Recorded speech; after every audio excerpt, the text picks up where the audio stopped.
I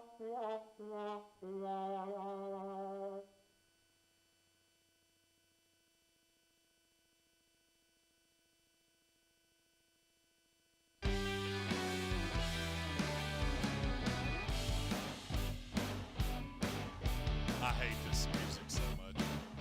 It's so good. Number one saddest thing for me is that damn tune has come back. It's day 3 of the NFL Draft, live from 51 North Merriman Avenue. It's the Village Porch, the football home of the Sportsocracy. Welcome in, nerds.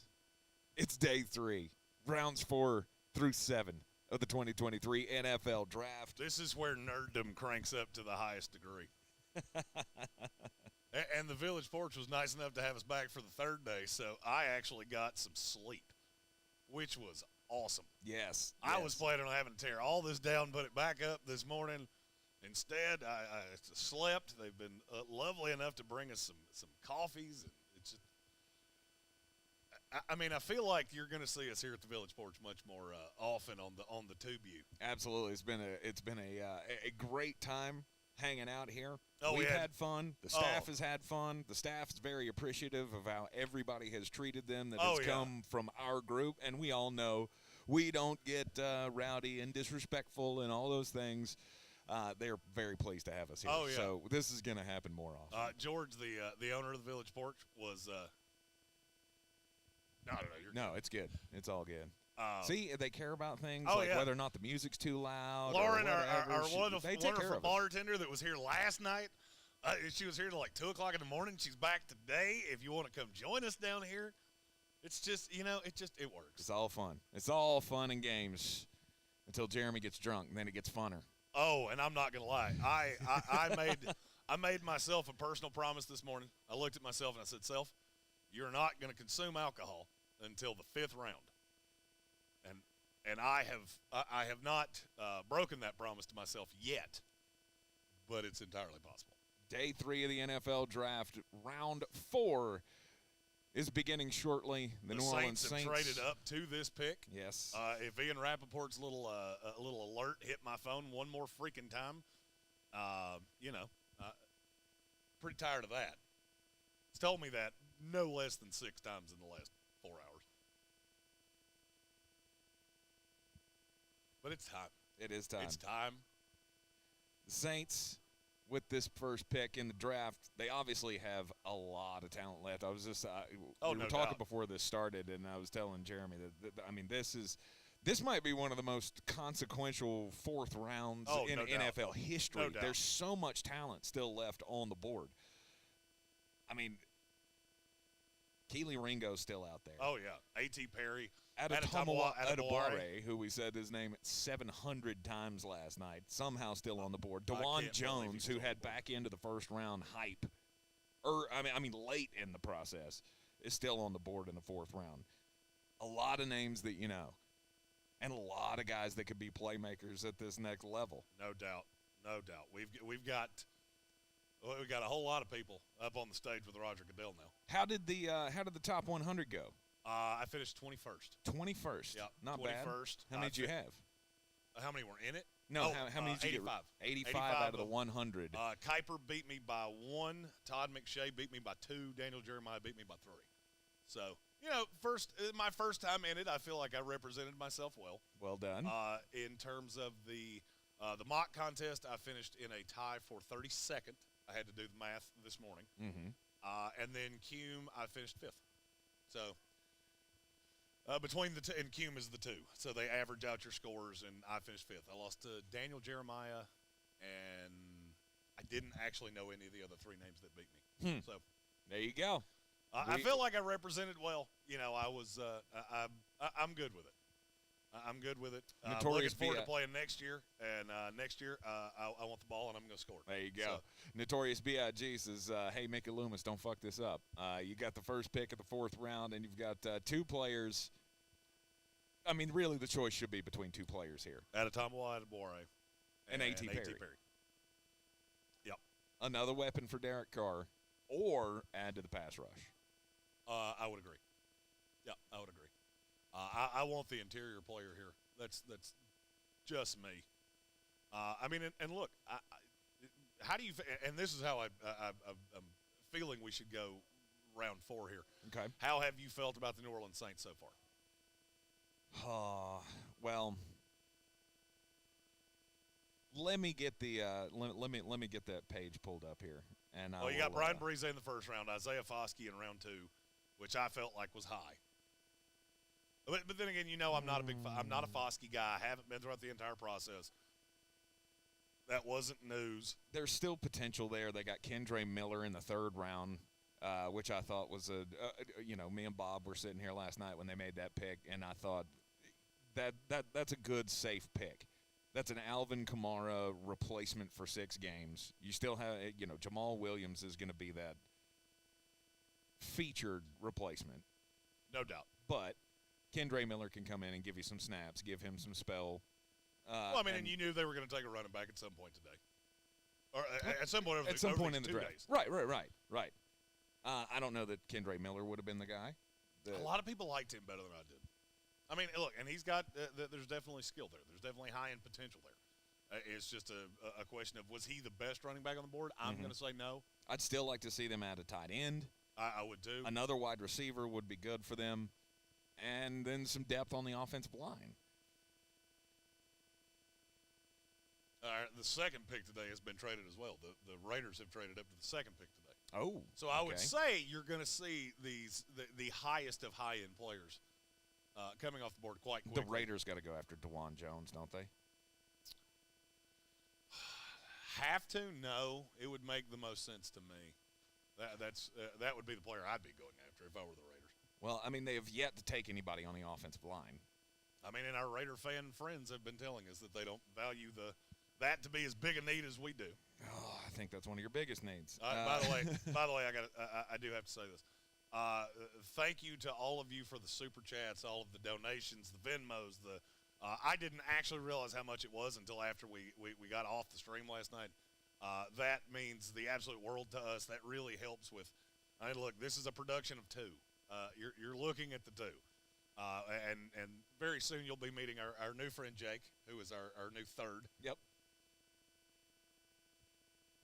So I just wanted to start this off by saying I cannot thank you enough for all of the super chats and all of the things and all of the views and all the shares and all the wonderful things that you guys have done to make this such a wonderful draft process. So what is this BIG? He's talking about Tyjae Spears. He's missing bones in his legs? He doesn't have an ACL. Oh. Yeah, he doesn't have an ACL. Well, that's not good. I don't know that I've ever seen a football player that had that. But, I mean, if you or I did it, they would not necessarily replace it. You can live without one. Oh, of course. But you can't play football. I mean, you can't cut and be a running back without one, can you? Apparently he can. Apparently he be. Maybe he's a Terminator. Maybe he is. Maybe he's going to overthrow the government. He's and take down the birds and all that other bullshit. Hashtag Spears isn't real. Oh. All right, boys. It's time for and Spencer Jensen said, don't forget Brian. Brian's our longtime 3rd. Brian's upstairs legally dead right now. Yes. Because Brian made we'll say we'll say he made poor decisions last night. He didn't go night-night like Jeremy did. But, yeah, big thanks to Brian Haynes. It was so cool to have him last night. And totally unexpected because he had specifically told me he wasn't going to be able to be here. So that was our shock when we saw him was legit because we didn't know he was coming. I mean, it takes a real friend to lay out of work to come play on the in fairness, he didn't lay out of work. He's the boss, and he just looked around and went, y'all got this. Y'all don't need me. Y'all got this. All right, picks in for the New Orleans Saints here. See where they go, and everything will move along much more swimmingly once we have a player to talk about, but we had to do all the intro thing. Another trade. The first 3 picks of today have been traded. Philadelphia Eagles gave up a 2024 3rd rounder to get not this pick, not the next pick, but the one after it. That's Kelly Ringo. Please, Jesus, don't take another Georgia Bulldog. For the love of God, don't take another Georgia Bulldog. We've been linking him to him for 3 rounds now. It might as well happen now. Eat and Sleep Football said, I want everyone to go look at the Steelers' defensive roster. Y'all in trouble. Look, I've been high on Pittsburgh. I've been high on everything they've done. I told HWA this morning, your Steelers have pissed me off twice, and that's always a really good sign, specifically when the Ravens have had as good a draft as they have. All right, New Orleans Saints here at 103. Nick Saldiveri, tackling Big boy. Old Dominion, That's the a buffet big boy. buster. Buffet buster, Nick Saldiveri. A little raw for me, but I mean, I get it. Would you have in a million years thought Nick Saldiveri was going to go over DeJuan Jones? Never. I mean, did DeJuan Jones show his wiener to somebody's daughter or something? Like, what is happening with DeJuan Jones? I mean, I had heard he was sliding a little bit. I thought sliding meant like end of round 2, beginning of round 3. I didn't think we'd still be talking about him on the board here at 104. But Saldiveri, I mean, look, this is a good I like this kid. I'm not sure he's a tackle. Notorious B.I.G. said, I'm done for today, guys. I'll see y'all tomorrow. All right. Notorious, don't panic. Let me give you a little encouragement, because I know you have not been, and if correct me if I'm wrong here, I know he has not been a huge fan of Cesar Ruiz. I think he likes Ruiz, but maybe Andrus Pete is not as. Saldiveri is probably a guard to start off with, and I think he can develop into a tackle. He's really raw. Mm-hmm. I mean, level of competition is obviously a thing, but just the raw athlete itself, I don't know that I would be upset by that. Yeah, no, not. I mean, but you got to take it in a vacuum. And you got to understand, all right, so this is something that really needs to be said at the beginning of day 3. Not every team looks at players and goes, he is a fit for what we do. So the Saints may be looking at DeJuan Jones going, he doesn't fit what we're after. Right. Because to me, he's not going to play guard, ever. And so you go up there and get a guy that is probably a replacement for one of those guards in a year. I understand why you did that. I mean, the Saints fans seem to be very upset by it, but I think you're going to like that guy. Well, because I think you're going to like Saldiveri more than you think. Well, I mean, they want a pass catcher. They're pissed. No doubt. I mean, and we've A.T. Perry. 100%. We pumped up A.T. Perry. We have put our thumb on the scale for A.T. Perry. No doubt. And I want to be on. This is the third content creator I've seen putting out picks. Yeah. When do we? I get want to do on this stage next year. Oh no, it's in Detroit. I want on that stage 2 years from now. 2 years from now, when it's somewhere not named Detroit. Yep, because I've been to Detroit, and frankly, you would not do well. Me? 100%. Okay. You'd have to suitcase your wallet in your arse, because that's the only way it would survive. Or you would just have to go with me everywhere you went. Cornerback Jacorian Bennett out of Maryland. And people are not going to like this, but they should. I really like this kid. I will never understand how the narrative on Maryland is as wrong as it is. And I told you this. Yep. Hell, we did this for a living. Yep. And you were like, well, Maryland got drugged down the sidewalk repeatedly. That defense got smoked. And then I brought up the schedule. And they allowed, what was it? They allowed more than 24 points twice all year? Yep. Jacorian Bennett's a good player. It was the year before that they were giving up 40 a game. Which is weird because damn near all those guys were still there. Right. But that shows improvement. That shows they got better. I think the Raiders have killed this. I really do. You get Tyree Wilson in the sweetest suit I've ever seen in round 1. You trade up to get Mayer in round 2. Mm-hmm. And then you add playmakers on both sides of the ball. The Raiders have done this really well. Look, we bang on Josh McDaniels a lot. We bang on Dolph Ziggler all the time. But they've done well. Yeah, they've done fine. That was I mean. Oh, Matt. I like Michael Mayer. Matt Lister. You know me GM and Tyree here at Wilson. Porch, bringing the bagel that's going to save my life. You're also going to hear that when Jeremy eats, his jaw sounds like he's noshing on a bag of wood screws. So, sorry. It's much worse with a bagel than it is with anything else. Thank you, Matt. Once they got deeper into the draft, you know me, you take a guy that I'm not familiar with, and I go, what to think of Byron Young or Trey Tucker? That was the first one I went, okay, who's that guy? Trey Tucker was, I thought that was a little high. There were receivers that I had higher than him. But it's a fine draft. Mike Baker said until Josh McDaniels learns to coach, the Raiders are still going to suck. That's true. I can't help you there. That's true. But they have done well in the draft, which is what we do. Yep. So, pick number 105 is in. Third pick in the 4th round, the Philadelphia Eagles trading up to get this pick. And who was it for? Is it for another Georgia Bulldog?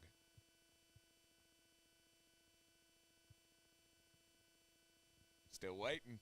We'll have to carry Still waiting. Still waiting. Obviously, with the 2 Georgia Bulldogs from last year's draft, took 2 in the first round this year. I am going to have to get me one of those shirts, though. Seen the shirts with the Eagles, with the Georgia G in the middle of it. I saw one the other day that had the Bulldog You were an absolute in the middle of it for other people's merchandise. I am, because I'm getting a Bryce You Up want son. the Bryce Up son shirt or a Panthers? Bryce is Right. The Bryce is Right shirts are good. It's got the Price is Right logo with Bryce Young's face on it. I'm trying to get my son excited about it because he used to be a Cam Newton fan, and now he doesn't care about football anymore now that there's no Cam Newton. I couldn't get him excited about Sam Darnold, so I'm hoping that Bryce Young will be the thing that gets him interested in Panthers football again. All right, Eagles the here pick at is being 105. made. Please, God, don't be another Georgia Bulldog, because, frankly, I don't know that I can listen to this shit anymore.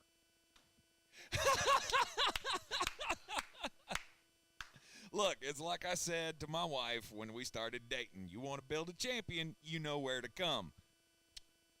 Georgia Bulldogs and the Philadelphia Eagles. That's how you win Super Bowls. And she hadn't in 15 years. Make them laugh. Touche. Make them laugh. This is starting off right.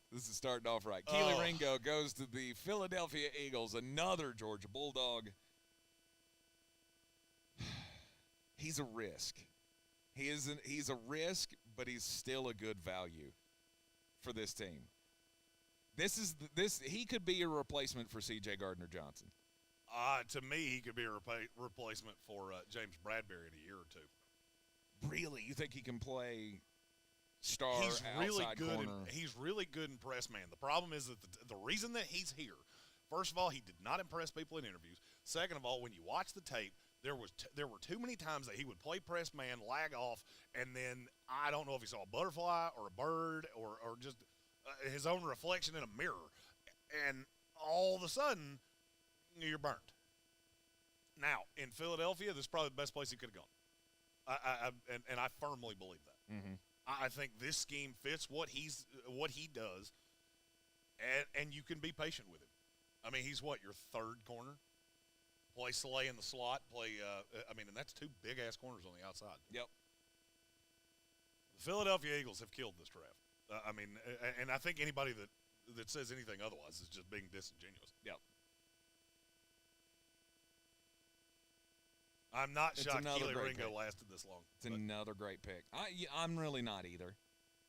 As we went through the process, you realize the knocks on him. You realize the deficiencies in the game, and you just had to wait till you get the perfect opportunity. And here's the Philadelphia Eagles doing that thing that they do. They waited till the perfect opportunity to get Nakobe Dean, falling last year in last year's draft. And now Keely Ringo. The Colts up at 106 picks. This is what I love about the day 3 is that the picks just come at you. Fast and furious, baby. Colin Green said that pick deserves an F-. Traded up for a tackle out of Old Dominion, and you haven't drafted any receivers for your newly signed quarterback. Adebawore was also there. I don't know what's happening with Adebawore. I really don't. Yeah. Here you got a tackle. I don't hate that. The Saldiveri pick, I don't hate in a vacuum. And I'm going to keep saying this. You have to understand that some of these guys are not even on the board. There is a possibility the New Orleans Saints didn't have Dwan Jones on the board because there's something, either the scheme fit, the medical didn't check out, whatever the case may be. So you can't look at this and say, oh, they took Saldiveri over Dwan Jones. Dwan Jones may not even be on their board. Right. Now, the Indianapolis Colts have taken Blake Freeland, offensive tackle out of BYU. He is a motherfucking house. Mm-hmm. And I know we don't like Anthony Richardson. We don't think that he is the next big thing in the NFL. I think that's his high side, and it's a remote possibility that happens. But look at the rest of what the Colts have done in this draft, and you can't hate it. Julius Brents in the 2nd round, Josh Downs in the 3rd round, and Blake. And now you get a tackle. I'm still dumbfounded they got Josh Downs in the 3rd round. And now you get a depth tackle in the 4th round. Yeah, I mean, you got another pick coming up in 3 picks. You do. And I'm not going to lie, if the New York Jets don't take out a ton, if he's on this board, New England, don't you do it. I don't want to hate him. I really don't. And not to mention that they also have 4 picks in the 5th round. Indianapolis has got an opportunity here to add a lot of talent. No, because there's still a ton of really good, still a lot of really good talent here. Mm-hmm. New England made the one Saints of the, fans are really pissed they didn't take a receiver, and I'm not gonna lie, I get it. Should be. I get that you're upset by that. You should be, but they don't you have another pick coming up in the 4th? I know. I think they traded that to get up there. Yeah, the 5th. You got one at the 12th pick in the 5th round. But I mean, so you still get a wide receiver there. Yeah, and I guess here's my thing: is that yes, for us, A.T. Perry is head and shoulders above really what's left. But I mean, you got to look at how many of these guys are left. Mm-hmm. I mean, my final board, I've still got 22 receivers left to come off the board today. Yeah. So, I mean, there are a lot of receivers, and obviously they were very in on Saldiveri, and they thought somebody was going to snipe him from them. Bradley Presley asked, is Freeland a tackle or a guard at the next level? I think his floor is guard. He can play tackle. I'm just not sure that there's a whole lot of growth. Mm-hmm. I think he is kind of what he is, which is why I had him in about – I mean, this is the right range for him. We had Freeland at the back end of the 3rd, beginning of the 4th, in every mock that we did, I think. I think you're right. So, I mean, the value fits right there makes plenty of sense.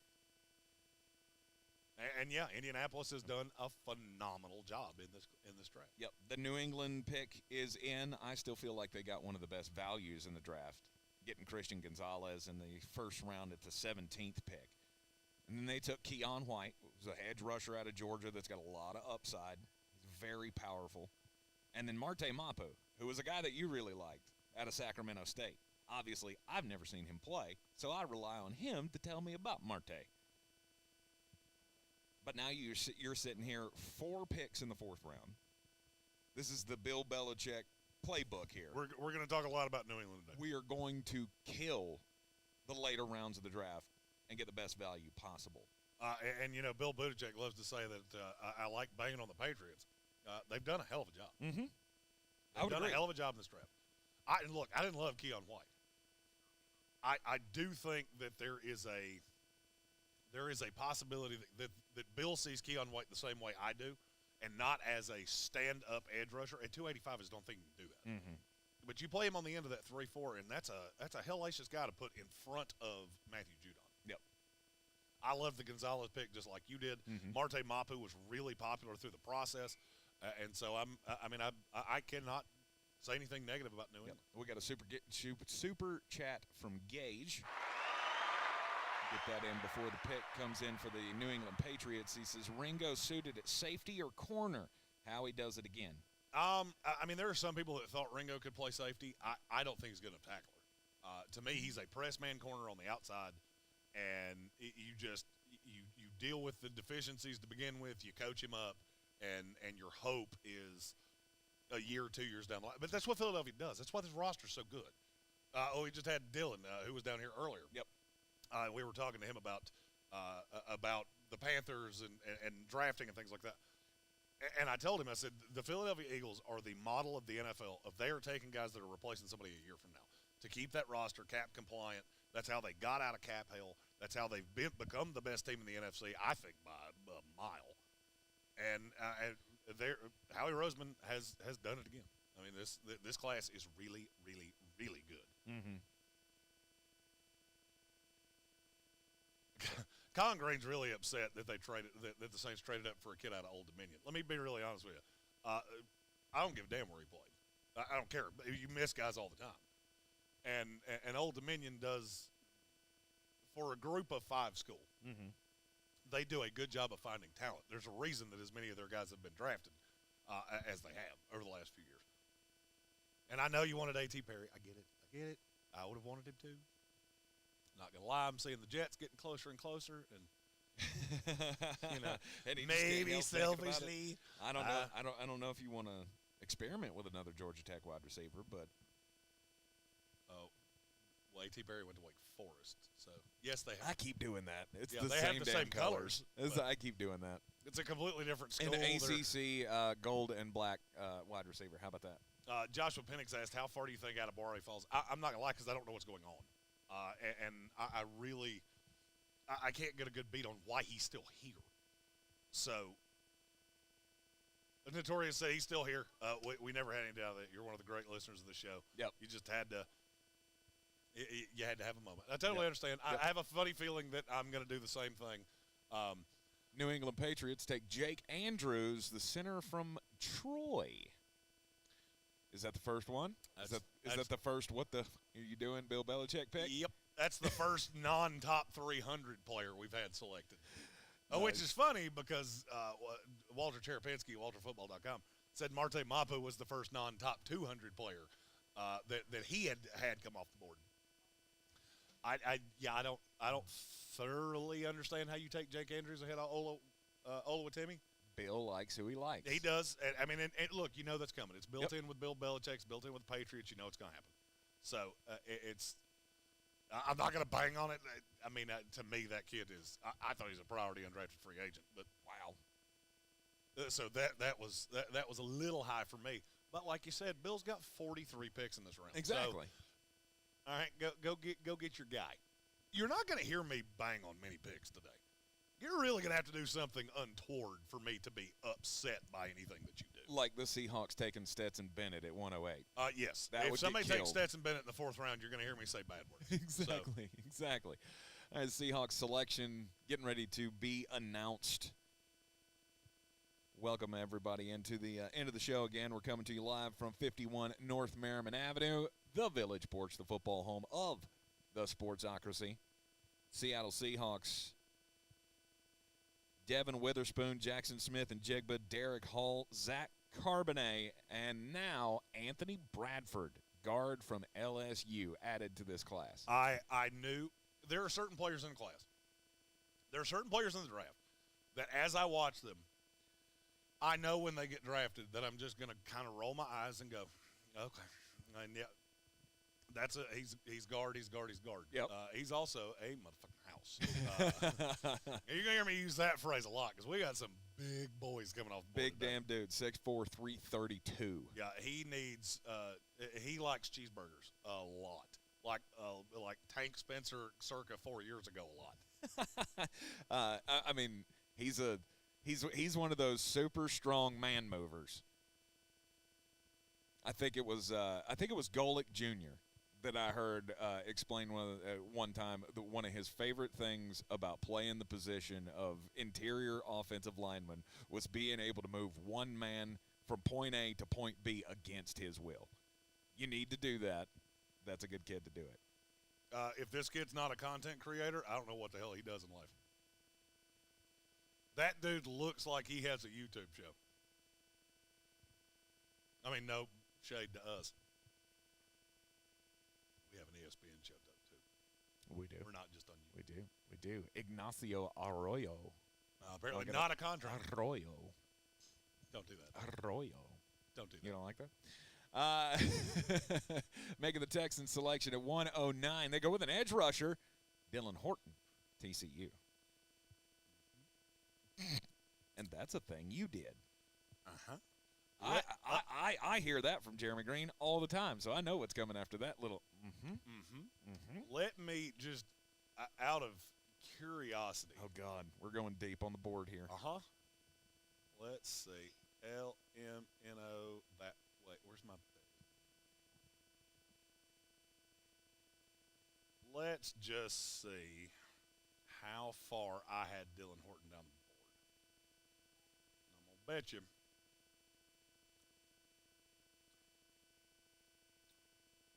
Oh no! This was the kid that started getting hype.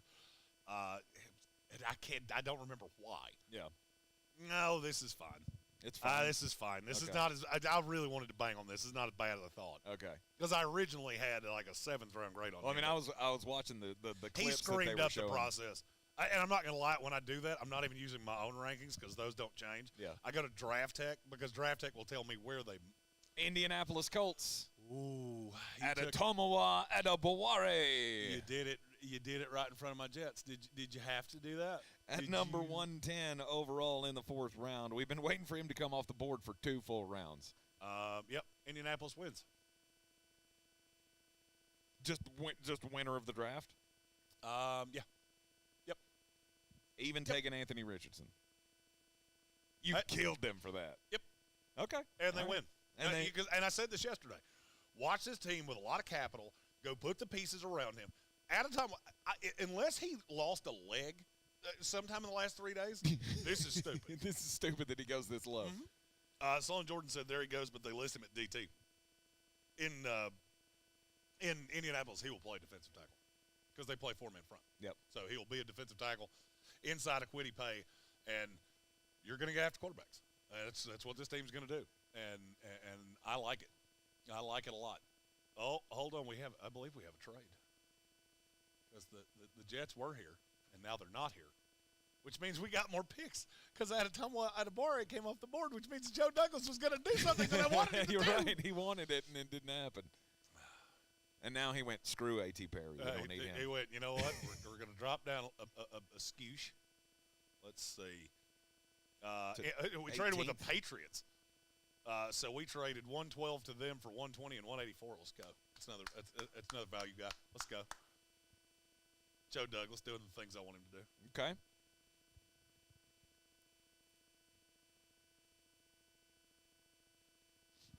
So the pick is in for the Cleveland Browns, and then New England comes up after the trade with the Jets. Cleveland killed both of their third-round picks, in my opinion.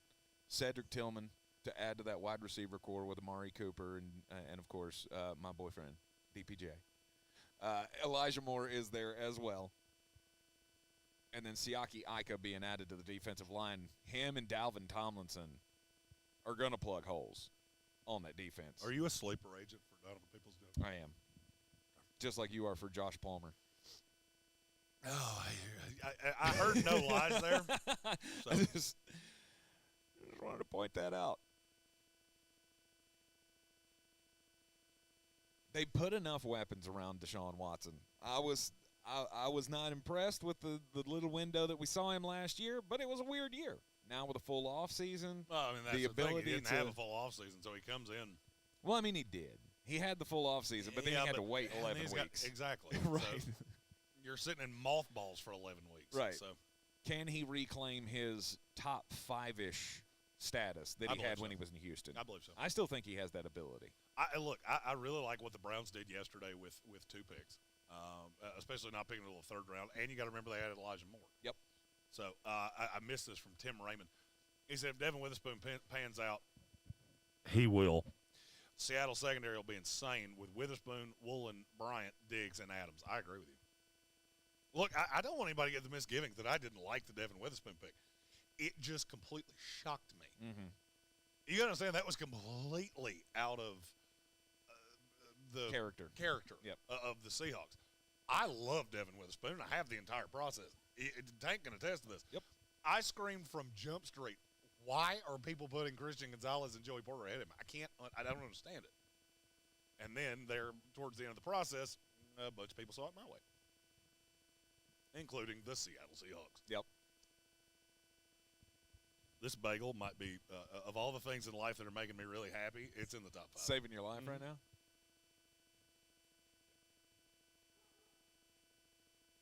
Yes, sir. Day 3. Day 3 of the NFL draft. We are still here. The pick is in at number 111. 4th round for the Cleveland Browns.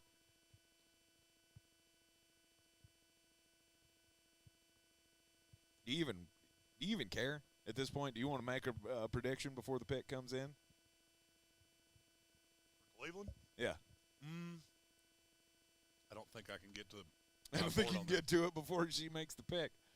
Dawn Aponte, Chief Executive Officer, has stepped to the board. And there goes DeJuan Jones, tackle out of Ohio State.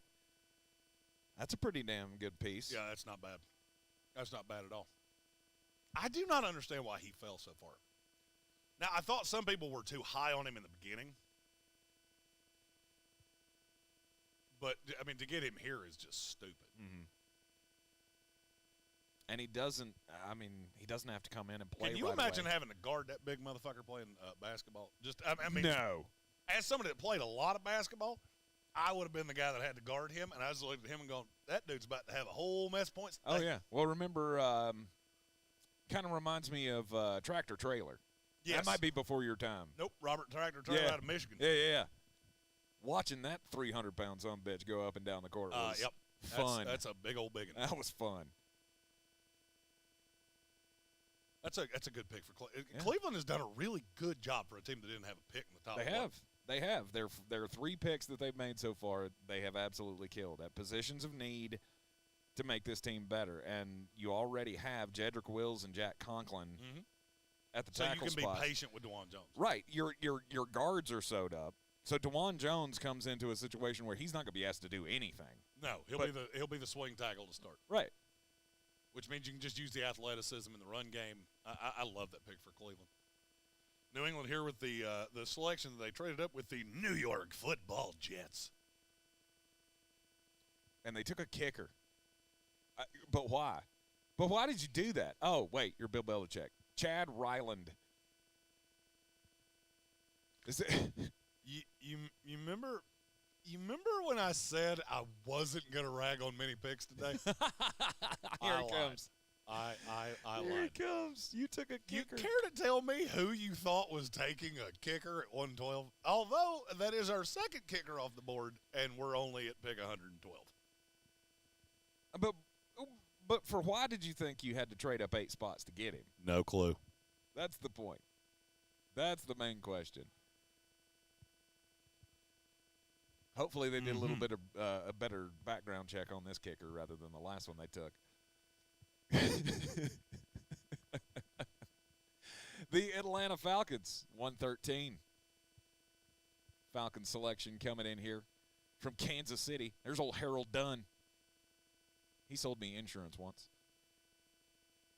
Actually, it kind of looks like he was the guitarist for a 1980s band. Oh yeah, that guy has a house band that plays at a local bar for $50 bar tab. He couldn't even be in a good band like Depeche Mode. Cornerback Clark Phillips III out of Utah going to the Atlanta Falcons. That's a good adding pick more depth to that secondary. The problem with Clark Phillips is he's just so damn small. And so he's going to have to play in the slot. But he's 5'9", 184, which means he might be a hair shorter than me. It's adorable. It's adorable that you think you're 5'9". Stop that. If you're 5'9", I'm 6'9".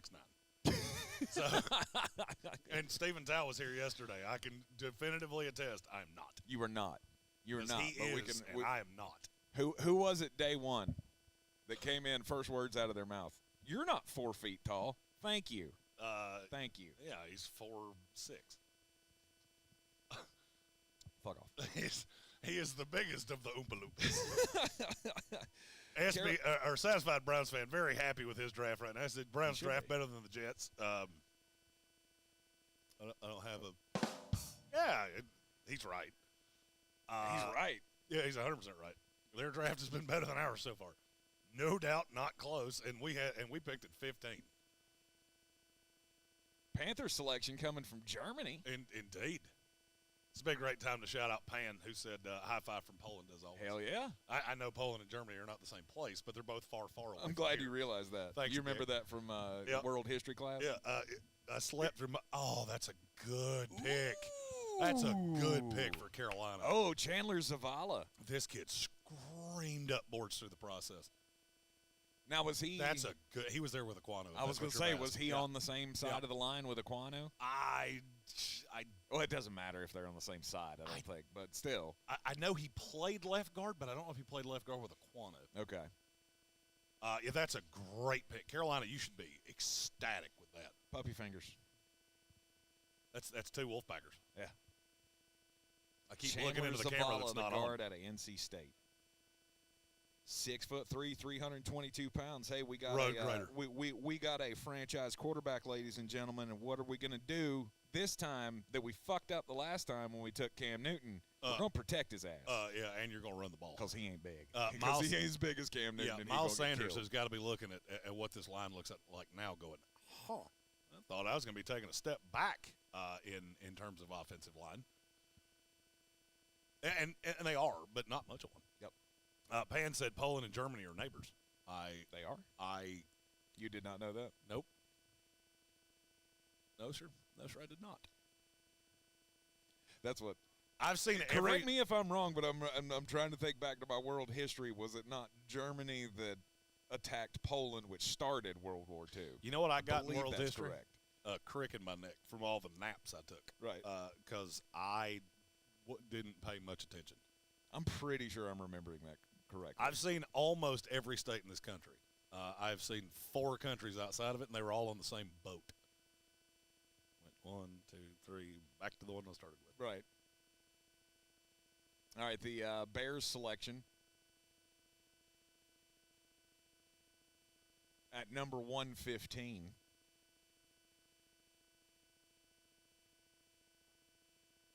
I'm going to refresh my memory on what Chicago's done so far in this draft.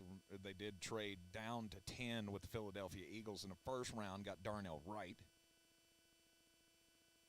That's a good pick. That is a great pick. Good pick. 4th round, knowing 115 overall, Roschon Johnson. Pick. That's the replacement of David Montgomery. Hell yeah, Him and Khalil Herbert. Oh, let's go. I love this kid. If he had played anywhere else, I think if he'd played anywhere but Texas, he would have gone in the second day.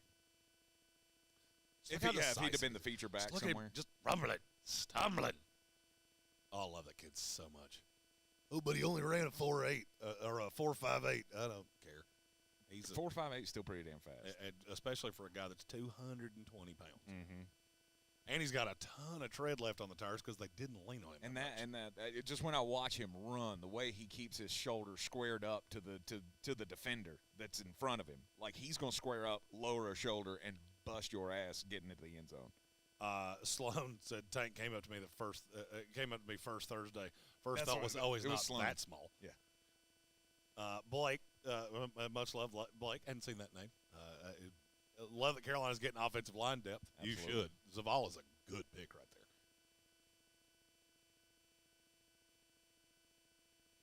So far, haven't had really. Had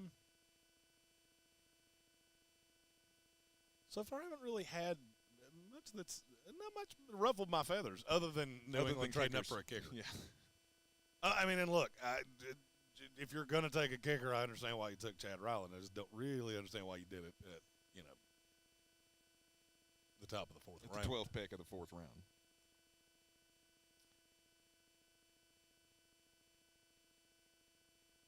Green Bay Packers on the clock. Chicago has added some really good talent.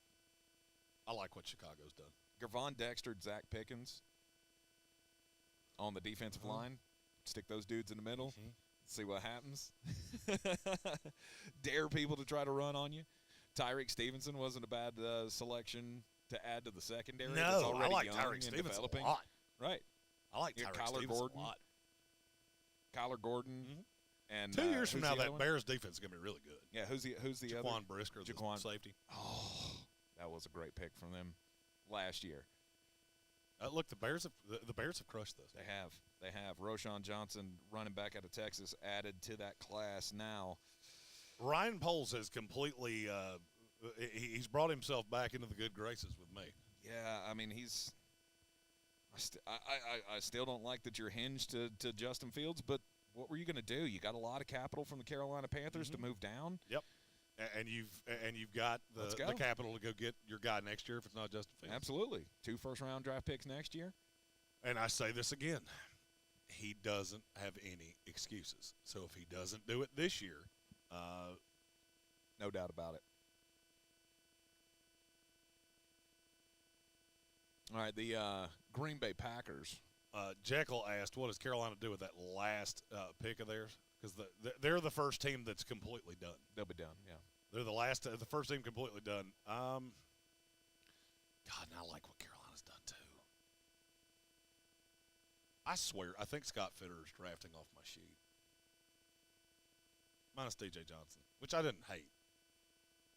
I like him, and he was a high riser. Mm-hmm. What would I say they do? I would be vaguely surprised if you didn't see I would think a linebacker if one fell to right there.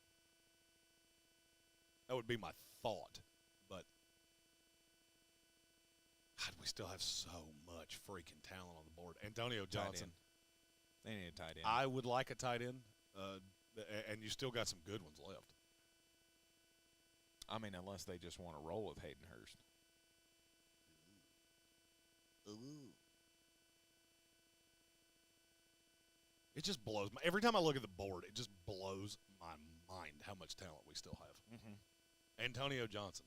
It's a guy that you talked about a ton through the process. I don't understand it.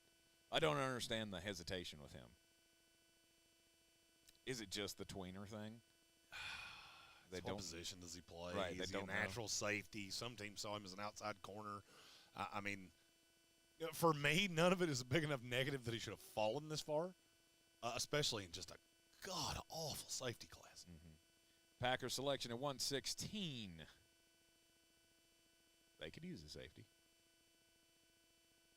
Colby Wooden, edge rusher from Auburn. Yeah, you remember that thing I said about Anthony Bradford? Mm-hmm. There are certain guys that I'm going to see them drafted. I'm just going to roll my eyes and go, I mean, he's a guy. Yeah, this is it. Yeah, Colby Wooden. He's another one. I don't really understand I mean, I guess they think he's going to play 3-4 D end. He sure as hell ain't going to stand up. Oh, they've got him.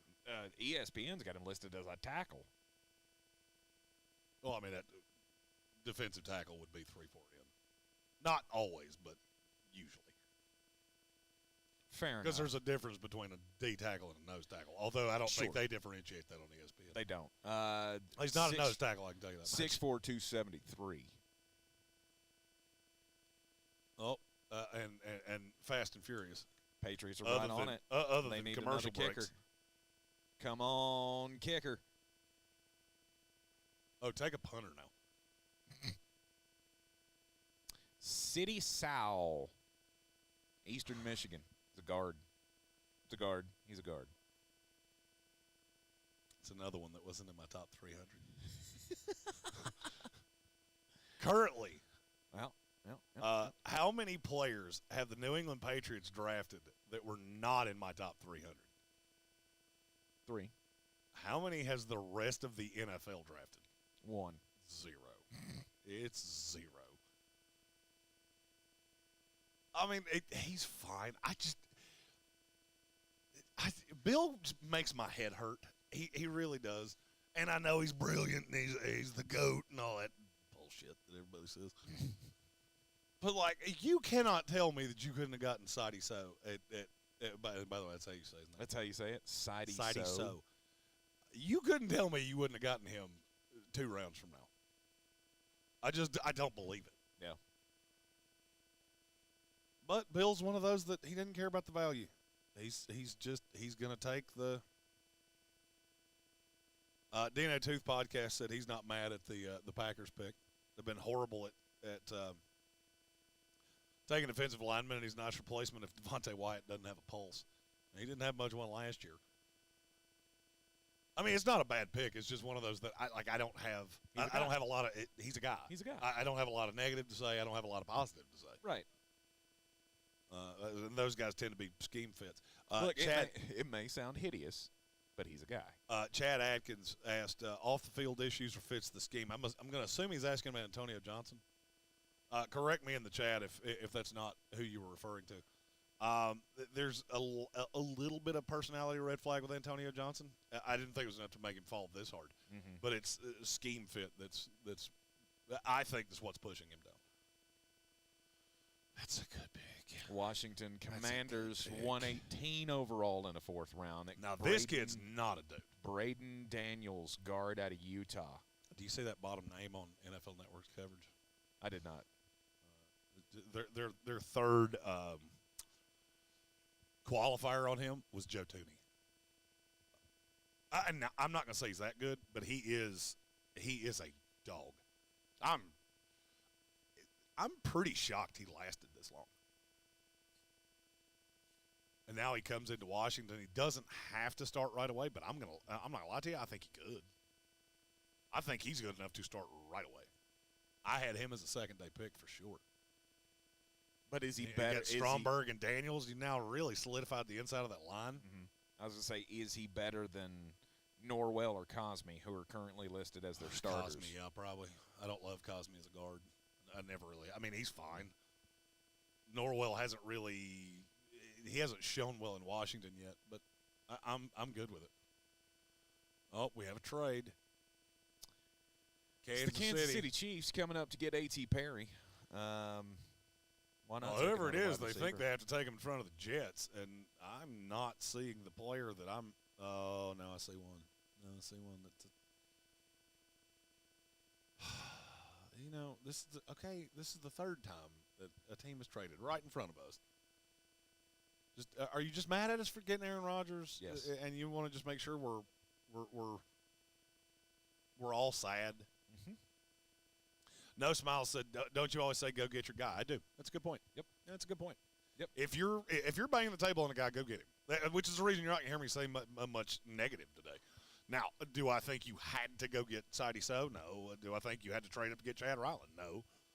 But apparently you did. Well, everybody loves to make the draft day comparisons, and this was Bill Belichick. I feel like he does more than the Kevin Costner character. He doesn't go in with one name. He goes in with a legal pad of these are the guys I'm taking. Yes. No matter what.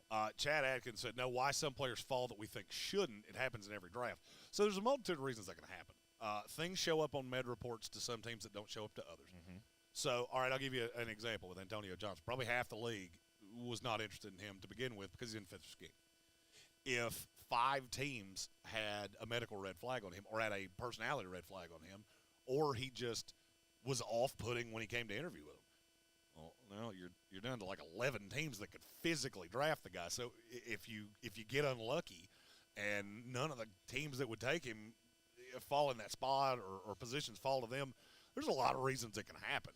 It's not always about the player.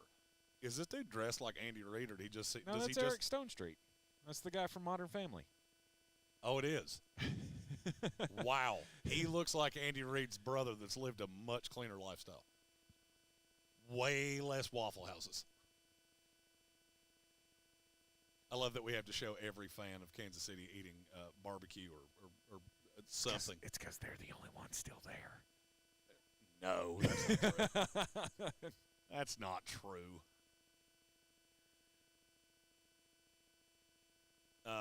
Let's see. We'll get the Chiefs pick here, and then I've got a couple questions to answer in the chat. I really would like to see a number of attendance for today, just day 3 of the draft. Ooh. Because the first day, I think they said was like 135,000 people yeah. showed up for Thursday. It was nuts last night. Yeah. Chamari Connor. Chamari Connor, he is a corner. Yeah. From Virginia Tech. Yeah, I don't really know why you felt like you had to trade up in front of the Jets to get him. But because I have not heard.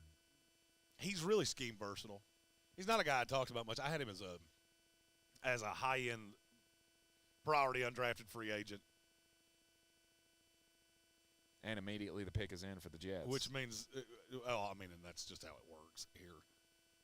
Doesn't necessarily mean that they're jumping up and down about somebody. I mean, it's fine for Kansas City. He's a dude.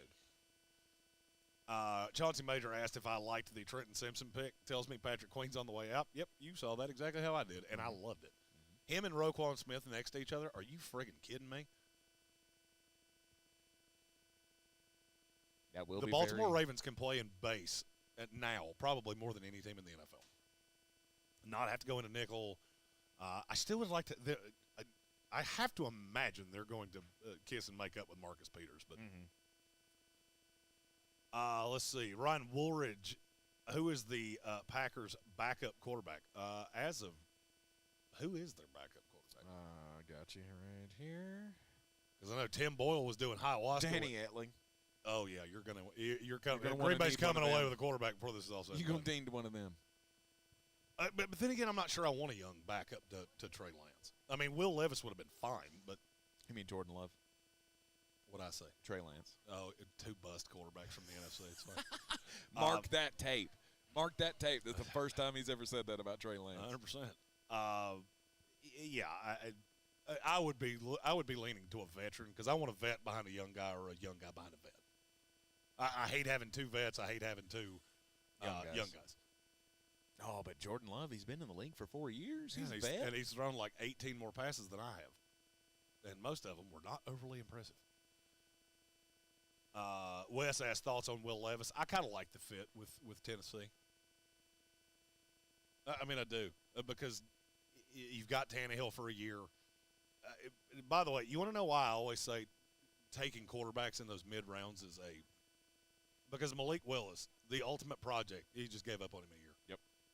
And what is he now? Just a burnt third-round pick? Absolutely. You just set a third-round pick on fire. So, and Chris Diaz, who's he going to throw to? Now, that's a hell of a question you got there. Yeah, you're going to have to replenish the weapons over the next year or two. The thing about Tennessee is I don't think you're competitive with Jacksonville at this point. I really don't. I don't either. The offensive line is awful. Genuinely awful. They have way more firepower than you do. Oh, no doubt. I mean, I think you're better than Houston. I think you're better than Indianapolis. Because I think there's going to be some growing pains with Anthony Richardson. Yeah, I still think that's. But I mean, I don't think that's a playoff team in the AFC. No. I mean, you're trying to get into the playoffs with Ryan Tannehill. Hell, I think the New York Jets are going to struggle to get into the playoffs with Aaron freaking Rodgers. So, I mean, I'm okay with it. It's a long play to me. Mm-hmm. Common Sense said the Jets were doing ayahuasca when they drafted Tippmann over Schmitz. I'm not going to lie to you. I'm still really not at a point where I can talk about that. At least I can't do it without saying a slew of obscenities in a crowded room. Right. Well, I mean, as well as you did in the draft last year, this year's they can't all be winners. Reachy. It's been a little. Well, reachy. I mean, Tippmann wasn't a reach. Really? No, that was the range he was going to go in. I just can't believe they liked him better than John Michael Schmitz. Let's see. Sloan Jordan said Modern Family is better than Two and a Half Men. I'm not going to lie to you. I've never watched Modern Family, so I couldn't attest to or I couldn't speak to that. Two and a Half Men is top 5 sitcom of all time. I disagree, and I'm not even a huge fan of Two and a Half Men. I mean, it's a funny show. Oh, it's great. But it wasn't one of those that I had to watch every episode. I'm rewatching it right now. I should probably do that at some point. So good. But I'm not. But just when Ashton Kutcher shows up, watch that first episode because it's kind of funny, then it'll be done. Yeah. You don't need to hear him say Alan, but so many times. His accent pisses me off so bad. And, I mean, trust me, I understand how ironic that is coming from somebody that sounds like they are in a sexual relationship with a blood relative. I got it. Who's the quarterback of the Buffalo Bills again? Josh. I see you do it too. Oh, I know. He does it all the time. Joshy Allen. Oh, no. Yeah. Kelvin Joyner said, if you're rewatching a show but you haven't seen any of the movies we told you to watch, I'm going to flip. Talk Sports Studio, London Bridge, UK. They're making the Jets pick. We're the UK. We're the UK team. Oh, okay. When they did that partnership. Carter Warren, tackle from Pittsburgh, goes to the New York Jets with the 18th pick in the 4th round. This is the Jets have just had the most nondescript draft class. There was talk of him going in the 2nd round, so that's sure as hell not a reach. Mm-hmm. And we're just stoked. Yeah, Will McDonald, Joe Tippmann, Carter Warren, Jets, Jets. Hey, how about I don't know, a safety, a linebacker? You still got 2 picks coming up in the 5th, 1 in the 6th. You still got 3 picks to go, so you can get a wide receiver. You can get whatever you need. We'll probably trade down. Sloan Jordan said, I don't hate it, but Duncan is so much better than Warren. I would agree with that, and I think he's way better in that scheme.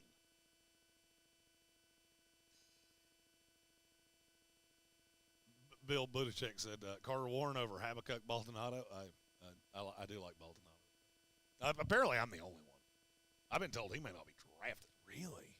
Which is insane to me. I mean, he was an elite pass rusher in the ACC. Let's see. Ryan Woolridge asked, are there any quarterbacks left in the draft? I know some teams really like Jake Haener. And there are a few more. I mean, Tanner McKee Yeah, we once had him at 9 in a mock draft. Yep. That's a thing I did. This is the first of 3 picks in the 4th round for the Jacksonville Jaguars. This one being made from the UK as well, because obviously they live there half the year.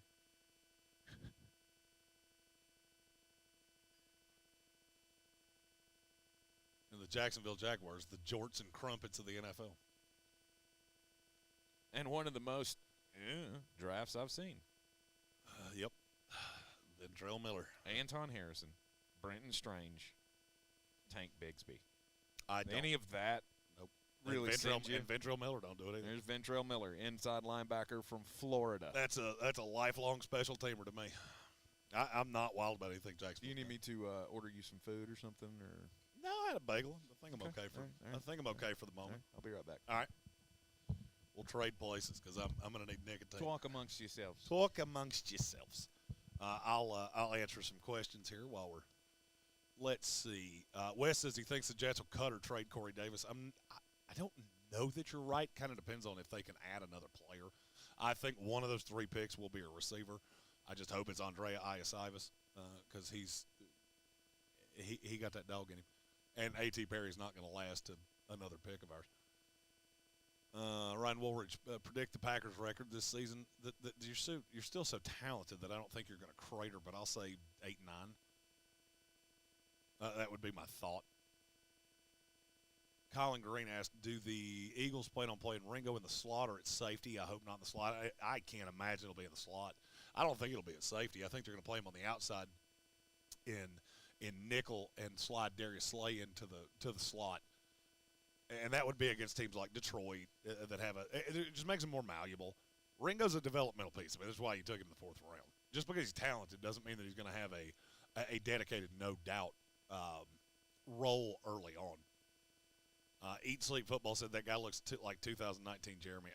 I'm not 100% sure who you were talking about, but I would love to know who you were talking about. Let's see. Kurt asked did you ever see Married with Children? Bits and pieces. I was really young when that show came out. I think they canceled that show when I was 10. And I might have been younger than that. So, I mean, I've seen some of it, but not all of it. Wes, the Jets hate the Steelers right now.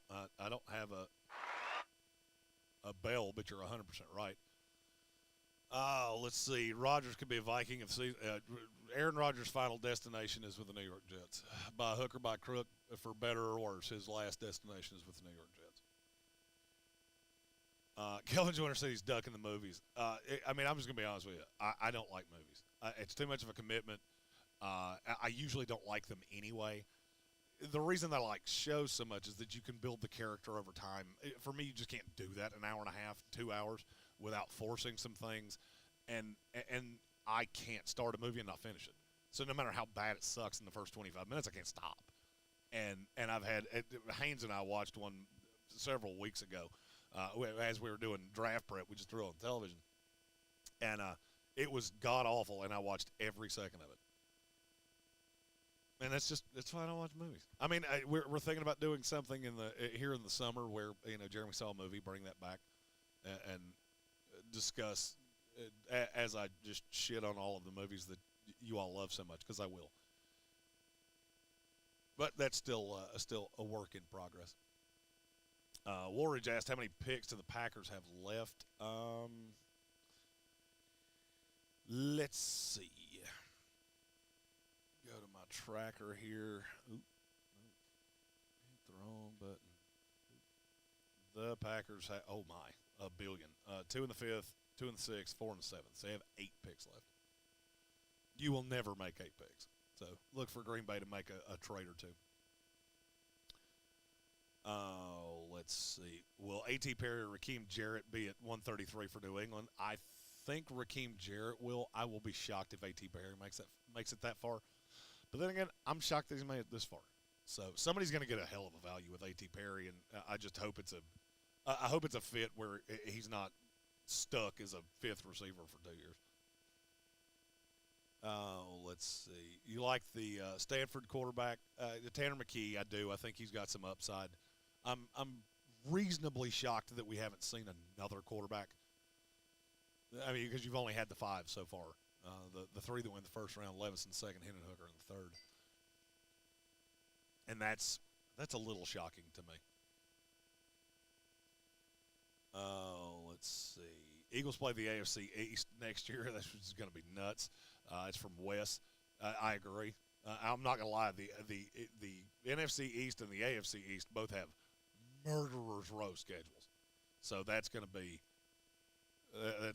really interesting as we go through the process.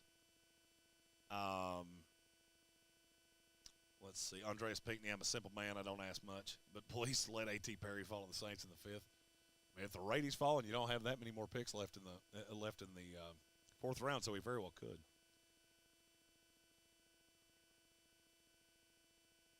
I don't know how that's happening.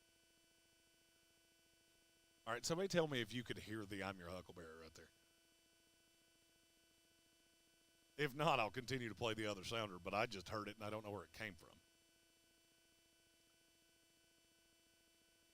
Curtis Davis asked, please, Bolts, please, Will Mallory. You're one pick away, and I think Mallory would be I think he'd be a formidable choice right here.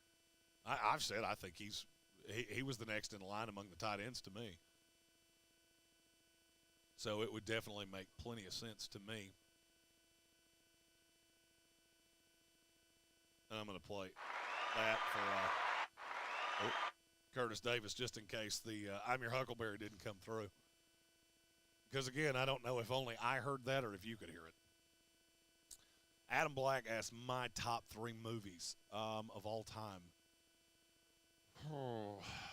The Dark Knight, The Dark Knight Rises, Gladiator.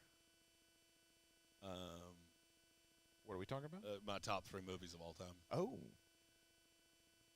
Kelvin Joyner's really upset that I just refused to watch a movie.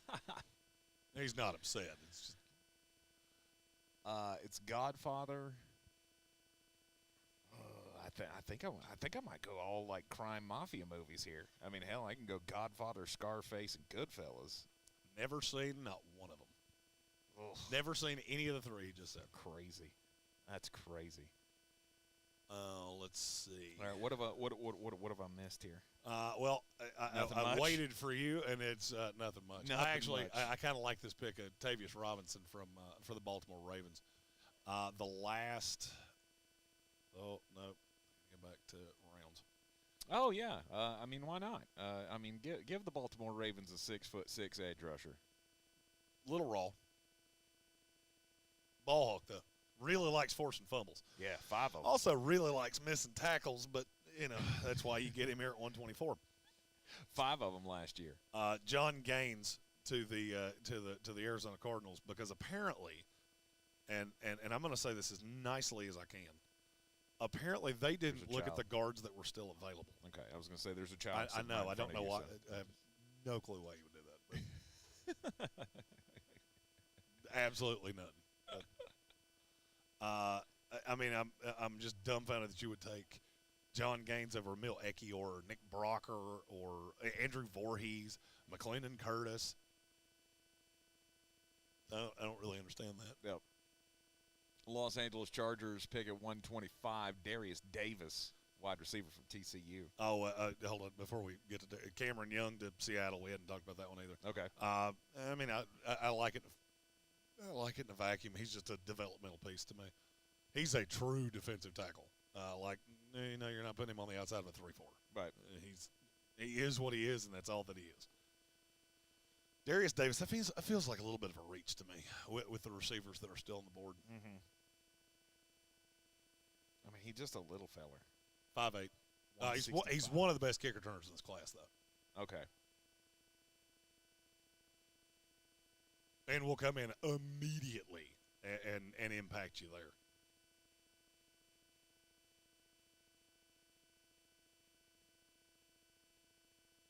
Let's see. All right. Kelvin Joyner's asking with the draft of the slot yesterday, is Renfro on the trade block? No, I feel like every team feels like they have to have 2 legit slots now. Mm-hmm. The NFL is getting very slotty. So, I mean, I think Renfro's fine. Magnificent Merker said I need the Texans to take A.T. Perry or Tyler Scott. Tyler Scott's entirely possible. I don't know that A.T. Perry will make it. But then again, I keep saying that, and he keeps not going. So. Right. Chauncey Major, hey, Ravens, how about we draft a corner since, we only have the one. I agree with you a lot there. Lisa, poor Lisa, she's really upset with her 49ers draft. Yeah. And I'm not going to lie, I understand why you're perturbed. You wait that long for a pick and you get a kicker. I like Jair Brown, though. Cameron Latu, I'm still dumbfounded you took him over Mallory, Zach Kuntz, and all these other guys. But then again, happens every year. Well, hey, Andreas Pinckney, the rest of the Saints fans, there's a trade. We have a trade. We traded up to 127. 126, that was the Cleveland Browns selecting Isaiah McGuire. Yeah, and I like – there's some good table McGuire. The reason that you get him here in the fourth round is because he will not be able to continue to play the way he did in college. He was a straight power rusher. The problem is he's only like 260. So you're going to have to learn to move or you're going to get manhandled by bigger offensive linemen. But he's a nice developmental piece, and I do like that he's going to a team that runs four-man front. Yep. I feel like there's probably not a 3-4 team in the league that even had him on the board. Do we even need to check the comments here? Who's screaming A.T. Perry first? All in of the them. Chat. All of them. All right, so I got down to Lisa right there. And now you smell like cigarettes, so now I have to go have one. Okay, yeah, absolutely. I hear that. The pick is in for the New Orleans Saints.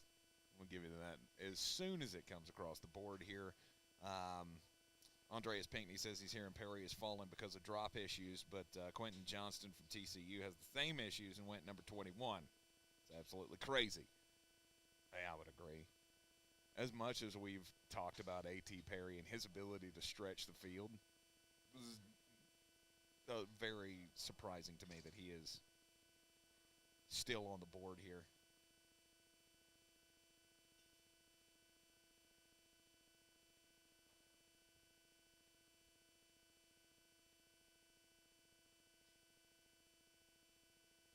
West Virginia Willie, I know that's directed at Jeremy, but Quentin Johnston, Mike Williams do the exact same thing. So did that make any sense? I mean, to me, it made sense. The Chargers are. I think they've been going through this wait and see with Keenan Allen. He's going to be on the way out here pretty soon. And so they're just trying to add the best weapons possible.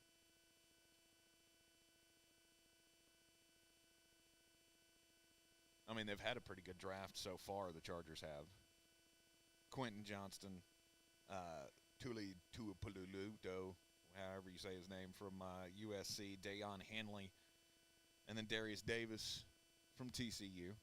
So they're just going full on. Let's take all of the TCU wide receivers.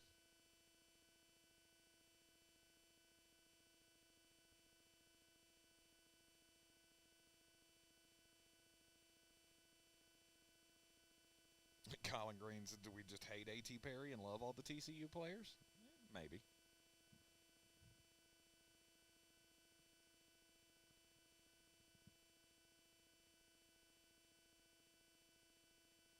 Well, the selection's coming out. Yep. They traded up again.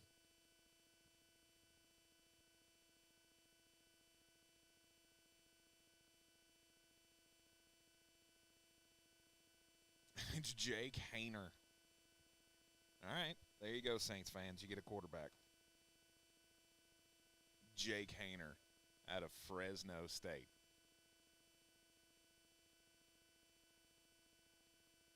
I mean, lower level of competition, he carved up pretty well. Was that the Mountain West Conference? The WAC? I don't even remember which conference Fresno State's in at this point. Yeah, Mountain West. You're the best quarterback in the Mountain West. Does that do anything for you?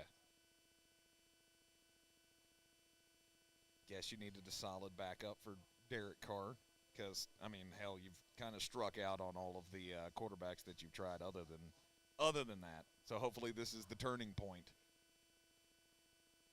for the quarterback position. Derek Carr was a nice addition,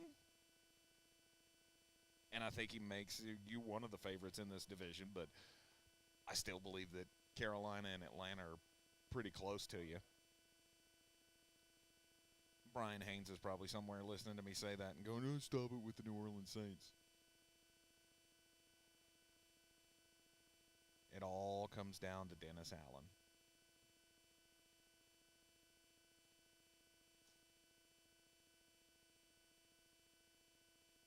Crazy Blade, did the Army guy get drafted? No. Andre Carter has not been drafted either. That's a name that I haven't even seen on the best available list. I'm sure he's not far down.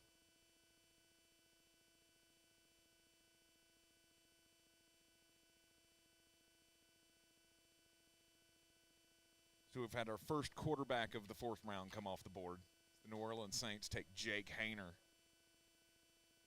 First team, all Mountain West.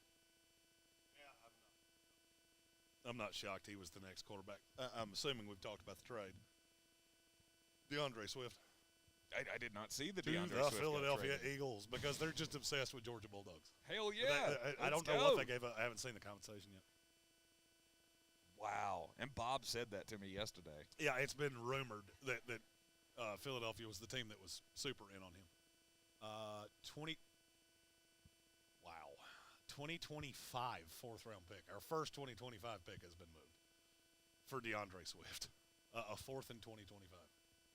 Makes that first-round pick of Jahmyr Gibbs make all the sense in the world. Oh, well, I mean, as soon as they took Jahmyr Gibbs, you knew DeAndre Swift played his last second with the Detroit Lions. But don't you think that if you were going to do that, you would either have a deal set up to do the deal immediately after you make the pick or immediately before you take the pick? No. Waiting so long, does that not hurt the value of DeAndre Swift? Because other teams can look at you and go, he didn't have the value anyway. Okay.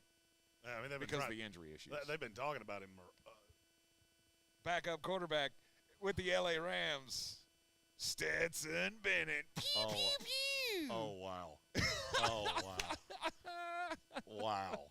Captain Pew Pew goes at 128. Back-to-back national champion, four-time MVP of college football playoff games, Stetson Bennett. Wow. To the LA Rams. You know, do the LA Rams understand how the draft works? You take the best players first. He's a winner. So is Tim.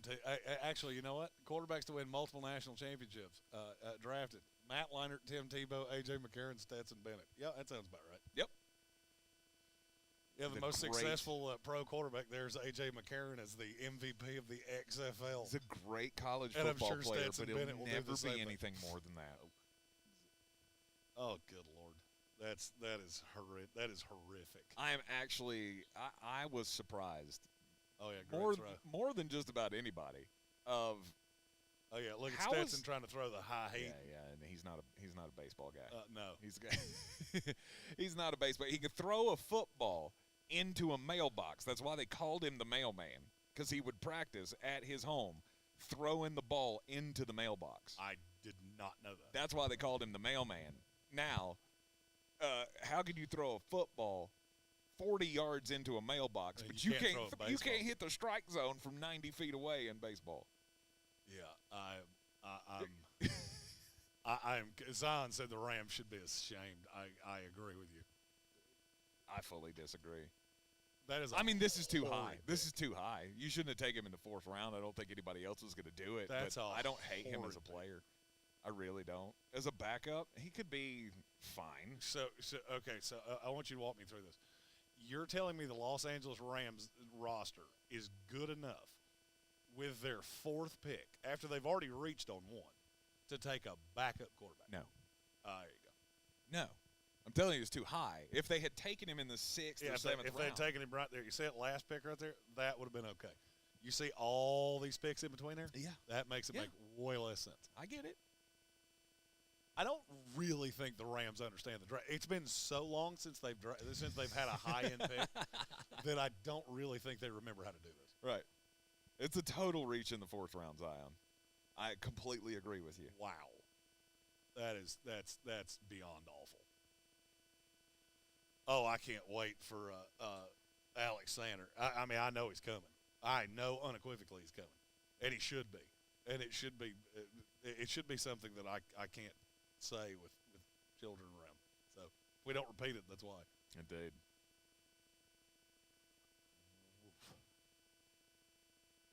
Anything else interesting happened? The thing that shocked me about Stetson at Georgia, though, was the fact that he was still able to put up numbers without elite weapons around him. I mean, he had the best offensive line in the country. He had the best running backs, or one of the best running back rooms in the country. But as far as the wide receivers were concerned, he never had elite talent. Right? You had Brock Bowers. You had Darnell Washington. Wide receivers. Well, he couldn't have got it to him in the first place. That's not true. He's got a great deep ball. And his accuracy is really good. When there's nobody within 40 yards of him. Yeah, he was great in the national title game when TCU just kept going, hey, look at that guy running by me. That's a joke. I'll be honest with you. Every scout in that building should be fired. The fact that you would take Stetson Bennett in the 4th round is just confounding to me. Now, those Saints fans, you should be happy. Jake Hayner's that's a solid project quarterback in a draft where there aren't many.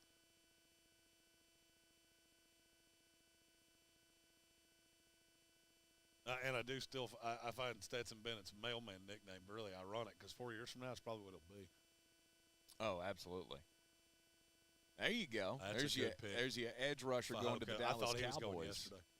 As many teams as were in on him, I really thought he was going yesterday. Viliame Fehoko Jr., San Jose State. Bit of a tweener.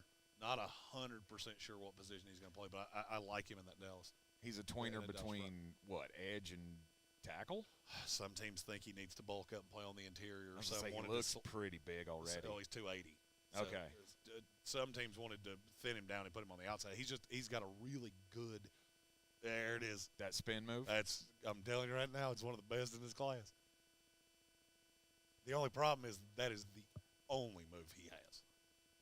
Well, I mean, but it was like Dwight Freeney. It's really level. the only move that you need coming out. You need to learn the rest of it. Level. Yeah. Guys knew it was coming. They still couldn't stop it. Couldn't stop it. They could not stop it. I love this. Mike Baker's got his tinfoil hat on. He says maybe the Rams drafted Bennett in the hopes that the Eagles would trade a higher pick for him. Oh, that's a good conspiracy. That's theory. A great conspiracy theory. And we all know that Jeremy loves a good conspiracy theory. B. Malik said, first year I'm wrapping up day 3 and actually came away fairly happy with the selections, as you should be. I think the Raiders have done a great job. Colin Green, breaking news. The New Orleans Saints have drafted another Ian Book over a wide receiver. I'm going to disagree with you. No. Jake Hayner is a markedly better prospect than Ian Book. Agreed. Chris D said the Niners were probably planning on drafting Stetson Bennett in the 6th round. It's entirely possible. Mm-hmm.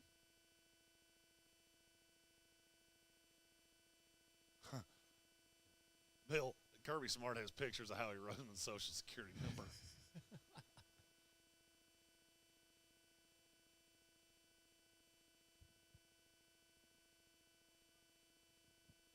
Oh yeah.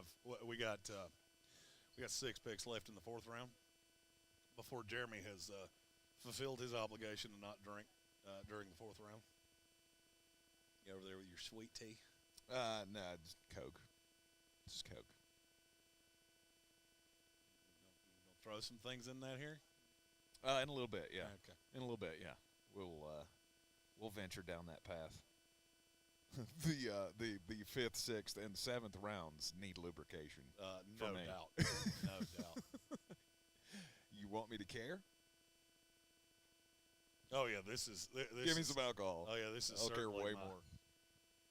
This is certainly Jeremy's time to shine. 100%. In the draft.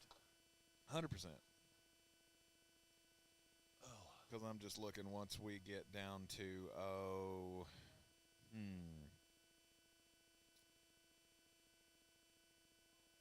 the point where how did Andre Carter fall all the way that far? Somebody asked about that while you were gone. When you run a 4.92, it's is that how bad? I think it's a 4.87 was the official.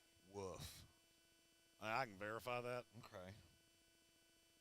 That literally was the first name that I looked up when I was looking for deep divey guys to make the example of when Tank stops caring. Let me see if I can find the workout was just. He didn't even register one at the combine. He ran at his pro day. And it was still slow? And I think it was 4.87. Not good. I mean, 30-inch vert. He had a 30-inch vert. I have a 30-inch vert. Right. 9.1 broad jump. And then throw up 11 bench reps. And then he just stopped. He's like, I have done so poorly here that I am only hurting myself more. Yeah, when we get to the Joel Wilsons and Demario Douglases, and that's when I go, hey, 5 picks to analyze. Go, Jeremy.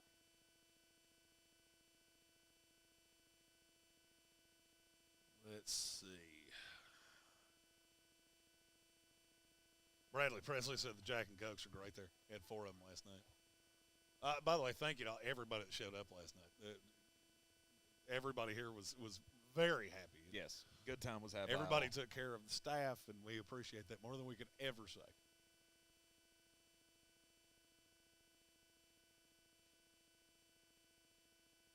Jaguars here. Tyler Lacey, that's a guy we talked about a lot. Yep. I do not know what position he plays. Edge rusher out of Oklahoma State. But he's not, though. He reminds me of, and it's ironic that this is who took him, Foley Fatukasi. That's because he's a really good run defender.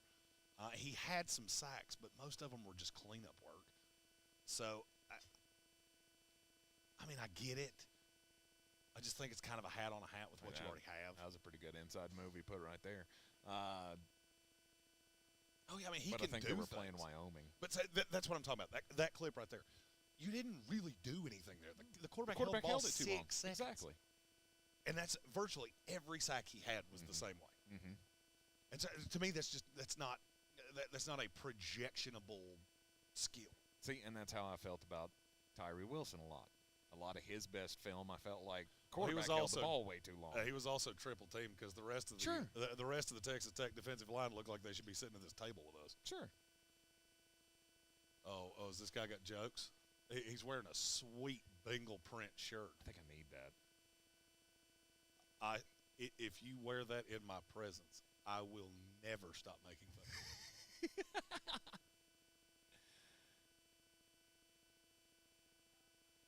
Oh, God. Charlie Jones, wide receiver from Purdue. What did A.T. Perry do? What am I missing? Don't know. Is he a big dum-dum? No. Oh, by the way, I realized this last night. We forgot Jeremy makes his picks. Oh, we did. We did one in the first round, but I don't remember who did I take. Christian Gonzalez. I don't even remember. I think somebody in the chat. Yeah, you guys have been with us. The draft, the night 1 of the draft went into blur mode for me after the trade of the Houston Texans at number 3. We were so just shocked by that everything just became an immediate overreaction to what was happening. Yeah. Thank's gonna eat food on camera. Smash burger time. Oh yes. Oh, and I'm stealing a fry. Their burgers are so good. The burgers here are phenomenal. 51 North Merriman Avenue, Smash Burgers. They give you the double. It's hot. Ooh. That's hot. That's why I'm gonna have to cut this open and let it breathe a little bit. I had this is the rodeo burger. It's got the bacon and the onion ring and the barbecue sauce. Ever had that. Yesterday I had the mushroom smash burger. Oh, so good with caramelized onions on it. So good. Oh. And their chicken wings are fantastic here. Oh, yeah, they are. Calvin Joyner saying I took Mayer. I don't think I took Mayer that high. At 14? I don't remember. I mean, I'm not saying I wouldn't have. Let's see. Zion's upset with the Van Ness pick. I'm not. I think he should be. I think he should be. Why? I don't know. He was just another. Why does one everybody that did hate not him? He just watching him did not pop off to me. Like I saw him and went, yeah, he's good. No player in But America like had a higher pass rush win rate. He looked like a second-round pick to me, honestly. That is why Jeremy does the draft. Exactly. Because no player in America had a higher pass rush win rate than he did. He screamed off tape to me. Mm-hmm. I just thought he was kind of scheme specific. I'm not so sure how much I love him standing up. And that part bothers me a little bit. But I may see him as a 3-4 DN. I mean, the league is evolving on a daily basis. And they put him across from Kenny Clark. I guess. I mean, I've That's thought his best that. Spot.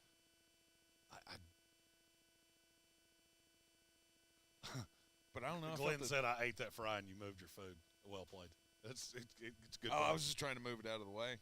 I mean, you can. He was also afraid I was going to definitely help yourself if you want to burn your mouth. I'm 100% going to order that burger. That'll that looks destroy your mouth. That looks lovely. It is, and I'm going to need it with extra barbecue sauce because I'm a saucy boy. He is. Pick number 132. Crazy Blade said, I think you need to take a shot every time a Georgia player gets drafted. I'm glad we didn't play that game the first 2 days. No kidding. Because I'd have been dead. I mean, hell, we still got a bunch to go today. Oh, man. It's like Christopher Smith's going to come off the board. It's another good pick. The Steelers may be my winner of this draft. I can't believe Nick Herbig's still here. He was in your top 100. He was. I can't believe he's still here. All right, I feel like we need to clean up a couple. We talked about Lacey. Charlie Jones to the Cincinnati Bengals. I like the kid. He's a fourth receiver for them. Slot specific to me. He's a little thin, but there's some upside to him. A lot of people liked him better than I do. Mm-hmm. I had him about in this range, so I think it's good value. I can't for the life of me figure out how you're taking him over A.T. Perry. But that's the name. We do this every year. There's a name that we say 500 times. Yep. And they just keep falling. And when somebody takes advantage. I'm just happy that there's only 3 more picks before Jeremy can have booze again. That was a solemn promise that you made to yourself. Yeah, I looked at myself in the mirror and I said, Self. Now, today, you're going to be a good boy until the 5th round. Because it's a marathon, not a sprint. Let's see. Oh, look at that. Oh, my. Oh, they're showing Kansas City barbecue on TV, and I can't stop looking at it. Barbecue's so good. Okay. So we got the Chicago Bears, the Minnesota Vikings, and the New England Patriots left in round 4.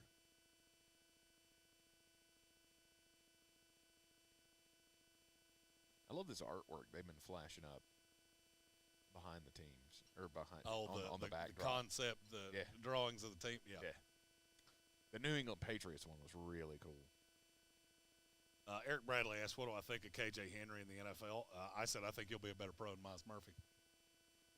There's Tyler Scott. Tyler Scott, the wide receiver from Cincinnati. I love how dynamic jet sweeps is the third thing they put up there, which is a really nice way of saying he couldn't run a route if you gave him $1,000 every time he did it correctly. All right, so watch the tape on him. I can't figure out what I'm missing with him. Okay. That's all run after the catch. Mm-hmm. He rounds off the route. Oh, I've seen this tape too. Oh, look, he's fast real good. God. And There's nobody in 20 yards. I was about to say, and they say, he tracks the ball so well. There's nobody there. 9 route. These are his highlights. Mm-hmm. Oh, look, he runs a 9 route. Oh, Straight line. That's a little skinny post. That's it. I mean, look, kid's really fast, and you generate touches for him. I get it. But how many? But over A.T. Perry again. It's another guy. There's just not the upside there.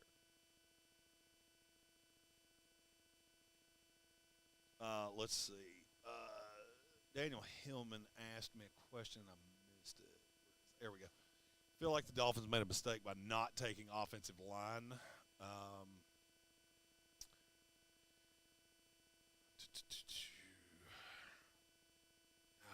I mean, they took Devin A-Chain around later than I thought they were, but I've had A-Chain with them multiple times. Mm-hmm. Cam Smith's a dog. So yeah, no, if I'm a Miami fan, I'm pretty happy with that. You got a guy that had a first-round grade minus some red flags. You got him at what, 51? And you get Devin A-Chain, who to me was the fourth best running back in this class. Mm. Might have been the third, depending on what Tajay Spears' medical looked like. I mean, well, you need a speed replacement for Raheem Mostert and Jeff Wilson whenever their time is going to be done. He fits that scheme perfect. I think Miami's done a good job, especially considering they only have 4 picks. Right. Tim Raymond said the Bears have killed this draft on both sides of the ball. I don't disagree with you. And look, everybody wants to say I'm a Bears hater. Game respects game, and I will say, moving down the spot with to get the guy you wanted, Darnell Wright, adding to the interior of that, getting Tyreek Stevenson, a guy that I'd been told he was getting first round hype, and getting him back in the second round. Bears have done a great job. I didn't love that last pick, but then again, we're in the 4th round, and you took a guy that can walk and chew gum at the same time. So. Vikings season ticket holder who has way more money than God. Oh, no doubt. He probably paid $10,000 to make this pick. Oh yeah, he's doing it from his palatial mountain estate in Canada. I swear, I think that's a green screen. Jay Ward. I am 95% sure that's a green screen. You think so? I think that dude lives in a condo in Piscataway, New Jersey, and he put up a green screen on his Zoom. If not, he was in Canada. That is the fakest looking real naturescape I've ever seen. Jay Ward, cornerback from LSU, goes to the Minnesota Vikings.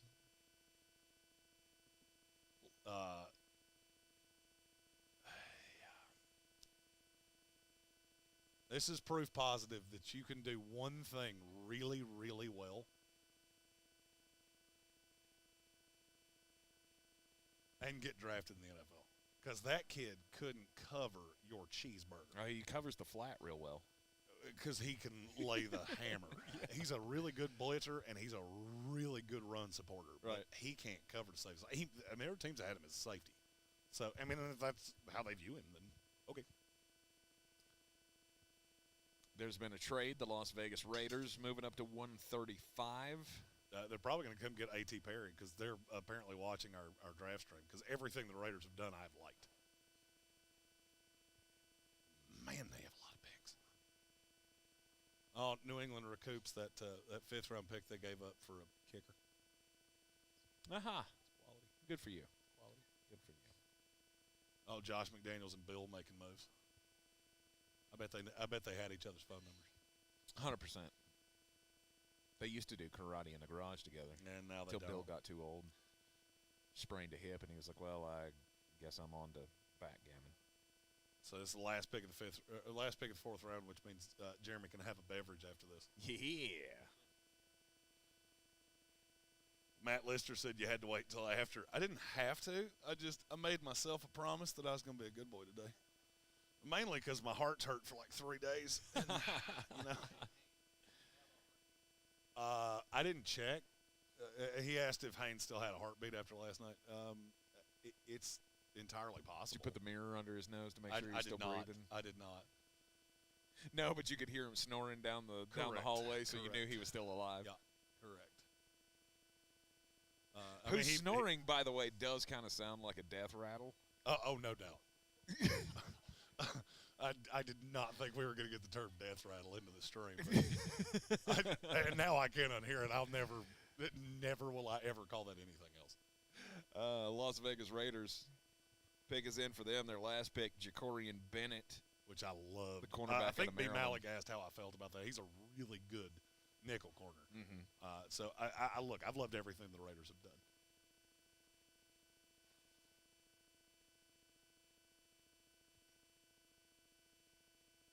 In our past coverage of Jacorian Flostradamus, you had said that he was the one that was tested more with Deontay Banks on the other side of him at Maryland. But he held up pretty well in coverage.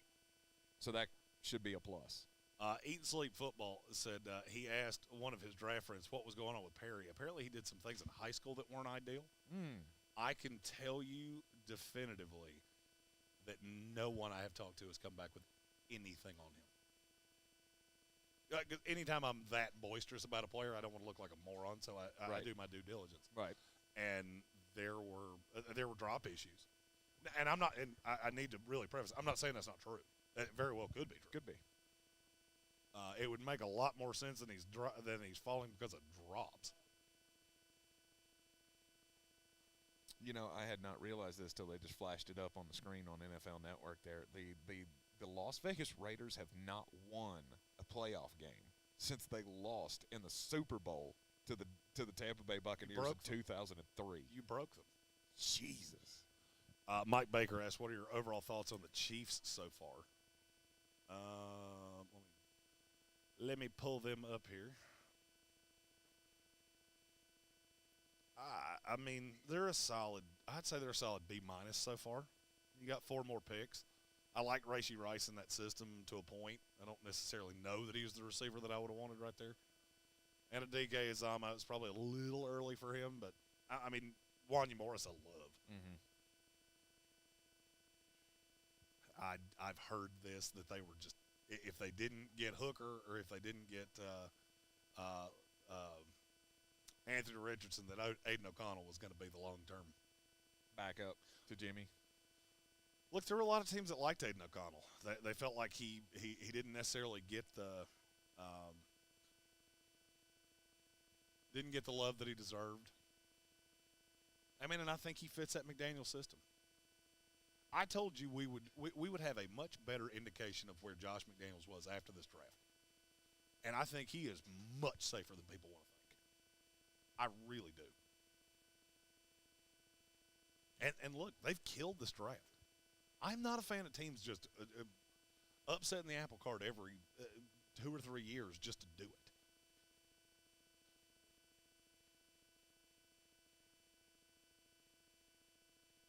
Aiden O'Connell here at 135, last pick of the 4th round. Ooh, those are some burn-ins. I know what's happening. Oh, my good Lord.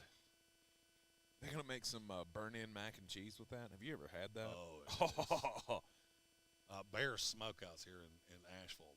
Oh, yes. They also have a ghost pepper barbecue sauce. That is. They have – what was it I had? And Mark Starling and I went to lunch there one day, and they had these little, like, meatballs wrapped in bacon. Mm-hmm.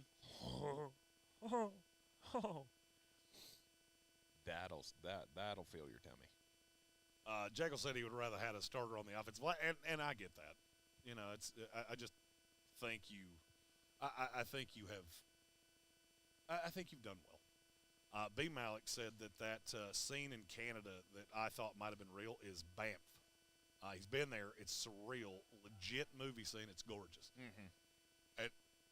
It looked like a fake Zoom background. That's how. Oh yeah, it looks like a Bob Ross it painting. Oh, it was phenomenal. Oh, we're officially to the point where we're not even going to wait to come back from commercial to announce the picks. No, 5th round they had it's no holds barred every 2 minutes. Yasir Abdullah, linebacker from Louisville, goes to the Jacksonville Jaguars. He's a little feller, but man, he's fast. That's the kind of player I really like. I mean, if I'm going to take a flyer on somebody in the 5th round, it's going to be somebody like Yasir Abdullah. Zion says, "What's up with these teams reaching for 7th round quarterbacks?" It's I don't think anybody's really reached on a quarterback yet. I mean, except the Rams. Except Stetson. Yeah, they took an XFL future MVP. They did. He'll be the greatest of all time. They have a trade in bills the to the Commanders here. I'm going to go have get a beverage. Bradley Presley asked drink time. What's your drink of choice? It's going to be a Fireball and a Miller Lite. Nice. Today. Nice. So I will be right back. You want to get me a shot of whiskey or something to put in this? Yeah. I don't care. You can go house. You know how cheap I am. Oh, that is the house? Okay. All right. Yeah.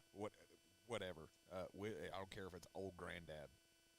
Does not matter. You don't buy the expensive shit to put it in Coke.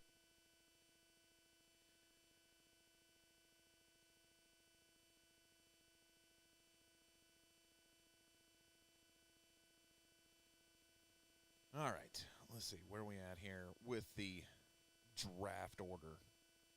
Oh, it's a brand new round, ain't it? Got to flip the page. Yasir Abdullah, first pick of the 5th round. Now you got the Washington Commanders on the board.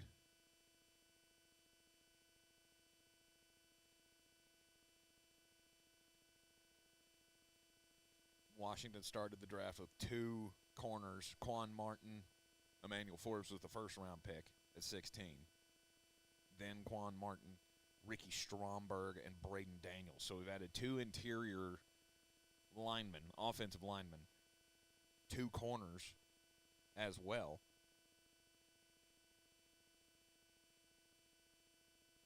I don't believe this would be a quarterback. I mean, they've got that listed as a need here, but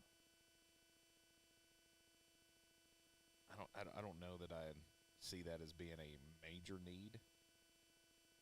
I mean, they have Sam Howell. They're making the transition. Eric Bieniemy now is the offensive coordinator, and they got Jacoby Brissett as the backup just in case Sam Howell goes completely south. He was the number 1 quarterback on Jeremy's board last year in the draft. We heard about it over and over and over again, and then the free fall of all the quarterbacks happened last year. And somehow Sam still didn't go until the 5th round. If he can develop into what we think he was going to develop into coming out of Carolina, then that would be a major steal from last year's draft.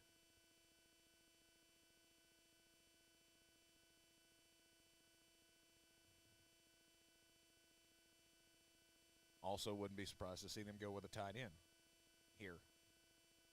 Will Mallory still on the board from Miami would make sense to me. I've never bought into Logan Thomas. So he was a quarterback at Virginia? Virginia Tech, excuse me. I knew it was one of the Virginia schools. So to me, a tight end would make sense here for Washington. I don't know which one it would be. I don't know that there's a tight end that really fits right here. Indeed. Thank you for that, sir. Yes, sir. Let's see. Well, Will Mallory. Oh, there you go. Will Mallory. KJ Henry. Oh, that's a good pick. That's a good pick by Washington.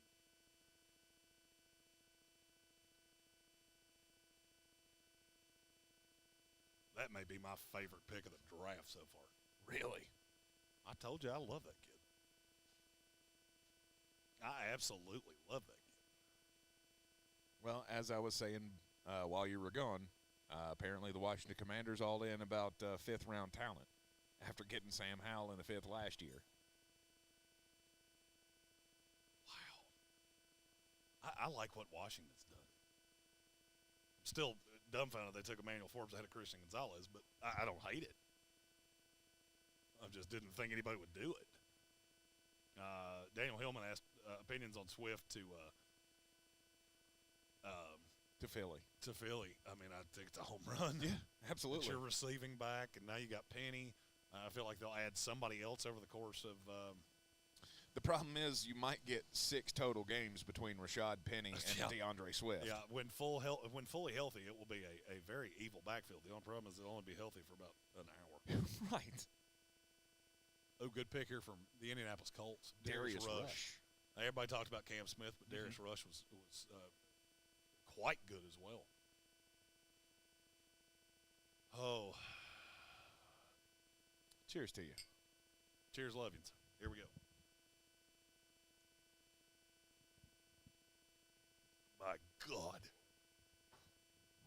I stirred that enough. My God. There was twos of them in that one. Yikes. It was a big old biggin.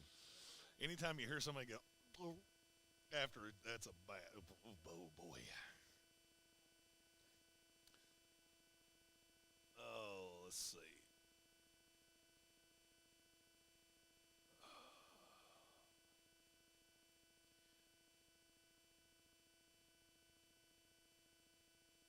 Pennywise said that's the best pick that Washington's made all the entire draft process.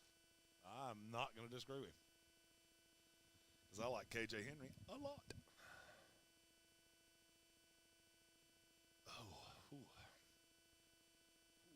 That first fireball, it tasted like that time I almost died. Oh.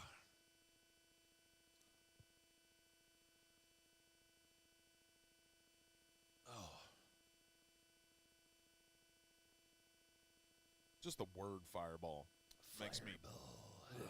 Rob Johnson said he just tuned in. What did you miss? You missed the Washington Commanders making what I think is the best pick of the draft so far with KJ Henry, value-wise. Yep. You had him in the second round? He was in the top 100. Yeah. He was in the top 100.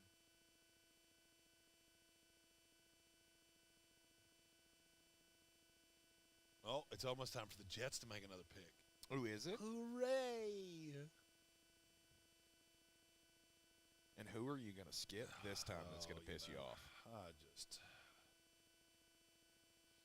I drink a lot, and there's a reason. The Jets give me a reason. Philly Cheesesteak says, who picked Dingo? Do you mean Keely Ringo? That would be Philadelphia Eagles. Because they just can't stop picking Georgia Bulldogs. The Philadelphia Bird Dogs. The Eagle Dogs.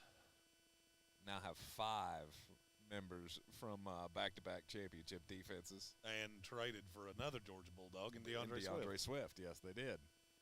Clayton Tune. Quarterback out of Houston goes to the Arizona Cardinals. Oh, wow. If you had a quarterback run at the back end of the 4th, beginning of the 5th, I did not see that coming. Clayton Tune, that's a guy that I can tell you Sideline Scout loves him. Loves him. Mm-hmm. Like had him over Hooker and Will Levis. Really? Yes. I did not see that. A little shocking. I did not see that.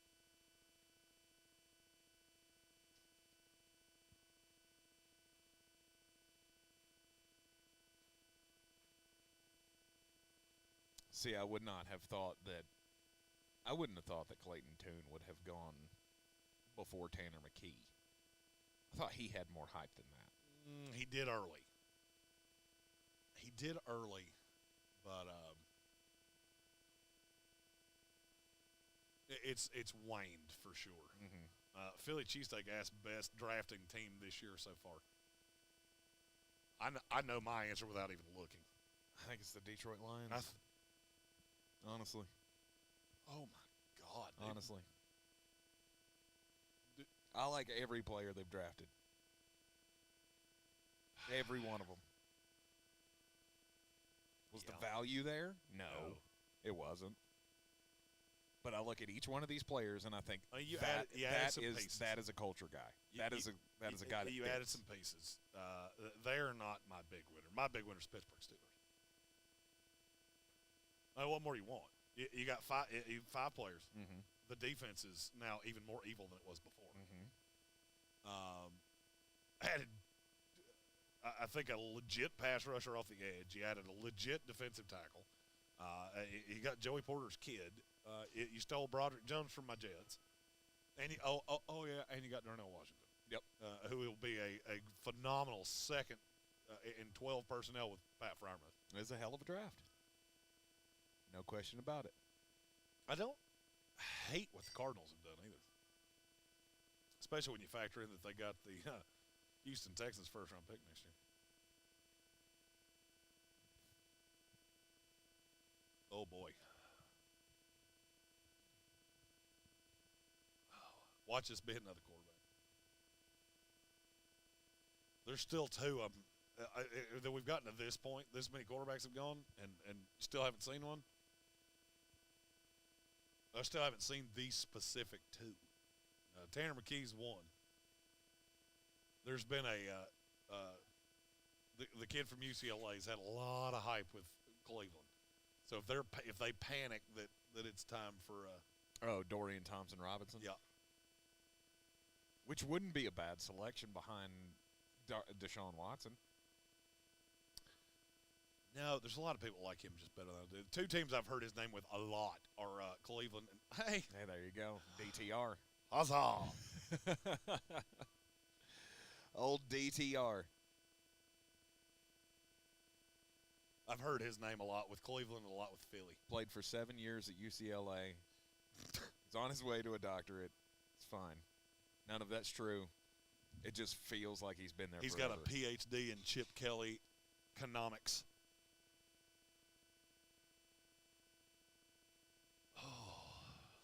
Glenn F. said the Eagles have done well. Chad Reagan, who has had the worst draft this year? The New York Football Jets. I don't mean that. I'm angry. He's just not wild about I'm it. angry. I haven't, there's not been, as in the words of the great Charlie Sheen, there hasn't been I haven't gone straight O-face over any pick, and that makes me really sad. Because I thought we were set up so nicely for a lot of eyes roll back in your head. That's where I thought we were headed, okay? Right. And it hasn't happened. Worst team? Who's your worst or your lowest graded team so far? That's what I'm looking at. I'm just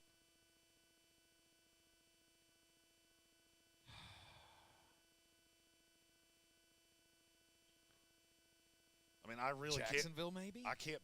Jacksonville's. There's been no there. By the way, New York Giants have killed this draft.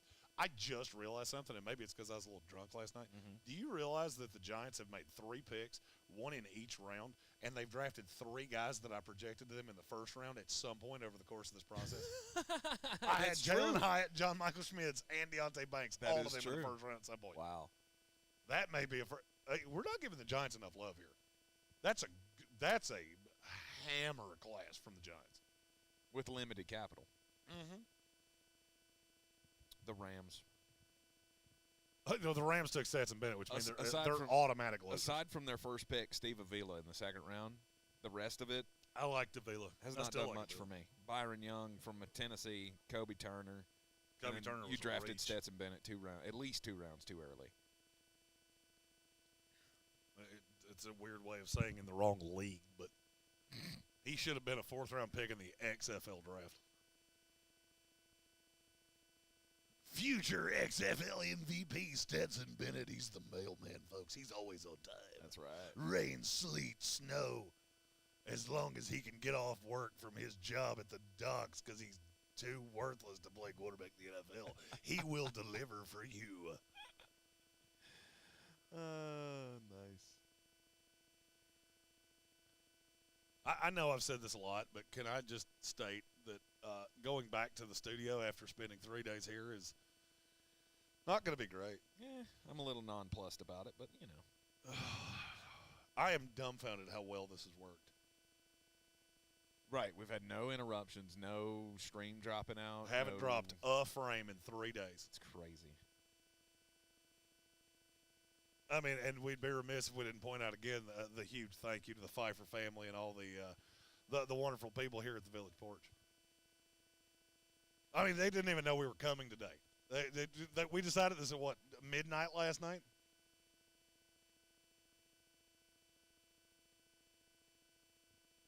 And George called me this morning like, are you showing up today? Yeah. Cool, awesome.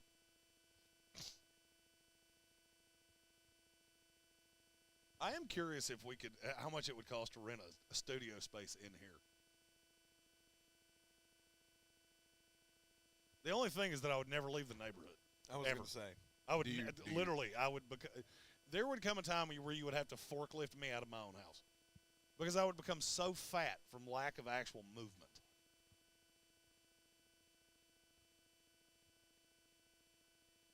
You hate driving. I do hate driving. It could be God, I hate driving. Could be a perfect scenario for you. It could be.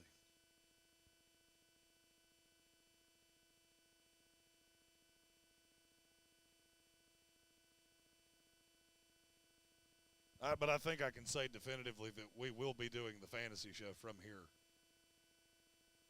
That makes just every too much Sunday. Sense. That makes too much sense. I would agree.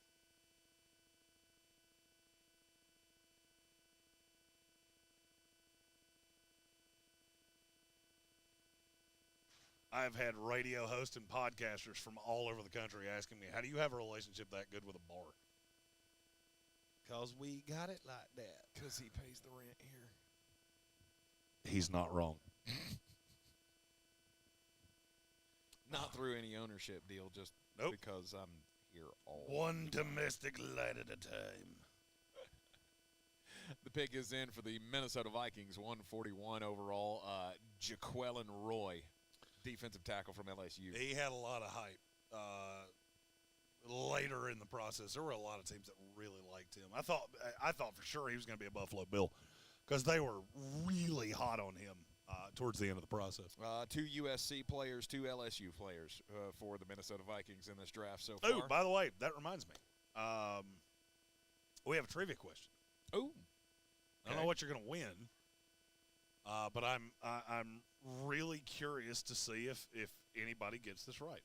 There are 3 teams that have had a player selected in every draft in the modern era. Who are they? And it's all 3 of them have continued this year.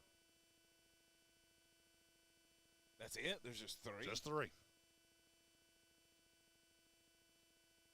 Every draft of the modern era. So going back to the merger. Yep. 1966? Is that the merger? No, 68. 68.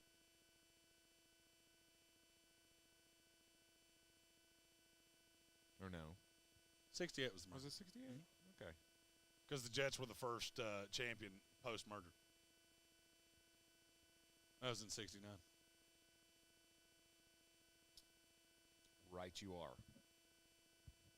It would be sad if I wasn't. Because it is about my team.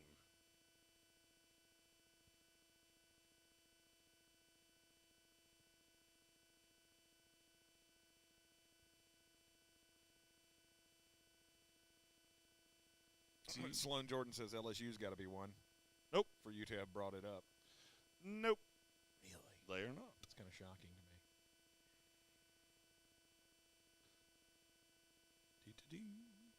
Ohio State.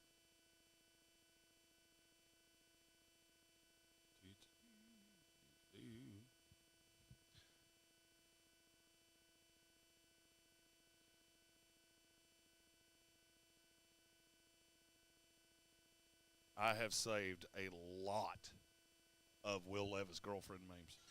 Like, a lot.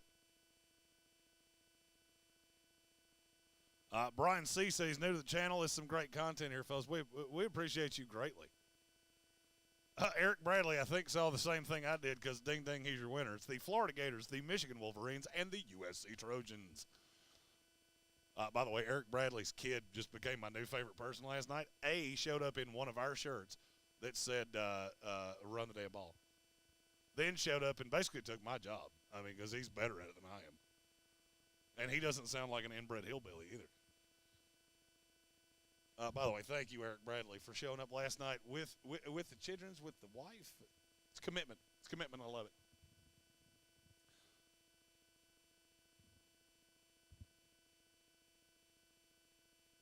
All right, your Jets pick is in at 143. Notorious B.I.G. had a thought. So I feel like if you guys streamed the fantasy shows and football games there on Sundays, it would get traction. I would enjoy that a lot. That's not a bad idea. We just set up here. We do the fantasy show. And then we run like an update show throughout the 1 and the 4 games. That could be fun. That could be fun. Oh, and we could have live updates on Battle for the Belt. Oh, that's a great idea. This is what I love about this show is that you guys are like our think tank. We really don't come up with ideas. We just take your ideas and make them our own. Indeed. And it works. Indeed. Mainly because we're we both call this idiots. the Democratic Republic of Sports because, I mean, we want your input. We want to give you what you want. Can I also state for the record that I am fat as hell. Like, I think I gained 30 pounds to the draft process.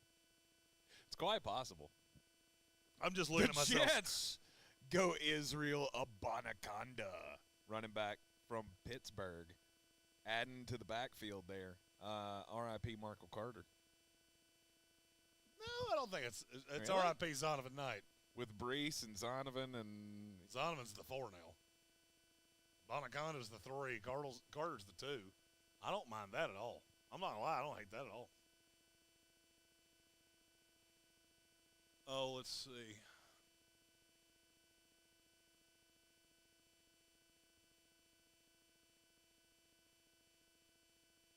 Oh, Daniel Hillman said the Knicks are going to lose to the Heat.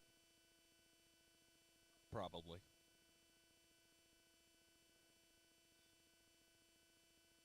Daniel Hillman also said he was saying welcome to Brian C. Said he found us before the draft last year and runs to YouTube anytime we do anything. And that's why one of many reasons that we love you all.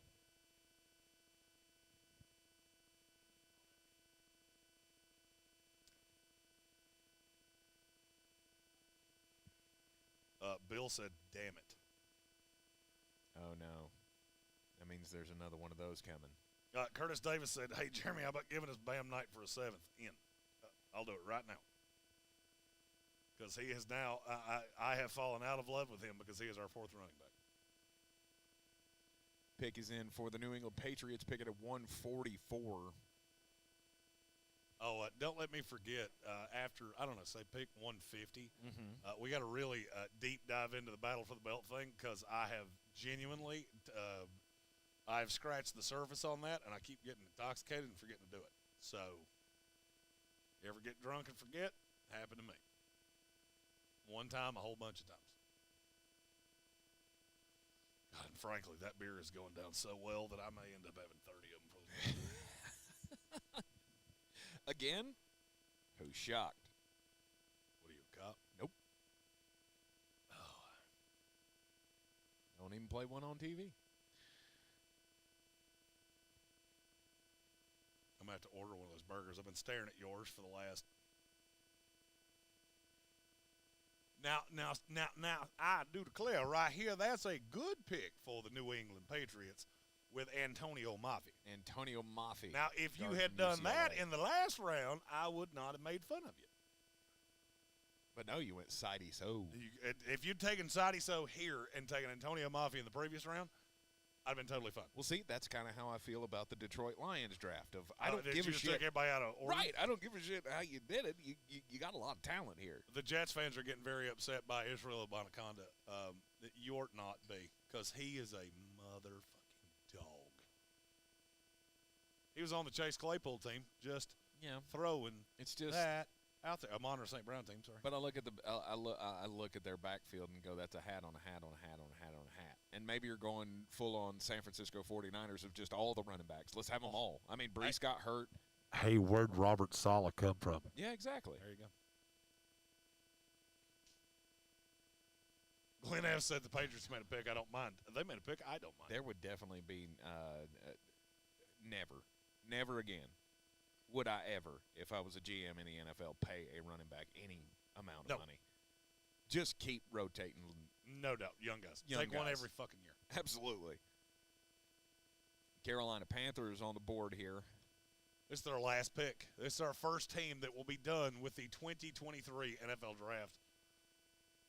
And so we'll be able to give a live draft grade. Yep. Bryce Young was a no-brainer at 1. Second round, you went with Jonathan Mingo, who could be your future one. God, I love him number so one much. wide receiver. DJ Johnson out of Oregon in the 3rd round, and then added depth on the offensive line with Chandler Zavala out of NC State. Will Mallory was right a here. teammate of Ike Maquano, your first-round draft pick from last year. Will Mallory right here, you get an A+ from me. Oh, yeah. Will Mallory right here, you get an A+ from me. And they're our first team that will be in the house with their class. Unless they make another trade. Which they're not going to. Unless they get back in somewhere, find a guy who's fallen. You never know.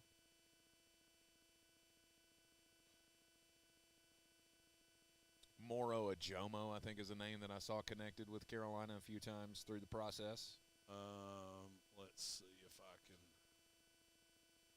if I can strike lightning in a bottle again. Habakkuk Baldonado. That was one.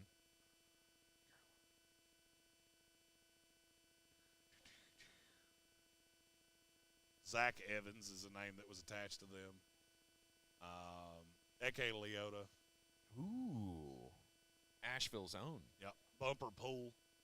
Here we go.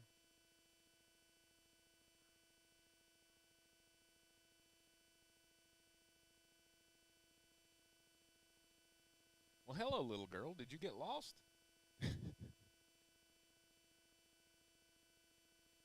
Play 60. Gin Youth. Gin Youth. Okay. Ava Palmer.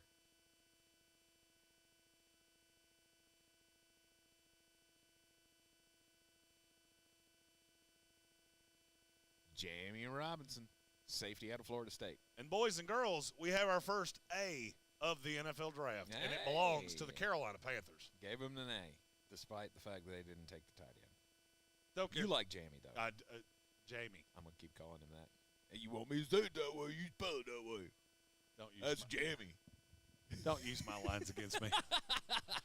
You don't have the chops to be me. Old Jimmy Jam. I like Jamie Robinson a lot.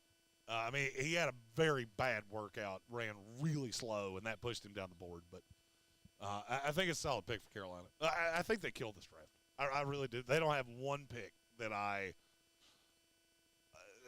DJ Johnson was a little high for me, but other than that, I think everything was great value. I loved Mingo. He had high – he was getting back into the first-round hype going in. And you know what, Carolina, you should give yourselves a round of applause. Good for you. Absolutely. Good for you, Frank Wright. And you add that on to the offseason that you had with the coaching staff and the free agency moves you made with Miles Sanders and Adam Thielen, and you're doing stuff. Hey, all right, I need a nicotine. Oh, and there he goes. I'm gonna order a burger. Indeed. Hey, could you ask her for some mayonnaise for me? That'd be awesome. Oh, I hate to see it. I hate to see it, and I hate to say it. The Carolina Panthers are set up pretty well for their future in the NFC South. Ain't no doubt about it. The New Orleans Saints are on the clock here again, 146 overall in the fifth round, under a minute to go on the clock, and here we go. Is this A.T. Perry? Is this what you've been waiting on? I've been trying to Google and look on Twitter, and I can't find anything that explains the A.T. Perry drop here.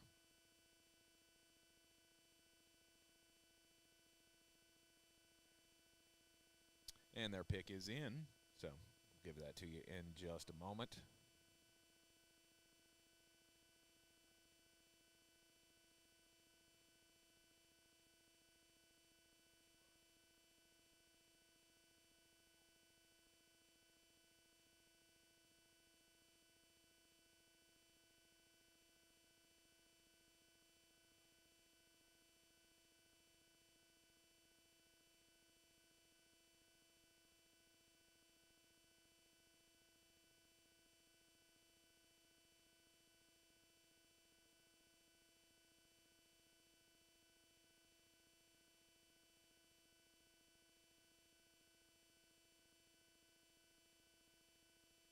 All right, New Orleans Saints pick coming to you shortly. Brian Breeze, Isaiah Foskey, Kendre Miller, Nick Saldiveri. He was the first pick of the day today in the fourth round. Jake Haener, the Fresno State quarterback, to back up the other Fresno State quarterback that they have, and Derek Carr just coming in the offseason. So with waiting on this the 12th pick in the fifth round for the Saints, still have not taken a tight end. Will Mallory's on the board. As we talked about, he could have been a good pick for the Carolina Panthers. Again, pass catcher. Just give Derek Carr another weapon. I don't know what Michael Thomas is going to be coming after the 2 years that he's been off. Feels like longer than that. Rashid Shaheed's one of those, too, that, I mean, hell, there was a period last year where he had, 6 catches and 5 touchdowns or something, and he's just a home run hitter. So he's not a bad piece.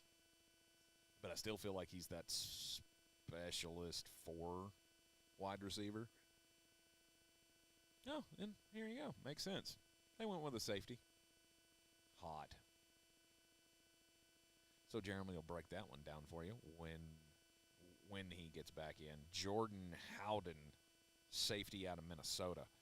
I don't even remember seeing his name in the 7-round mock drafts. I'm sure we probably mentioned him at some point. 6'2", 203 safety out of Minnesota. Jordan Howden goes to the New Orleans Saints. Tennessee Titans hoping to add some talent here in the the 5th round. Pick number 147 overall.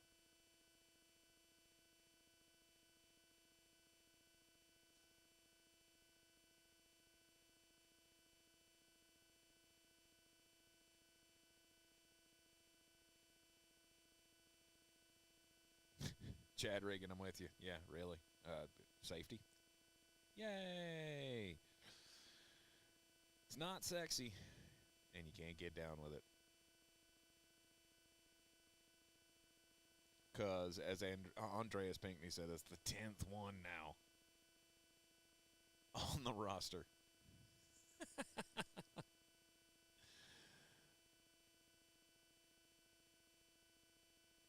Rob Johnson says the Texans are the biggest losers of the draft for not getting a weapon for their quarterback in C.J. Stroud. I mean, I can't really disagree. Tank Dell is not, he's not a star. I don't even think he has the potential to be a star.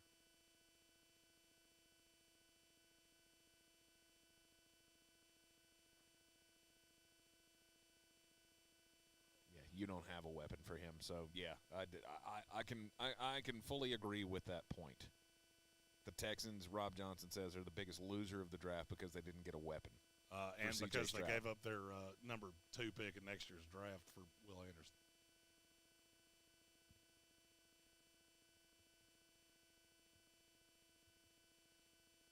I'm telling you, the Arizona Cardinals are going to own next year's draft. And, yep.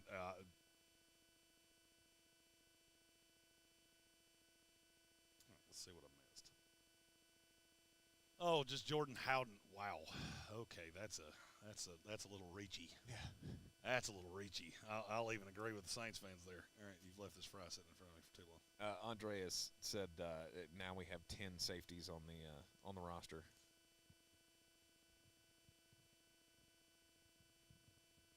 Well, you just drafted one that may never play a defensive snap in his life. Because he is a great special teams player. Little rich for me there.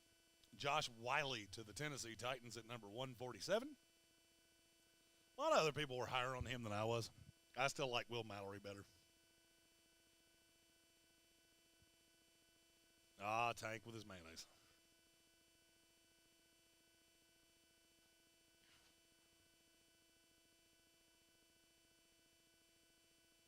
It's a good piece, though.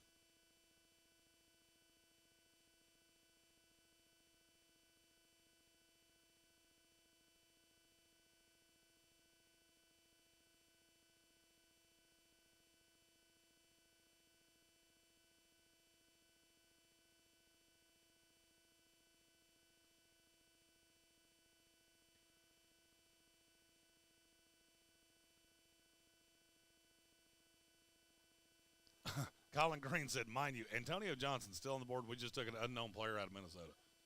I would love to make you feel better about that, but I can't do it because you're exactly right. I don't know what's going on with Antonio Johnson. And I even said he was going to fall. I just didn't think he was going to fall this far. We still got over 100 picks left. How does it make you feel?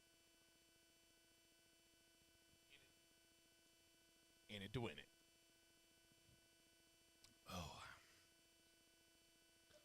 But we are moving right along. We've had 45 picks in 2 hours. It's solid work.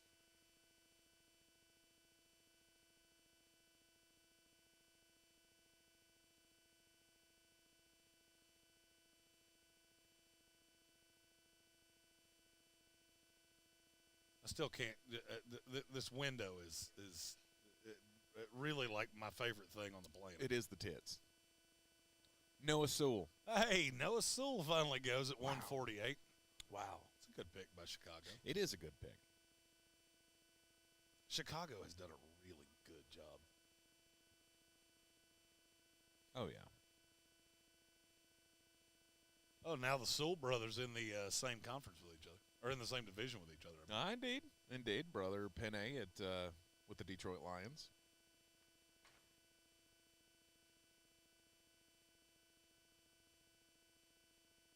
Can't wait to see the first time he pancakes his brother. Which is entirely possible.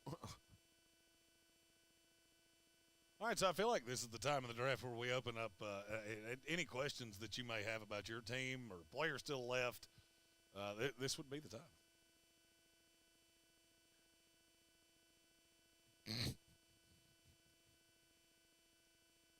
Colin's upset about the Saints. No GG doubt. Gambling says it's okay, Colin.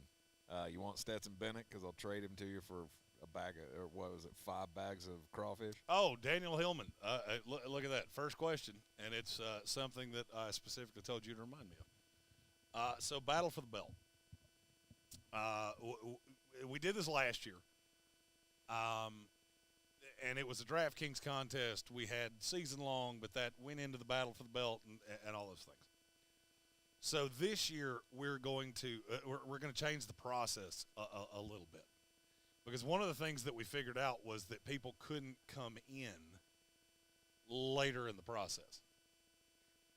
So if they didn't get in at the beginning and they didn't find out about us until week 8 of the fantasy football season, then it was harder for them to get in. So this year we have and we already said this part. We've tickled this with an index finger a couple times, but have yet to. I love that look on your face. So there is an initial early bird, I guess what you would call it. If you just want to be in on the DFS side, it's $25. We've got links. I'll put it up in the chat here momentarily. $25 donation to Eblin Charities. That gets you into the DFS contest. Then there will be so that'll be a season-long DFS. That part is the same as last year. We will also have season-long, which has a much bigger role this year. If you win the leagues, it obviously pops you up more than it did last year. We will also have a weekly buy-in. So the way the weekly buy-in works, last year you had to win to get into the finals. This year, if you finish in the top 5 of any week after week 8, so week 9 on, you get into the finals. Now, It's going to be hard to win the finals doing it that way, but you will still have the possibility. So if somebody didn't find out about us until week 7 of the season, it's not just like we have to double bird them and say, sorry, you're shit out of luck. Right. So you'll have an access there. There will also be a DFS contest that every week you try to beat me and Armchair. We would throw Tank in that, but that would get so large that so many of you would get in that. Indeed. Oh, you're the best. Oh yes, look at oh my God, look at that. That is a formidable burger. Beautiful work of art. You're gonna enjoy that. I guarantee it. I guarantee it. So, basically, returning the contest, there's 2 sides of it. The early side will be for Tools for Schools. The latter side will be for the Ingles St. Nicholas Project. Yep. we didn't do as great a job of that last year, and we're just trying to expand it. Gigi Gambling said, show that burger off. I can totally do that. It is divine, and I actually have the cheese is bubbling as it came to me. So that's going to be just divine, and it's got about a pound of bacon on it. So that's going to be a formidable burger here momentarily that I'm going to eat on camera, because we don't adhere to radio regulations here. No. If there's anything else you would like to see in Battle for the Belt, we will. We're still taking suggestions. Obviously, the entry is open. I'll throw the links up in the chat. We will also have, and we announced this on day one, for a larger contribution, you'll be able to get me and Tank to host your fantasy draft for you, and we're going to do a slew of those right here at the Village Porch. And those will be very cool. We'll have the video board. This will be like a real NFL draft. You can bring in your friends. We're still working out all the logistics of that, exactly how it's going to work, but that's going to be a lot of fun. We've wanted to do that since we started doing this, because we love hosting things. I'm not as good at it as you are, but I guess I'm gonna. I get to show off my chops. It works like our entire partnership has worked. I'm the straight guy. I'm the setup guy. Maybe straight guy wasn't the right word to use there. No, because I really didn't know where you were headed with it. I'm the setup guy. You're the commentary guy. I'm the play-by-play. You're the color. That's how I've always seen that. Seen the relationship.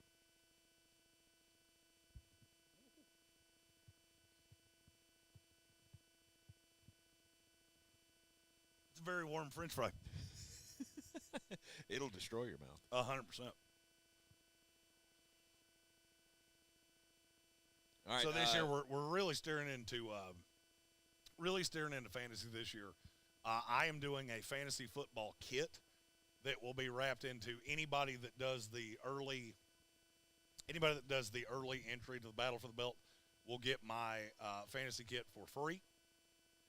And then there will be a cost to that. We haven't figured out quite what that is. I don't handle any of those things. So Daniel Hillman asked, what is the total to play? So if you want to play on both sides, it's 50 in the early entry. It's 25 if you want to just play the DFS. And then there will be a weekly buy-in as well for anybody that comes in later. And I mean, it all goes to charity. So it's we're like New England Patriot receivers. We're very slotty for charity. Indeed. And the weekly buy-in, is that just going to be a ticket into the rest of the season? The weekly buy-in will be a ticket into each week. And if you finish in the top 5, you get into the playoffs. What was that, like $5? Yeah. For a week? Yeah. Okay. Yeah.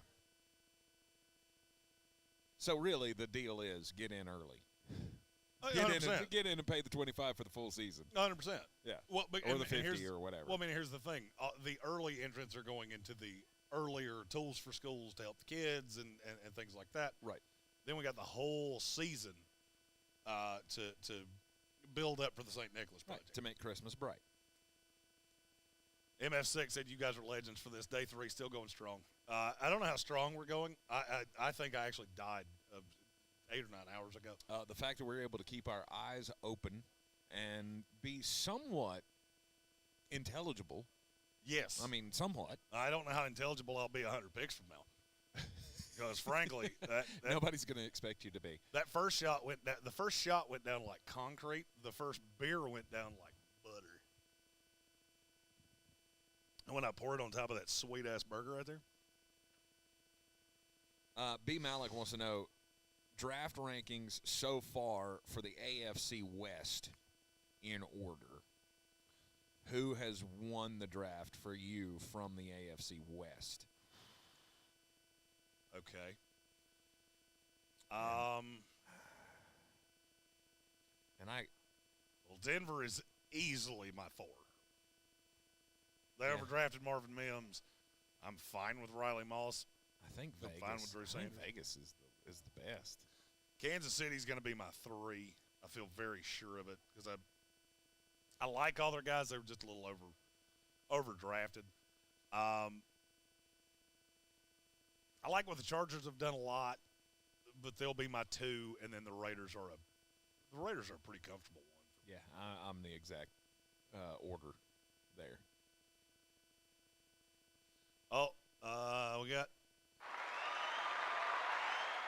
it's from Bo, our buddy Bo, friend Bo. watching. Said say hello to James from me and Karen. Hello, James. What's up, James? From Karen and Bo, 2 wonderful supporters of this here program. Not first time, and certainly long time. We love Bo and Karen around here in the old sportsocracy. Jekyll says intelligible and coherent is what makes you the MVP.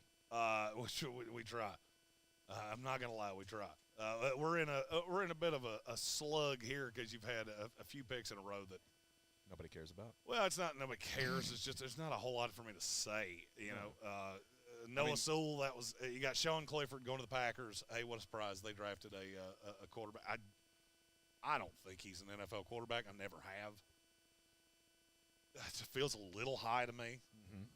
I thought he was going to be a priority undrafted free agent. Justin Shorter to the Buffalo Bills. I always thought he was going to be better than he was. 6'4", 230. He's got all of the raw. He just never really showed it. So if Buffalo can unlock something out of him, that could be a nice value pick here in the 5th round. Mike Morris to the Seattle Seahawks. I think there's more to him. I just haven't seen enough of it. I mean, I think the kid only played like 800 snaps at Michigan, so there's a lot of raw to him. Comes in as an edge guy, and total lottery ticket. And then, boys and girls, it has happened. What has happened? The Detroit Lions at number 152 have taken the first guy off the board completely. Have taken the first player that I can genuinely tell you, I don't know who the fuck that is. I mean, frankly, he could be sitting at the bar, and I'm not sure I'd know. Colby Sorsdahl. From William and Mary. From William and Mary. I graded 500 players for this draft. I evaluated over 870 to get to that top 500. Mm-hmm. And Colby Sorsdahl may very possibly be the guy that did my taxes last year. I really don't know. Really don't know. So I'm just I'm going to throw my hands up and go, I don't know who that feller is. You do know who this feller is, though. Tampa Bay Buccaneers just selecting here in the 5th round. Great name. Cavassier Dennis. Great name. I mean, if we can get Cavassier Smoke to go along with Servassier. Cavassier Smoke will be in the draft next year. Right. Servassier Dennis, Cavassier Smoke, all in. It's the all Ybor City team there in Tampa.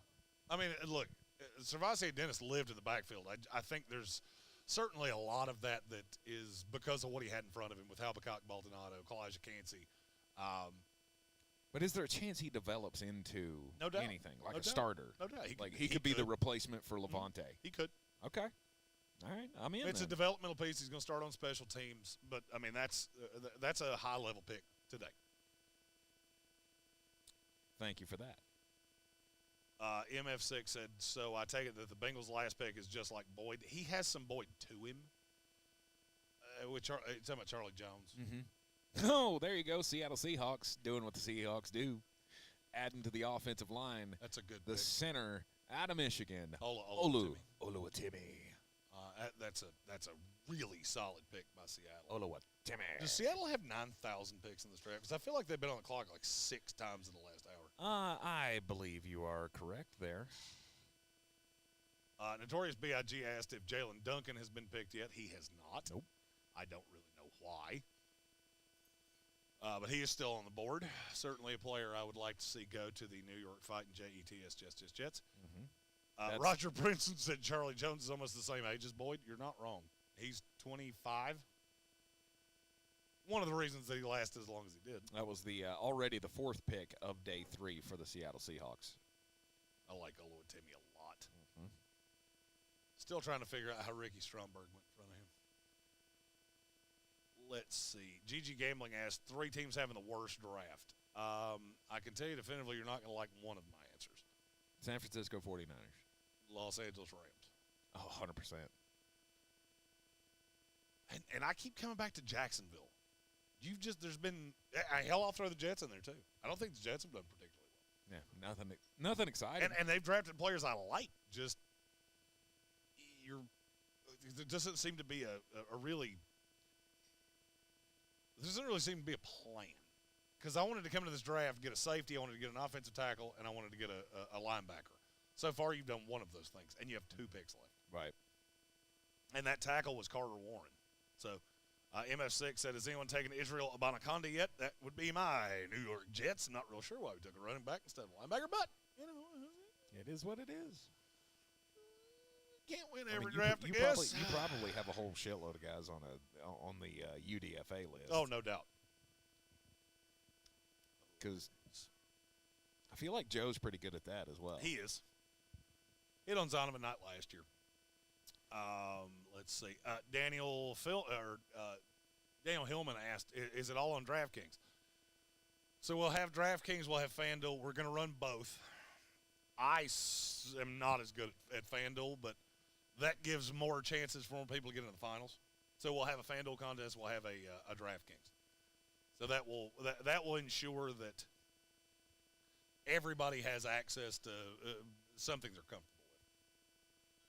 And, like I said, should be much easier to beat me on FanDuel because I don't do that shit very often. Pricing is a hell of a lot different on FanDuel. I'll be honest with you, I've never even been to FanDuel's website. Really?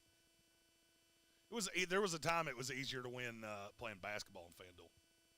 And then that stopped. Because all the sharps from DraftKings went to FanDuel, and I was like, oh. Well, shit. And that's when I went back to DraftKings. I think that's why I never went there. Because when you started getting me into it, which is into it is like playing 5 times a year, but still, I think you told me it was easier to win on DraftKings, and so I'm like, yep, that's the path for me. Darrell Luter Jr. to the San Francisco 49ers. I like that pick a lot. Luter, the Jaguar out of South Alabama. That kid's got really long arms to be as short as he is. He fits that San Francisco scheme. I like that. 5'9" with an 8-foot wingspan. He's the weirdest looking motherfucker on the planet. 5'11" with a 6'6" wingspan, I think.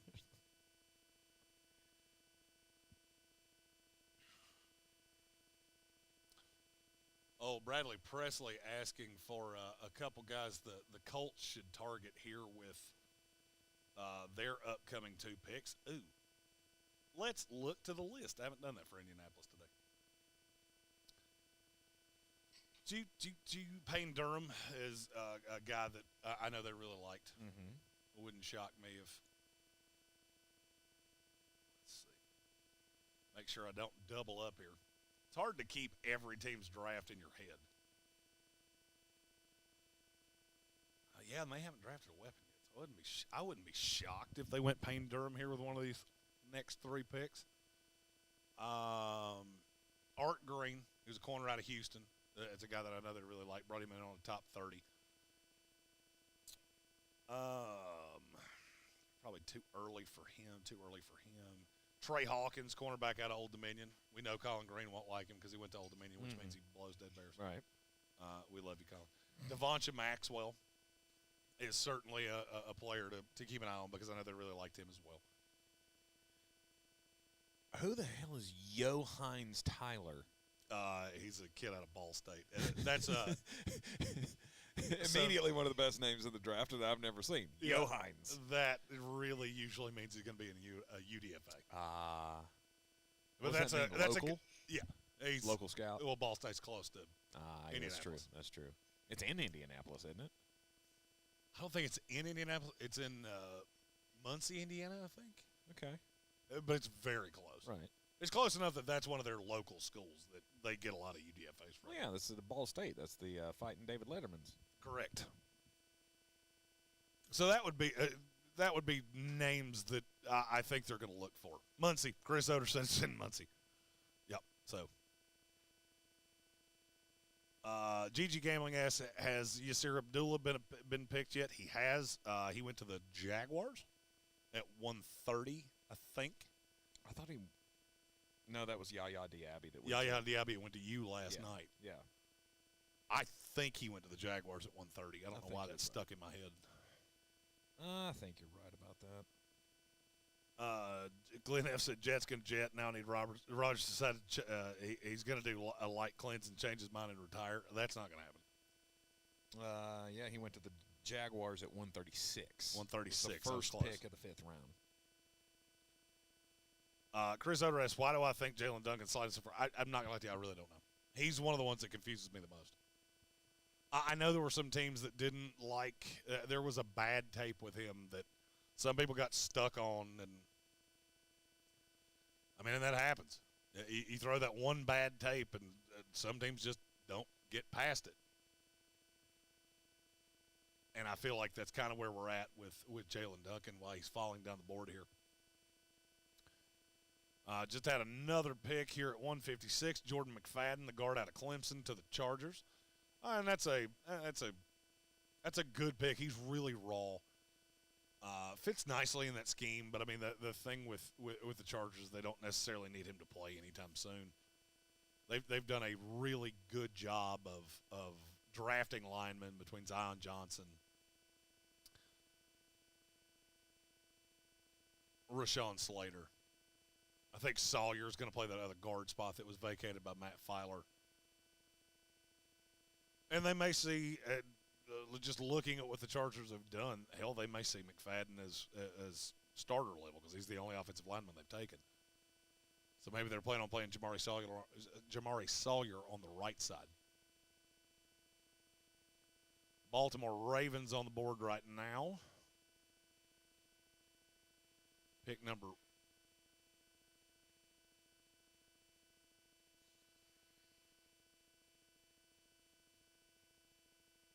thought I heard the Batman theme song. Who the hell's calling me? Caillou Blue Kelly out of Stanford. This is a kid that was in a lot of top 100s in the media contest. I saw his name several times. Got good length. Not quite as fast as what you would look for, but I think there's a lot of talent there that could be brought out. Been consistent at Stanford over the last few years. Oh, let's see. GG Gambling asked me, has HWA ordered her Joey Porter Jr. jersey yet? Not to my knowledge, but it wouldn't shock me because she did love Joey Porter. Chris Oder asking, surprised Jonah Williams hasn't been traded. I'm not, because I think they're going to draw a line in the sand there. There were apparently some offers, and none of it was what Cincinnati considered to be legit value. So I fully believe he's going to slide in and play guard, probably for Cordell Volson. Or he's just not going to play.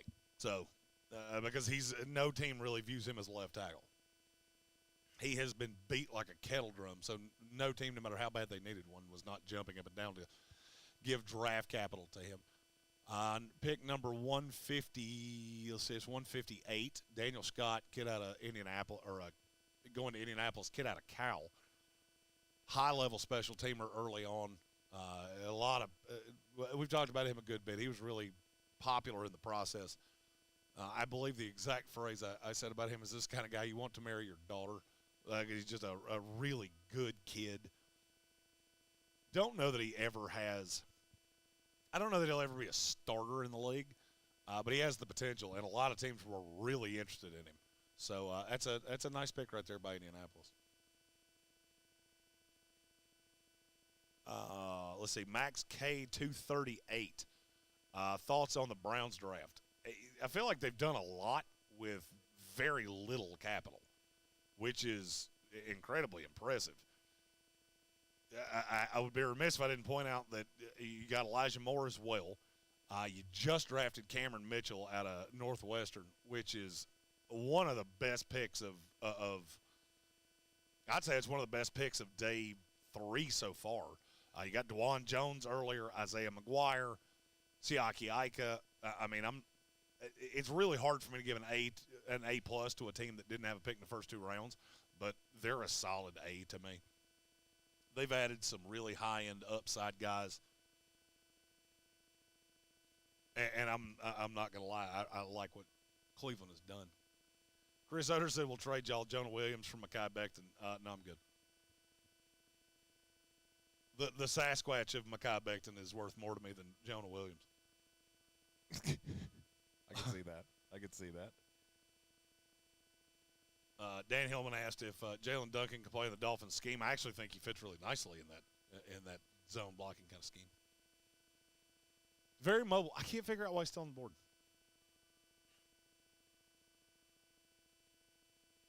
Oh, I miss Caillou Blue Kelly. Yeah, Baltimore. That's what I said.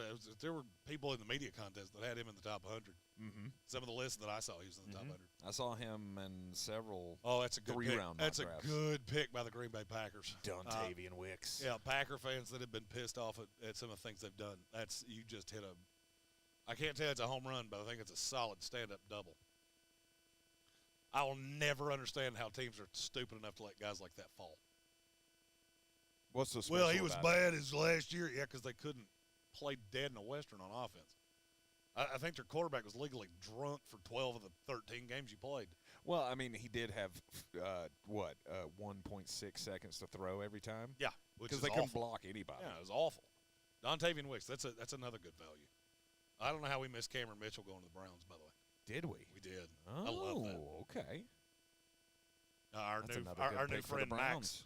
Max, our new friend Max K238 asked about the Browns, and That's.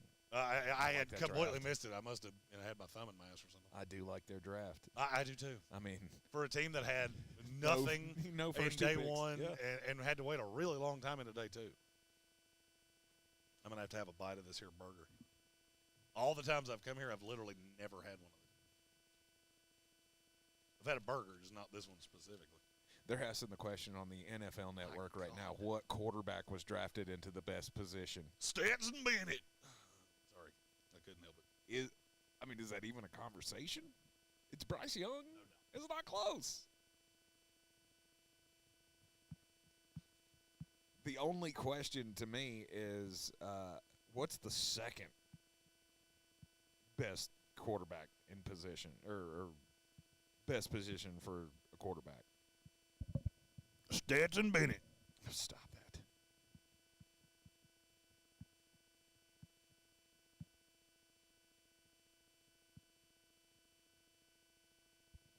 My God.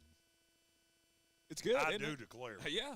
It's That killer. thing right there is phenomenal. Absolute heaven.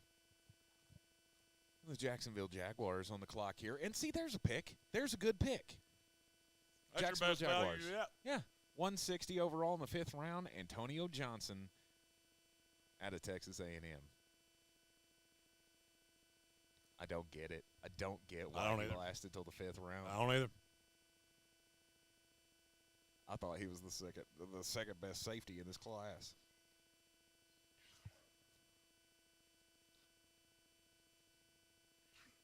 That's without a doubt the best pick for the Jacksonville Jaguars so far in this draft.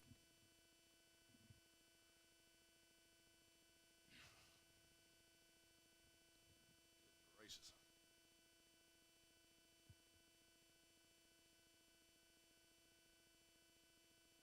Still a lot of work to do for the Jacksonville Jaguars. They still got 6 picks left. 3 in the 6th, 3 in the 7th.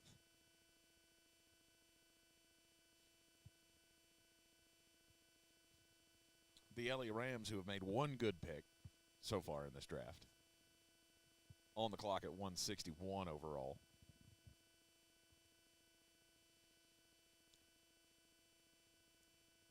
Hillman said he was asking for our fantasy info because there's shenanigans every year in his work league. Oh, yeah. There are no shenanigans here. Nope. We don't do shenanigans.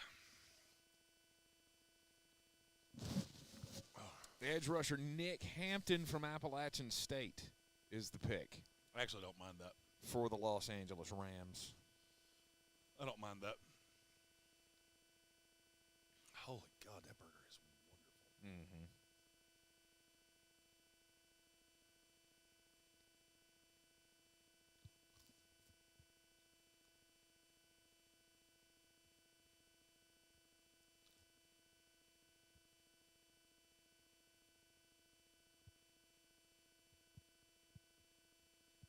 Thankfully for the Arizona Cardinals, the L.A. Rams probably won't finish last in their division. Correct. It's the best I got. It's the best hope I got for L.A. Rams fans. No doubt. This is going to last forever. Is it, though?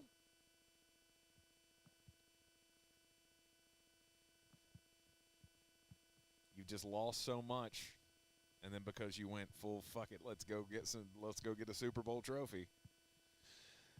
You don't have the capital to rebuild this team. And then you wasted a 4th-round pick on Stetson Bennett. Gordon Lightfoot playing in the Village Sports right now. Very formidable.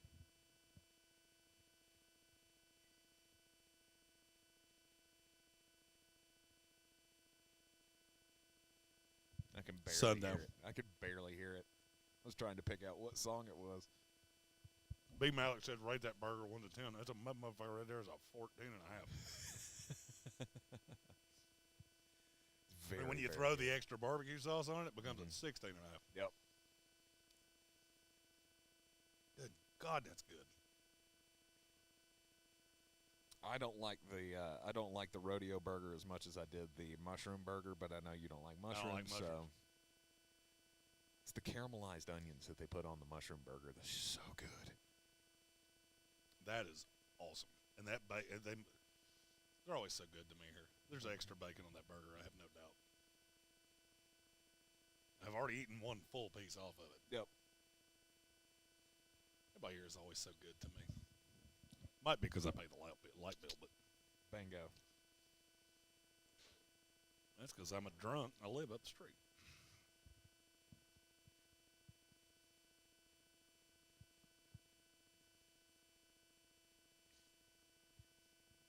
Oh, yes. All right, the Cincinnati Bengals are on the clock here.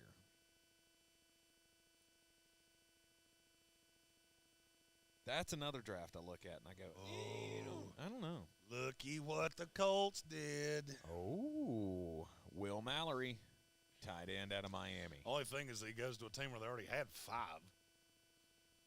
My God, what is he, the 4th tight end? He just went to tight end Siberia.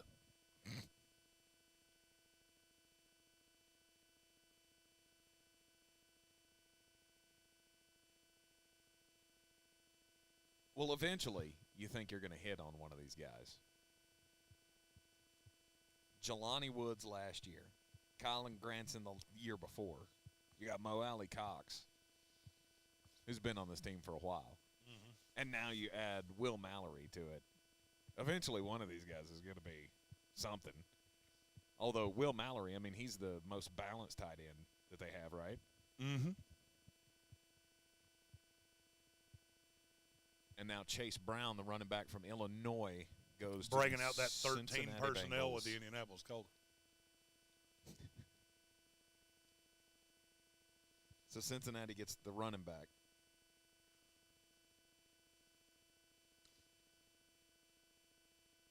I think it's funny I said I liked his brother better than him. His brother went 2 rounds before him.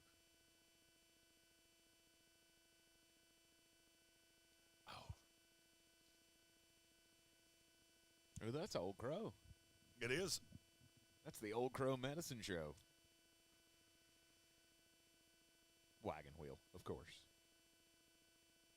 The theme song of the state of North Carolina. No doubt. Chad Reagan asked if you could see Eric Gray from Oklahoma going soon. This is the range for him. He didn't have a particularly good Senior Bowl. Pushed him down the board a little bit. Him and Kenny McIntosh both. Mm-hmm. You remember when we were talking about Kenny McIntosh being the 4th running back in this class, and I laughed until I about shit on myself? Starting to understand why I did that. Patrick Holt's here. The party can officially. Yes. Welcome into the coverage, sir. Day 3 of the NFL draft. He asked if we'd ever been to the Wagon Wheel in Mars Hill. No. I didn't know there was a Wagon Wheel in Mars Hill. Mm-mm. Right now, I'm oh boy, sorry about that. I don't know. Honestly, I don't know that I've ever been to Mars Hill. Really? Living my entire life right here, or aside from like 3 or 4 years. Oh, the Minnesota Vikings finally got their quarterback. Let's see, the Wagon Wheel in Mars Hill, North Carolina. It appears to still be open. American restaurant. Okay. 89 Carl Eller Road. Holt said he's sorry his lady had to take a nap. They were out killing turkeys at 6 a.m. this morning. Hell yeah. I think Brian Haynes was too, but in a much different way. I don't think he was shooting them. I think he was hitting them in the head with sticks. He seemed very tired when I left the house earlier.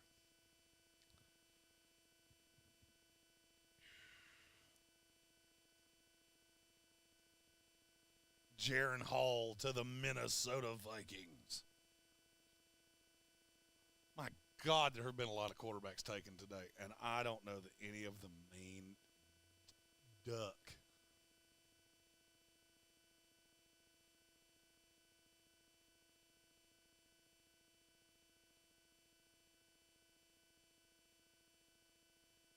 Chris Outer said CBS's draft tracker said the Bengals needed an offensive tackle, an interior offensive lineman, a tight end, and a defensive lineman. Bengals go edge, corner, safety, wide receiver, running back. But for why?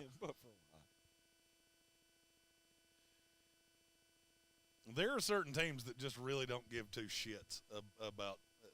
They just take the best player on board. Mm-hmm. And I don't necessarily think there's a. I don't think it's a negative. As long as Jordan said Antonio Johnson, the Jags, where he won't be used correctly. Sigh. I agree. The Brown family's very happy. Oh, the Jets are coming up soon, so I need to cram down some nicotine before they do. Oh, okay. Be back momentarily. All right, we got Chicago, Kansas City, L.A., Arizona, Dallas, and then the New York Jets. Jets.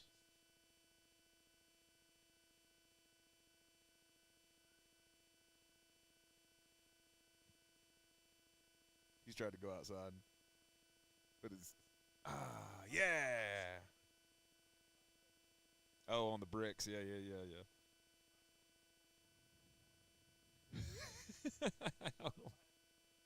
Well, of course your shorts are shorter. I buy normal shorts and they're like capri pants. Meanwhile, he buys shorts and they end up looking like he's playing basketball in the 1950s. Wondering whether one of the boys is going to fall out at some point. Yeah, he's got Hoosiers pants on. Old.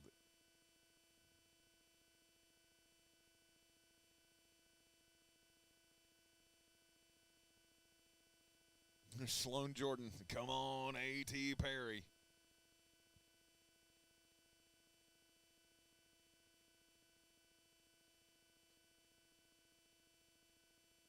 The Draft Network had Perry ranked as a UDFA.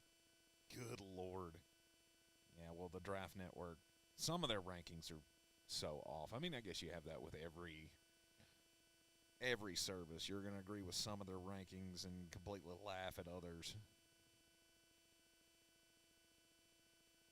But the Draft Network definitely falls into that category. That's the one that I like to play the game with Jeremy when I see a new mock draft come out. Usually we play mocking the mock way more off the air than we do on the air. And it always seems like the Draft Network is one of those that I always love to see Jeremy go, well, they're stupid.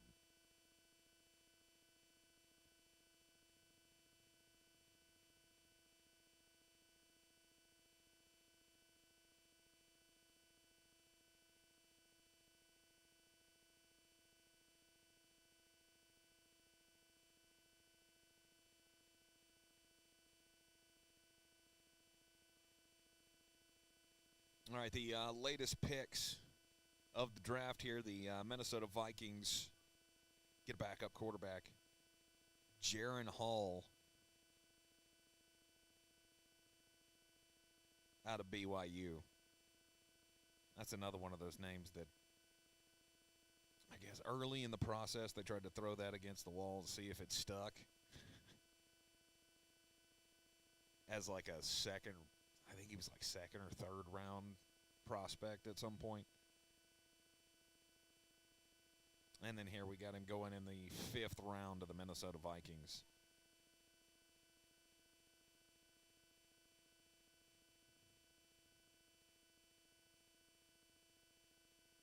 166, waiting for the Kansas City Chiefs to make their pick.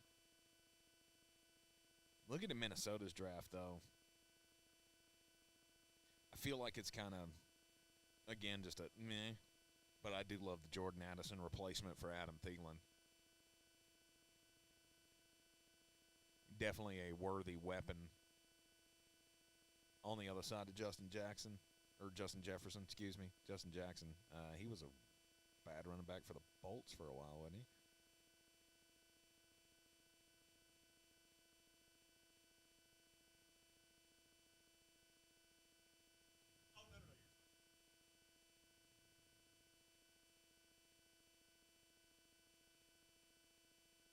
Chris Oder, thank you for tuning in with us.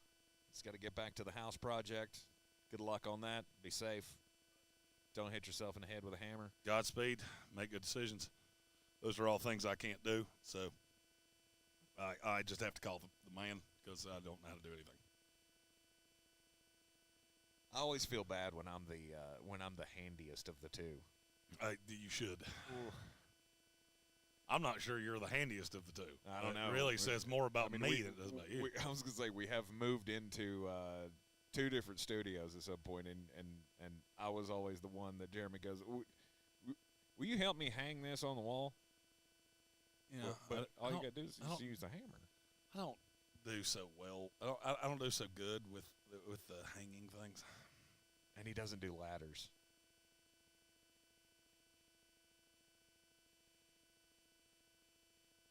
Terrified of falling from them. Oh, I am terrified of falling from them. 2 picks here. Terrell Smith. That's a nice pick by Chicago. Long-armed corner. Very developmental. Apparently Mel Kiper had him in the top 100. And I'm going to need you to explain that in no less than 500 words. Mm-hmm. And B.J. Thompson, nice developmental edge rush out of Stephen F. Austin. The lumberjack. Super raw. But that's why you get him at pick number 166. And we have a trade. The Houston Texans have come up to number 167.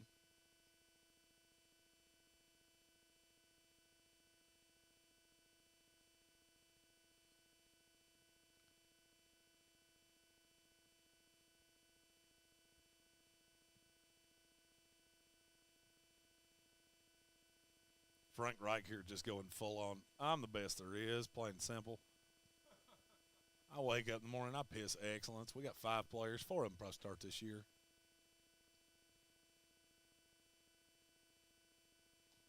Carolina fans should be ecstatic. You talk about what a difference a year makes. You went into last year with Matt Rule's fat ass. Yeah. Now you have one of the best. Who Matt Rule probably, if Matt Rule leaned back in a window, he'd look strikingly like I do right now, like a walrus sunbathing itself.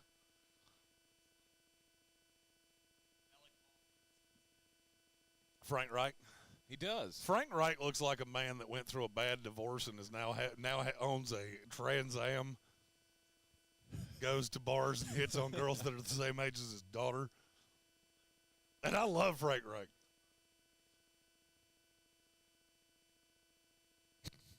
He also looks like he's.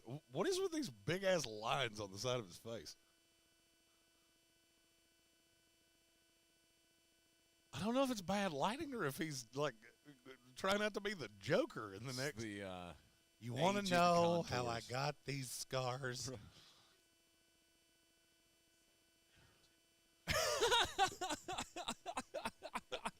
Jeremy doesn't know what that is. He would be laughing much more. Did you give him his? Did you turn him on to PhD weight loss? Because he appears to have some laugh lines that I think you could hide a pencil in. Matt just asked whether or not he was the playing the lead in Thinner 2. That's great.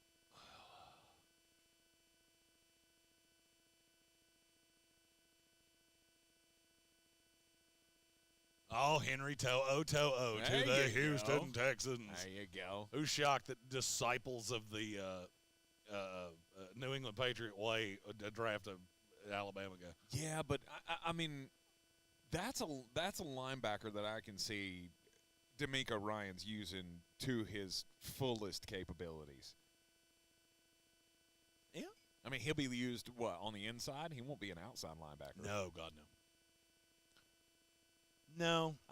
And you've got him next to who's the kid that they drafted last year? Christian Harris. Mm-hmm. 0 touchdowns allowed in 407 coverage snaps in 2022 for Henry To'o. It gives them two linebackers that are more athletic when I watch them running shorts than they are on with pads on. Mm-hmm. Well, I mean, that's not hard to do. Well, I don't disagree.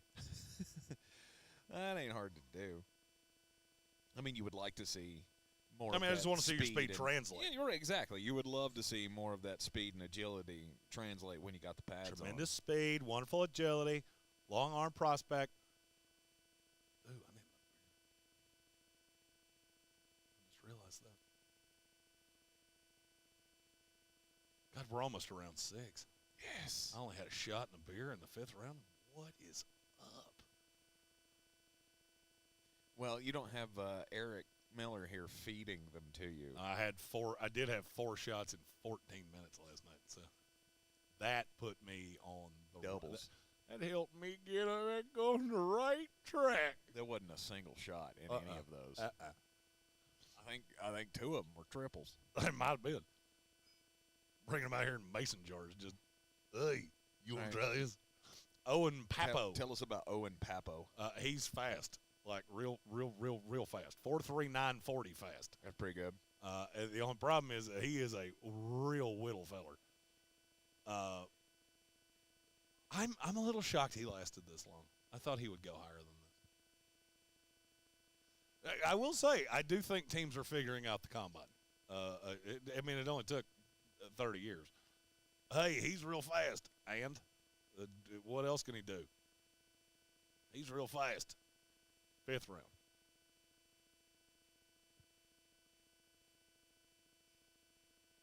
Dallas Cowboys coming up after the Arizona Cardinals here. And then Nick is in, and then the New York Jets, Jets. GG Gambling says he wants to go to L.A., see if he can get some of that weed that Les Snead and Sean McVay have been smoking. You know what I just realized? What? Where'd Luke Whippler go? Nowhere. No, he ain't going nowhere. Wow. And he wouldn't be a bad pick for Dallas. No. Biotish has not been as good as you wanted him to be. You're not wrong. I keep going back to his most embarrassing tape had to be against Tampa in the first game last year. Vita Vea put him on his ass at least 6 times in the game. Yeah. I mean, just bull rushed him. Wow, I didn't realize Whippler hadn't gone. Made him look like a whittle boy. It really makes me wish we hadn't taken Joe Tittman at friggin' 44. Take Luke Whippler right here, and I think I'd feel much better about what we were doing with our lives. Yeah, but you wouldn't do that. Take another center? No. Oh. I'm saying instead of taking Joe if Tittman you up had. Gotcha. If you had not taken there. Correct. Tittman. I hear what you're saying now.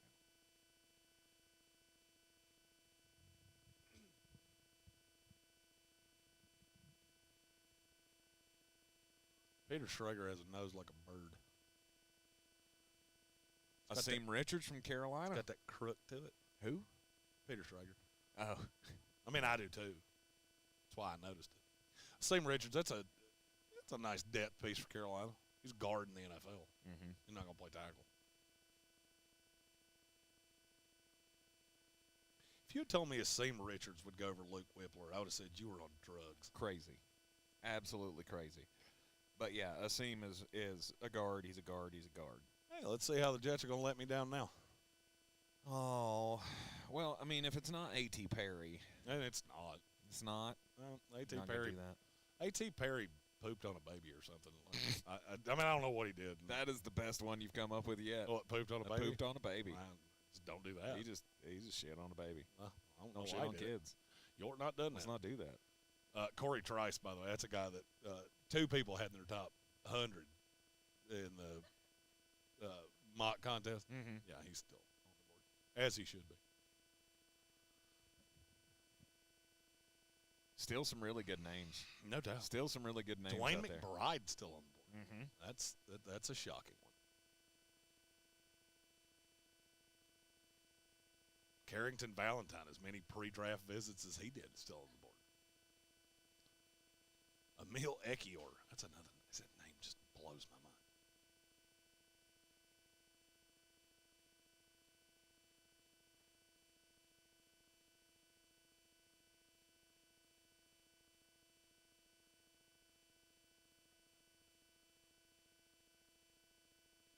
Come on, Jets, go ahead and take somebody that pisses me off so I can.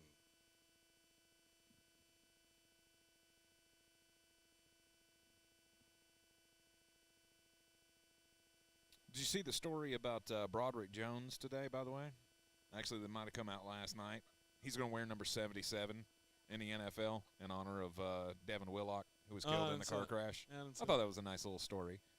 Broderick Jones going in the first round of the draft. Oh, joy, the Jets traded down. It's so good.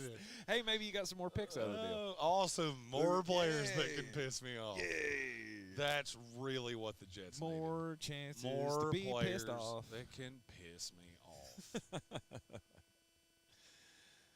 Let's see what the terms of this shitbird deal were. The Jets trade. We sent 170 to the Raiders for 204 and 220. Awesome. Need some of them practice squad players. Hell yeah, let's fill that shit let's out. get more players. Yeah, because we've done such a great job. You're just building up for the moment when they say, okay, that's it. We're combining the XFL and the USFL. We're now going to treat this like the NBDL, where everybody gets to send players to these teams. You've wanted that for a while, so maybe that's what this is. They're just building up the practice squad so they can rule. GG Gambling had a good point. At least we didn't draft Stetson fucking Bennett. True. Dan Hillman said, starting January 1st, North Carolina is medically cleared. I don't know what that means. Ooh.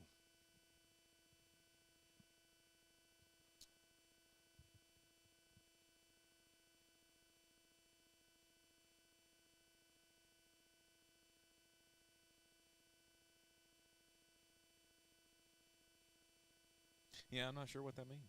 Well, neither.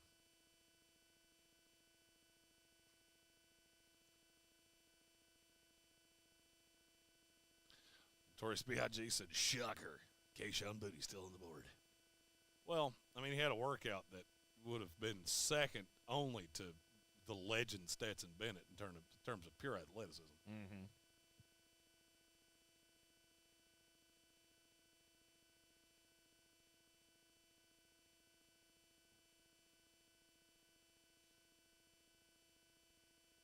Sloan Jordan said he's actually never made a seventh round pick, and that's true.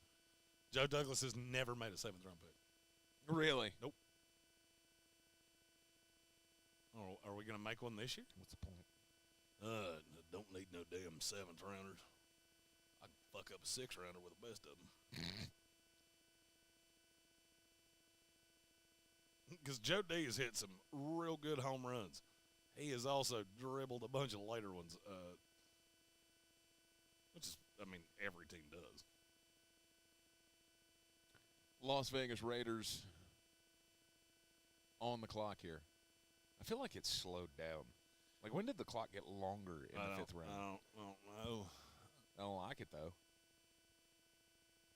Oh, the Jets have 3 picks left now. Woo. I don't think I ever thought there would be a draft with this many players in it that I liked, that I would hate this much. I don't dislike one of the players they've taken. And yet, I absolutely detest this class. You liked somebody better at each of the spots.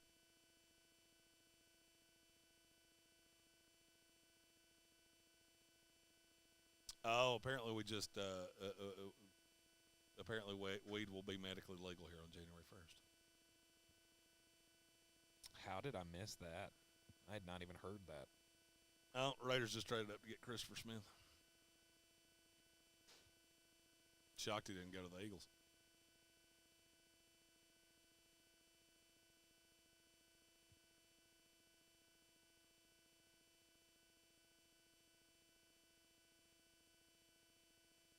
been introduced.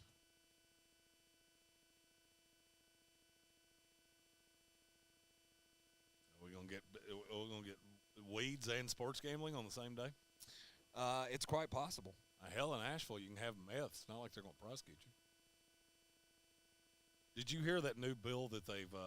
And we don't do politics, but it's day 3 of the draft. Mm-hmm.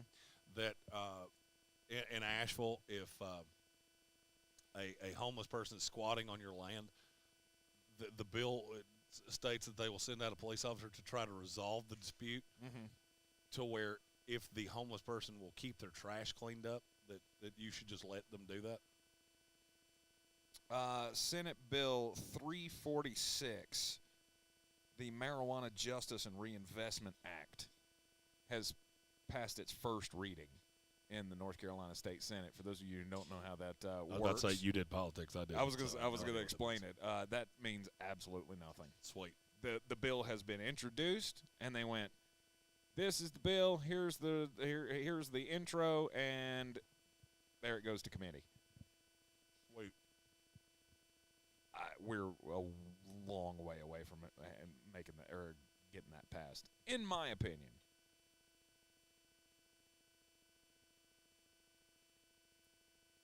Who is that guy wearing the sweet Ed Hardy Texan shirt?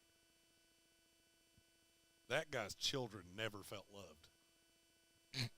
He never told one of his kids that they accomplished shit.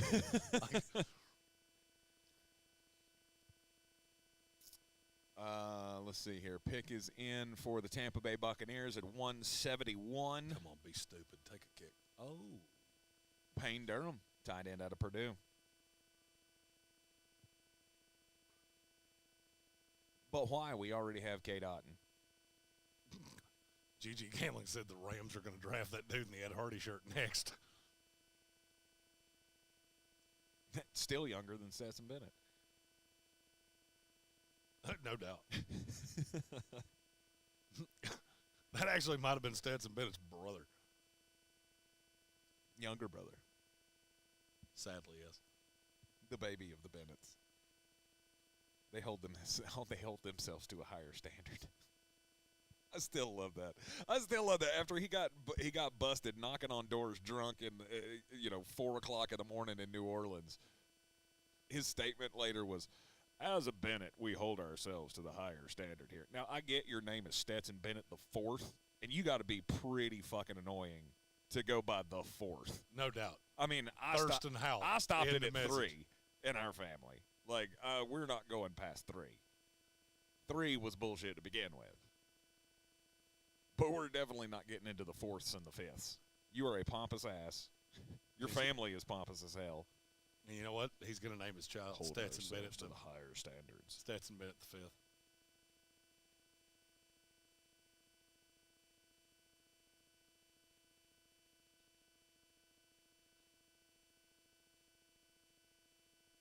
Yeah, Payne Durham, tell me about him. Make me excited about this. He's big and slower than hell. Awesome. So, not worth a damn. He's good senior ball. Kate Otten will start. Probably. At least Payne Durham comes in as the 2, probably ahead of Kieft. Yes, he's a better blocker. And can be a really elite blocker. It's just okay. He's going to have to progress. I mean, I think he ran a 4.84 or something like that, 40. He's real slow. Here's you a little bruiser to go with Saquon Barkley with the New York Giants. Eric Gray. I think it's funny the Giants drafted Saquon Barkley at 2, and then they have just resolved we're never going to take another running back earlier than pick 170. Mm-hmm. It's just going to be a different combination of broken toys that we took in the 5th and 6th and 7th rounds. How does Eric Gray go ahead of Dwayne McBride? I cannot, for the life of me, understand that. That will always be one of the enamored by Power 5. That will always be one of the most jerseys. Interesting parts of the draft to me. Is how differently teams view guys. Mm-hmm. Now you still got Zach Evans, still got Dwayne McBride, still got Sean Tucker, Mo Ibrahim. Mo Ibrahim's probably not going to get drafted. There's so bodies on that body. I mean, I love him, and I'm not sure I could draft him. I'd have taken him ahead of Eric Gray, though.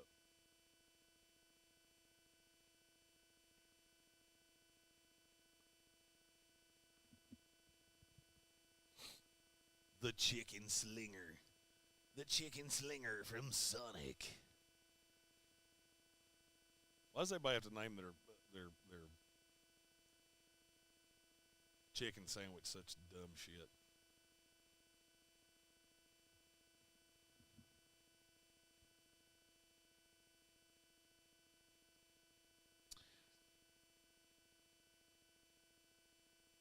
Oh, Daniel Hillman says he's going to come up here on January 1st to see Hi, Jeremy.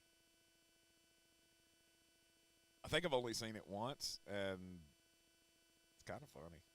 It is kind of funny.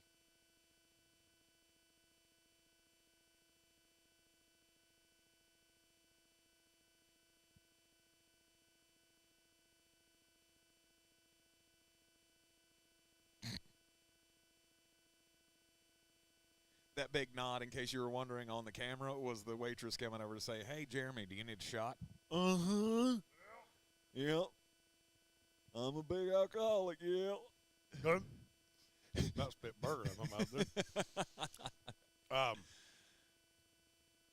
So I need to state this for the record, because we're on the Tube U instead of the ESPN radio. They could make weed legal and give you a free $500 for smoking it. I still wouldn't do it.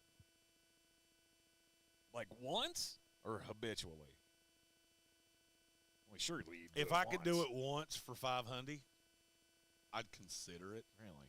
I can't tell you definitively I'd do it. You can come over to my house. We'll do it for free. I think that's the most amusing thing that most people don't know. What are you, cop?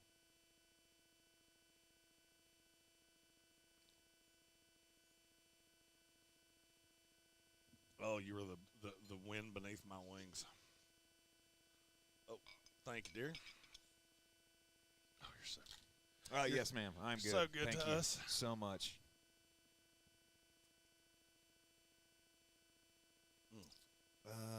Let's see here. Almost. Oh, he was saying it's already illegal. It's already legal in Florida, so he wants us to catch up with the times, I guess. It's not my thing. Yeah. I gave my word. That's like Austin Powers. That is my bag, baby. I told that I told that big dancing cat with a dare that I would say no to drugs in like the 5th grade, and I meant that shit. Dancing cat. I also gave my word to stop at 3rd on Teen Abstinence Day, and that is a problem that I fucking broke. Teen Abstinence Day. I asked me to wear that ring, and I said, that's the dumbest shit I've ever seen in my life. That was one of those interventions that they never had to do with me. They're like, we're not worried about you at all. You just keep doing whatever you want to do. You can't get yourself pregnant, so we're really not worried about it. Right.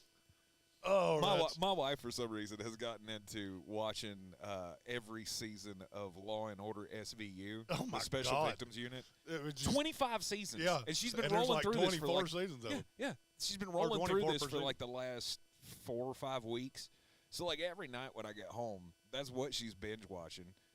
And so we were watching all of these, and she said, "What would you do? What would you do if a cop ever came to you and accused you of sexually assaulting someone?" And I would drop my pants and go, "What am I gonna do with that?" You think? I'm just saying.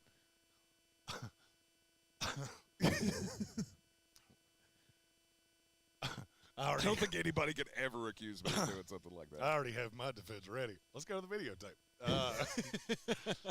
This is why you put a tape. You know he has documentation. That's why you put it. I learned that from Charlie Sheen. That's why you put a video camera in your bedroom. Yeah. Excuse me, defense attorney. Defense exhibit number 7. What was the last word in that video recording? That would be Daddy. And the defense rests. Andreas Pinkney said, "Dank, don't ever change, sir.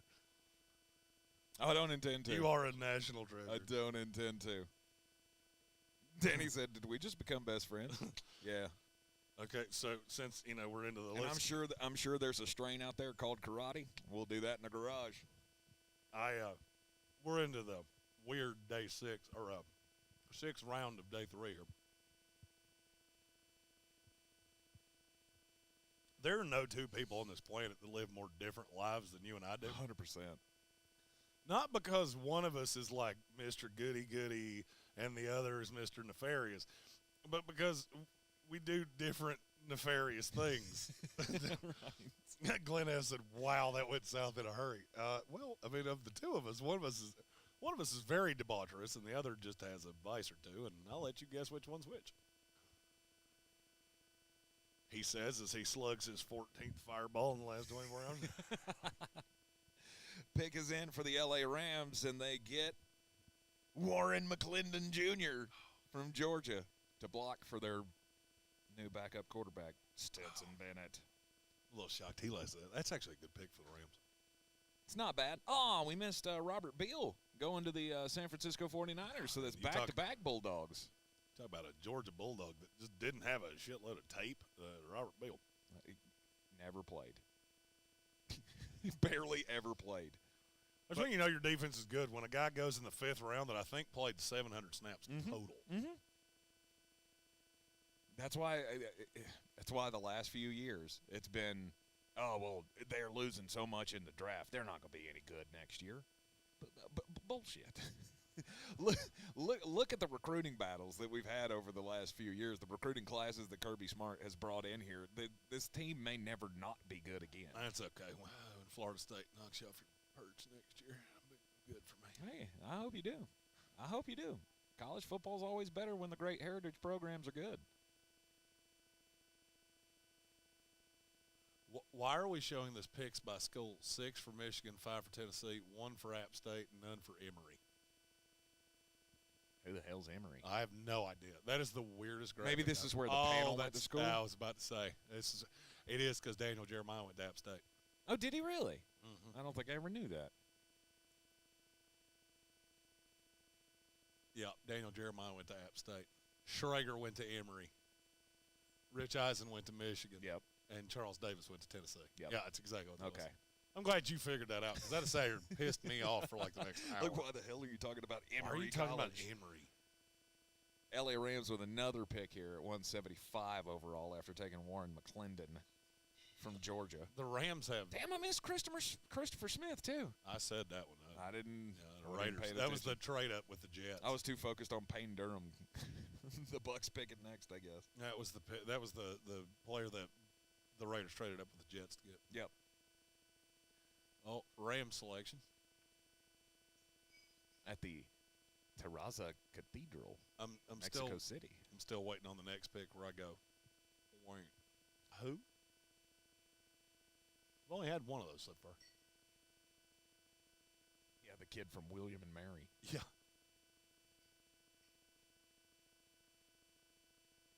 Do we have any local guys in the draft other than Eku? No. Okay. Leota. I didn't know if there was one of those Davis Allen. tiny. He really high points the ball well. Other than that, I love how they said smooth more than fast. Oh, you mean because he ran a 4.8 40? A 4.85. Sorry, I gave him 500ths of a second. Yep. Smoother than he is fast. Yeah, because he's not faster than I am. Like.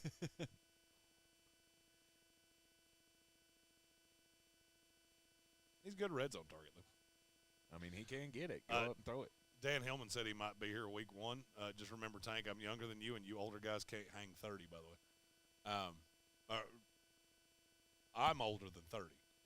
And I promise you, I do declare, and Brian Haynes' older than I am, I will guarantee you, you can bring anybody with you want.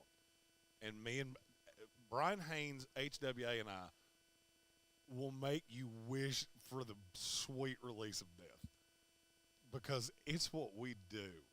We are professionals. Mm-hmm.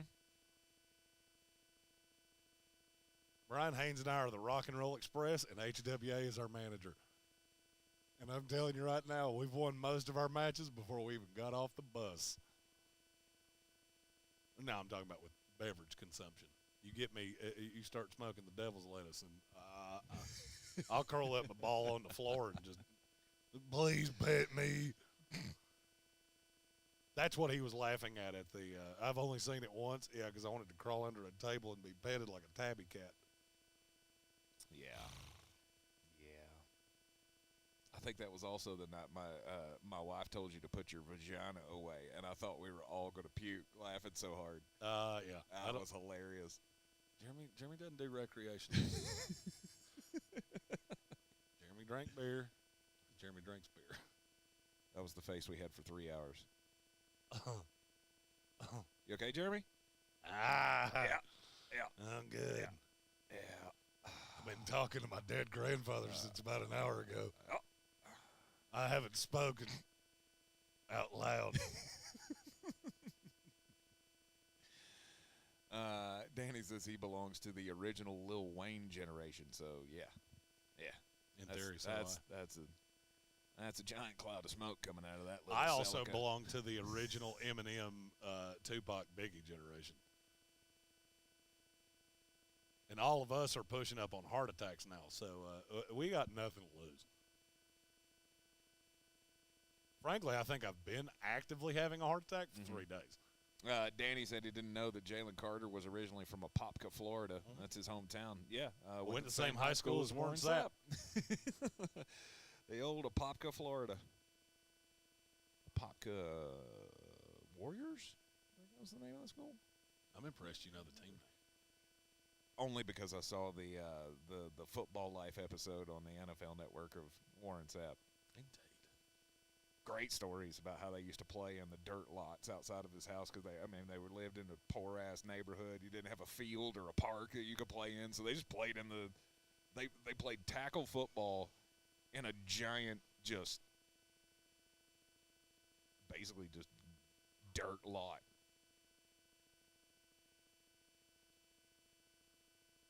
I chipped the edge of one of my teeth. On what? Oh, wait. There's a few. I don't think I need to know. Y'all didn't see the smile I just gave you. No, I grind my teeth in my sleep. Yeah. And so I nicked like the edge of it. Now it's driving me absolutely bonkers.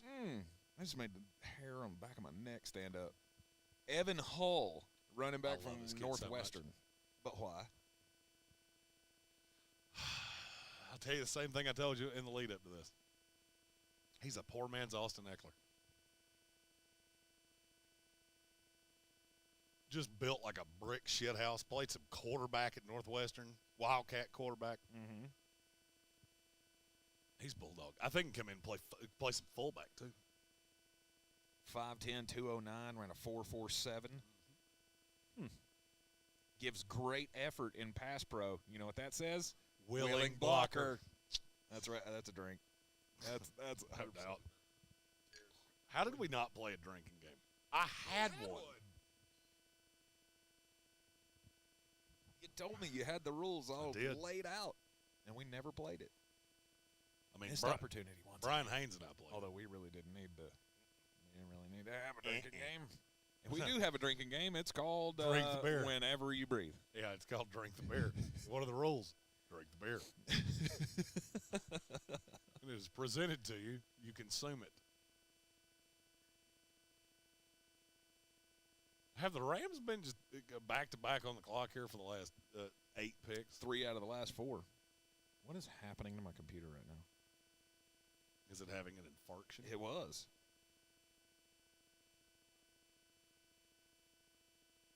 Screen started flickering like I was being hacked by the Riddler or something. Sweet.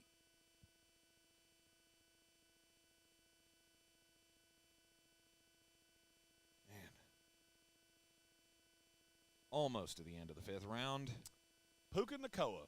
Final pick, Puka Nacua. Puka Nacua? Nacua. Puka Nacua. There's no O in that. He doesn't abide by the say it how it's Wide say receiver how out it's of spelled. BYU. I actually like virtually everything the Rams just did. I think that's 3 solid picks. Warren McClendon, Davis Allen. Davis Puka Allen's just Nacua. he is literally only a red zone weapon, but Nacua actually has a shot to be more than that. Mm-hmm. All right, so that means we go to the 6th round. Only 2 rounds left in the coverage of the 2023 NFL Draft here in the Sportsocracy. We are coming to you live once again from 51 North Merriman Avenue, the Village Porch, the football home of the Sportsocracy. We're almost there, folks. We are indeed. There has been a trade. The Dallas Cowboys moving up to the first round, or the first pick of the 6th round at 178 overall. Let's see if we can find the terms here. I would think this would be a running back. They just took a running back Did they? 2 picks ago. Did they really? How'd I miss that? Well, you talked about it. Did I? Oh, no, there's Evan Hull. Sorry, he went to the Colts. No, not thank to you. the I didn't not think to the that was Cowboys. Dallas. Blue. It's all started to run together. This could be a Dwayne McBride.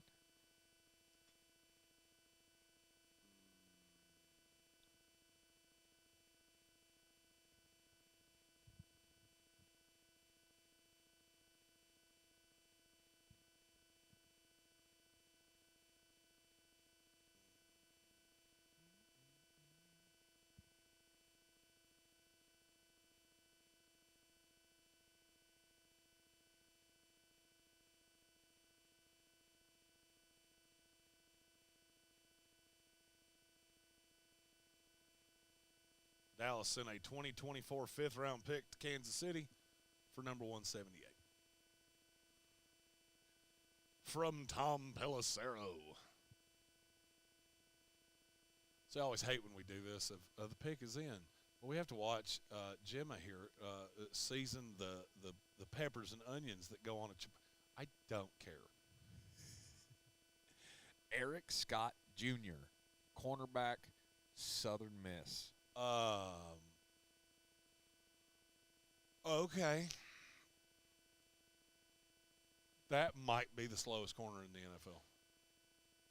4.71. Yep. I believe I'd do it. I don't even know. This is not the second one I didn't have rated, but I didn't have him rated high, I can tell you that much. Wow. I don't really think you had to trade up to get that guy. You gave a 5th-round pick to do it, too.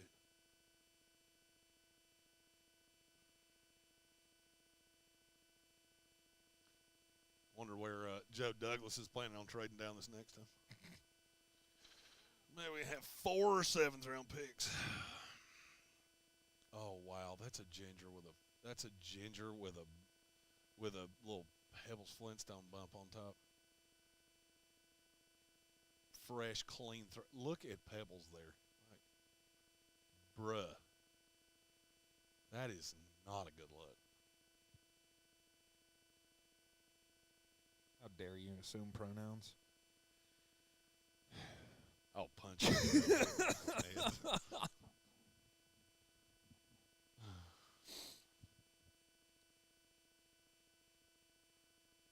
Just saying, you don't know. You don't want my response to that. I know I don't. You waited until my microphone was upset. 100%. Wait till you was about to put something in your mouth. That didn't sound good either. Shouldn't have said it that way.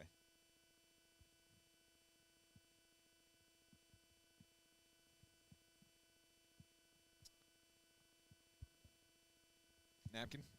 Mm-hmm. Defensive tackle Carl Brooks from Bowling Green, drafted by the Green Bay Packers.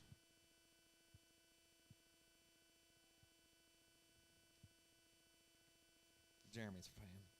That is my next to last top 100 player. No, it's not. I got 3 more. I got 3 more left. Well, now you got all right. So in this draft, Green Bay's added Lucas Van Ness and Carl Brooks, both defensive ends. Colby Wooden. Carl Brooks is a defensive tackle. Okay, well, he's listed here as a defensive end. Let's go some dumbass. TA probably went, He played defensive end at Bowling Green.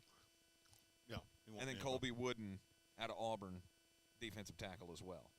So they're adding to the front, that 4-man front for Green Bay. They play 3-4. Do they? Oh, yeah. It's an interesting class for Green Bay, I'm not going to lie.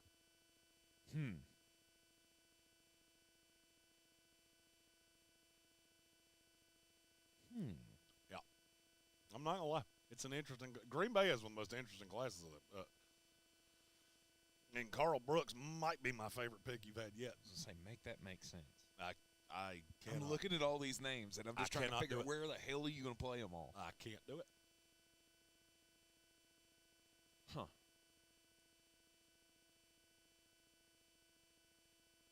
All that. I mean, they did get 2 good wide receivers and 2 good tight ends. So they added weapons. They added power on the front. Oh, yeah, they have the youngest receiving core in the history of the NFL. Oh, yeah. You got 3 second-year players from last year. Samari Toure, Romeo Doubs, Christian Watson. Glenn F. said, Rodgers is pissed now. This is the best draft Green Bay's had in 10 years. I'm going to disagree for the square. I would say Aaron Rodgers is looking around right now going, Garrett Wilson, Mecole Hardman, Lazard, my buddy, 3 tight ends. Corey Davis. 4 running backs. Corey Davis. I think I'm good. I think I'm fine. Yeah. I think I can work with that. Yeah. Do whatever you want to, Green Bay, because I got a chance to win. Aaron Rodgers is probably sitting around going, how many 24 or younger receivers does Green Bay want on this roster at one time? Because they have 7, just if you're curious. Oh, that's a good pick by Arizona. Keitrell Clark. I like him a lot. Cornerback out of Louisville at 180 overall.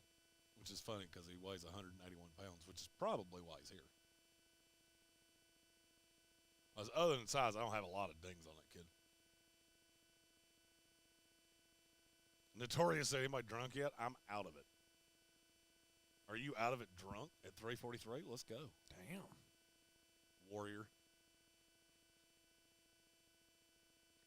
It's my kind of gent.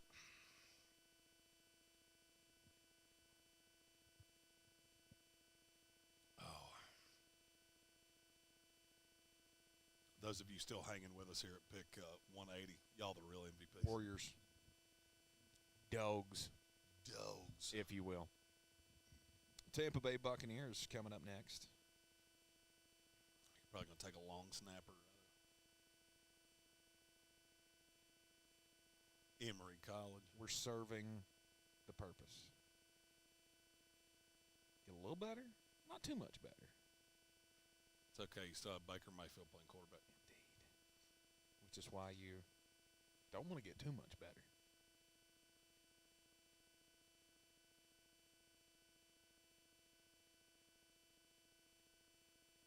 I don't hate this class at all, though. For Tampa? Yeah. Kalaji Cansey, Cody Monk, Yaya Diaby, Servassier Dennis, and Payne Durham. They're all pretty good.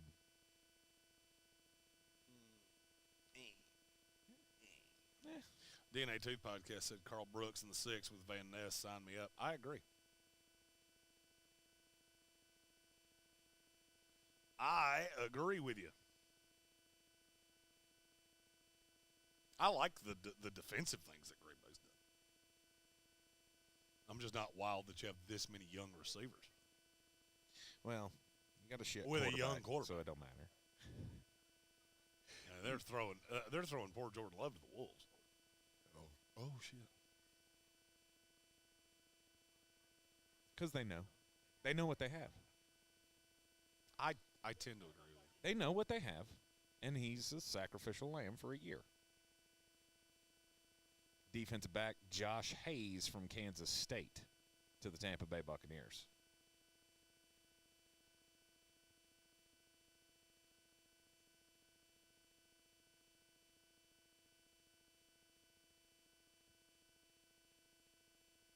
Hearing the worst singer in the history of John Mellencamp.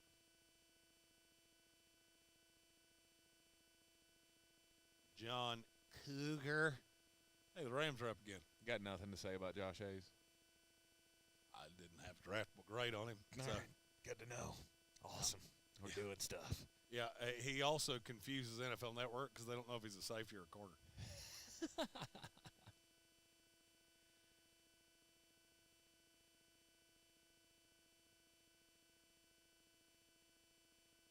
MF6 said he wouldn't miss this at all, and we appreciate you. Indeed.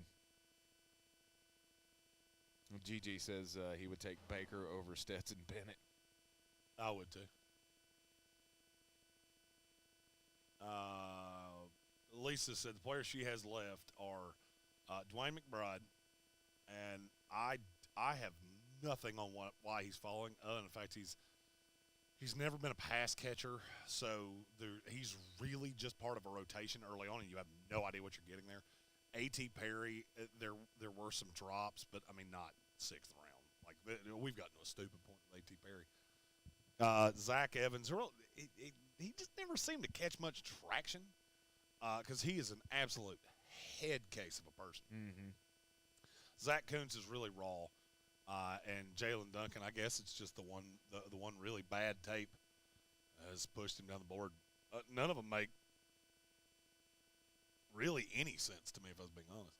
Kelvin Joyner asked, did Tanner McKee punch a baby or something? Why is he still here? I think he pooped on one. Yeah. That's really all I got. Well, they looked at him and they went, Davis Mills. No, thank you. You're telling me you wouldn't take Davis Mills with the, third pick in the 6th round? Sure. Because I'll go ahead and tell you I would. Yeah, maybe.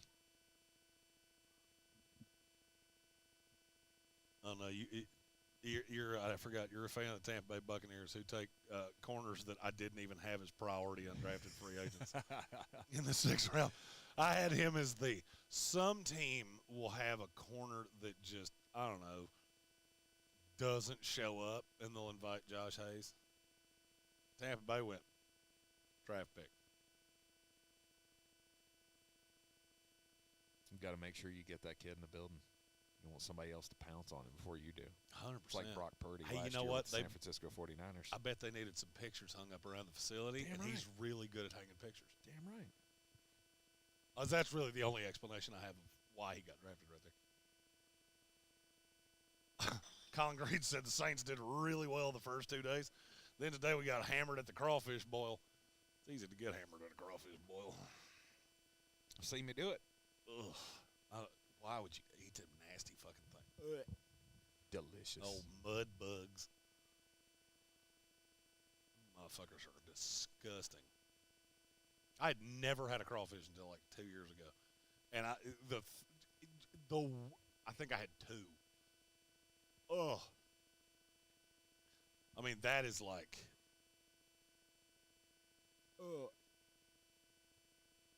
It's like truffle oil bad. You could put truffle oil on a $1,000 bill, and I would be repulsed by it.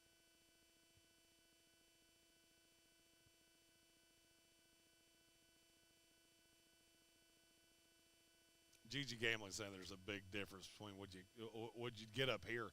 I mean, I'll be honest with you, I was in Charleston when I ate them, so I was at the beach. It was not Asheville and got one at Red Lobster. Those that we got for the torture ticket, those were decent. Oh, those were From the crab du jour. Those were awful. Those were obviously, yes, you'll get better ones down in the Gulf somewhere, obviously, but they were good. Another good pick here for the Rams, Travis Hodges Tomlinson.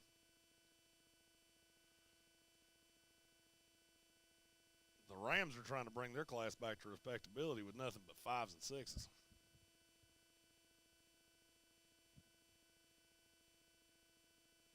Well, I hope his pro career in that stadium goes better than his college career did. That That's something I wouldn't want to remember. What? The last time he was in Yeah. L.A. Because the last time he was in L.A., I mean, his dad was out there for the coin flip. That was the highlight of the night, though. His dad was out there for the coin? For the national championship game in L.A.? I didn't know his dad was there. Yeah. Stafford and LaDainian came out representing LaDainian's not his dad. LaDainian is his uncle. uncle, excuse me. I was about to say his dad's nobody, so I don't know why the hell they had his dad. Whatever. Yeah, His LaDainian's relation. His uncle.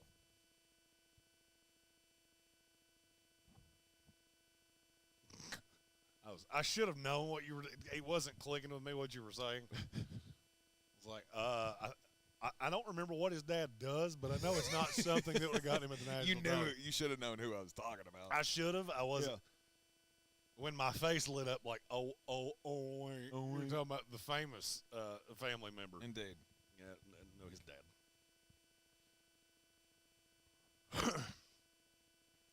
Gigi, yeah, that was a good pick by the Rams. That's frankly their fourth one they've had in the last 2 rounds. You mean in the last 7 picks? Pretty much, yeah. I think the Rams right at the end of the 6th. The Rams had picked more players in the last 12 picks than the Jets and the Dolphins have picked in 2 days. Hillman asked about Andre Carter. Why has he not been picked? The workout was awful. I would wager some teams took him off the board entirely. I mean, you can't put up 11 bench press reps at his size. And I think I'll say the same thing I think you said in the after the process or after that happened. How's the guy training for a military academy only do 11 reps? That question's been asked. Right. You that question's been asked. G Baby asks, what are your options on Las Vegas? Opinions on Las Vegas Day 2. I like what the Raiders have done. I think Josh McDaniel and Dolph Ziggler have done quite a nice job. Now, I don't know if that means that Josh McDaniel's going to become any better of a coach, but no, sir. I've been really impressed with what they've drafted. Oh, the Jets are 1 pick away, which means we're getting ready to trade again because we need, 5 picks in the 200s. Makes sense.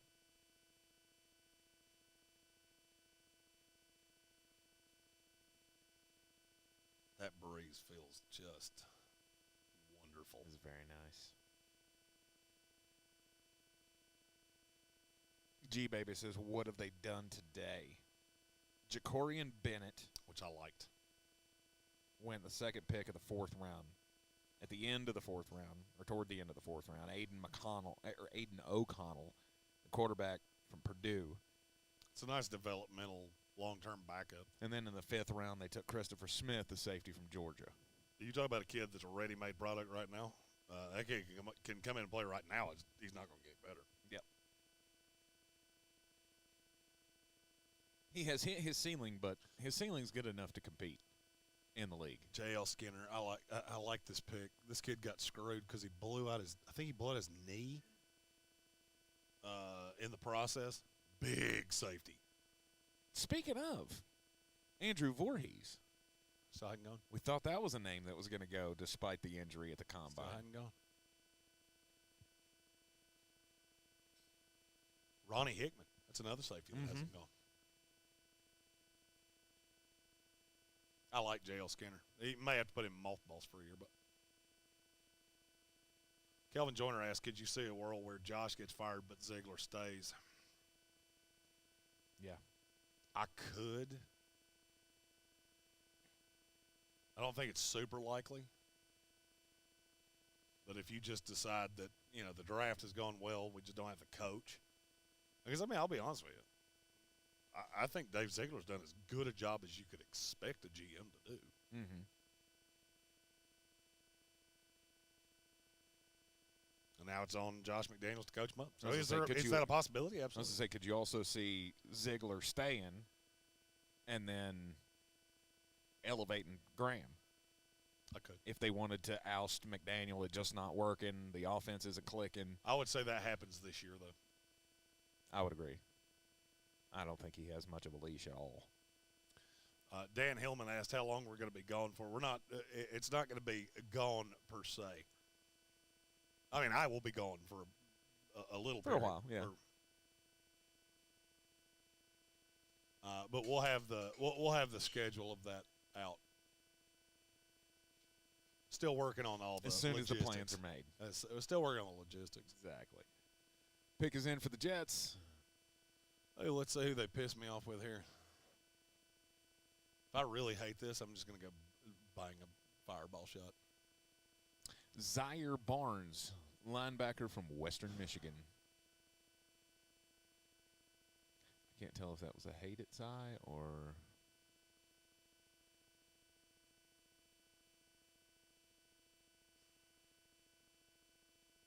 Okay, shot's coming. The second one really did it for me.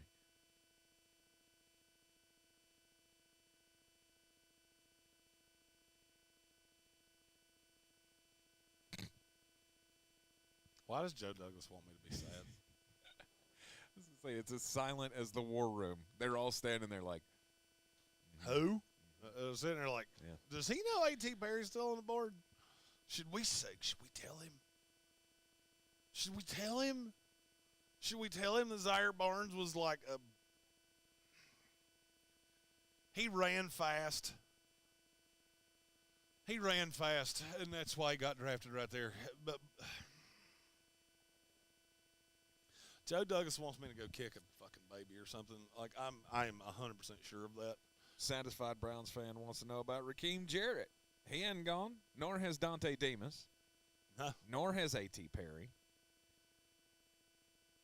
Kayshawn Booty is another one that obviously we knew he was falling, but Bryce Ford Wheaton, after he ran so well at the Combine, thought that he might go higher. I thought he would go higher. At that size, that height, weight, speed. Right. I'm going to go have a shot of Fireball. Good for you. To make me feel better about Zaire Barnes. Xavier Hutchinson, Antoine Green, just a couple of other wide receiver names that I really didn't expect to be still on the board at the 6th round, but Bill Buttigieg said the kicker the Patriots drafted is better than Zaire Barnes. Well, one of them was in my top 300, and one of them wasn't. So, I mean, if we're going by semantics here, you ain't wrong. yeah. B. Malik says Tank needs another drink.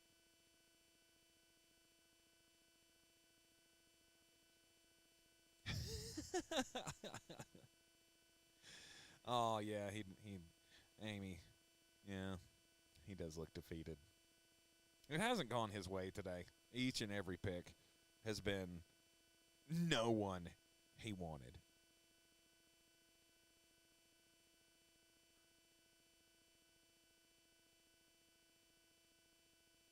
Let's see, Jacksonville Jaguars. The Jaguars coming up next.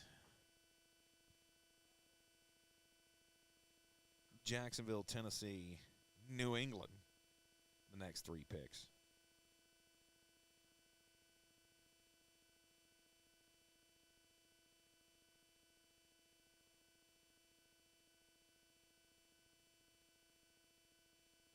Catch up my stream here. I'm way behind. Probably has something to do with that hacking incident I had earlier. There you go. There's a wide receiver coming off the board. The Jacksonville Jaguars taking Parker Washington out of Penn State. Jacksonville's just so loaded.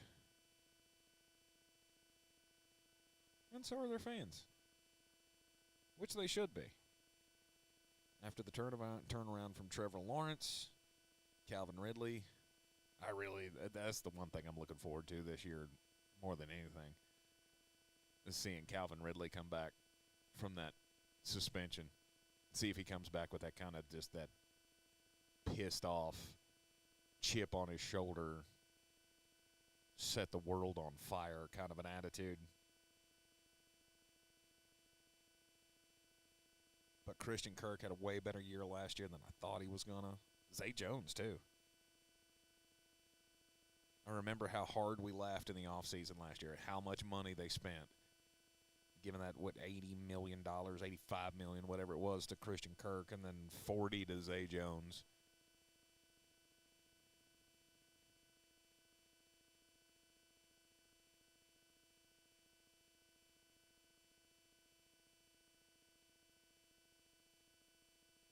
I think the defense is going to be much improved with another year under their belt.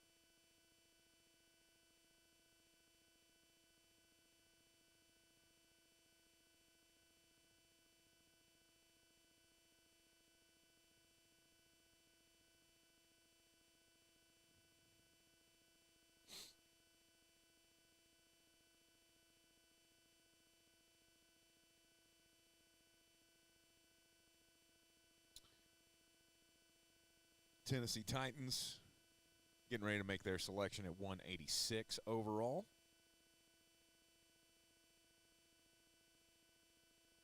B. Malik says Zay Jones was great on the Raiders too, though.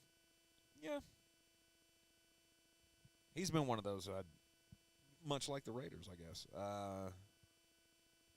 I always undersell him, and then somehow he comes up with big plays or enough production in an offense to go, yeah, he wasn't terrible.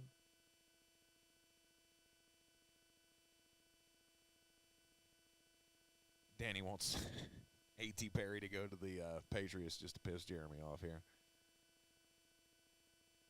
I mean, it does sound mean. Well, Schadenfreude to take joy in his misery. Oh, see, there's the Tennessee Titans. Jalen Duncan coming off the board, the tackle out of Maryland. We were wondering who was going to do it. And Tennessee has done it.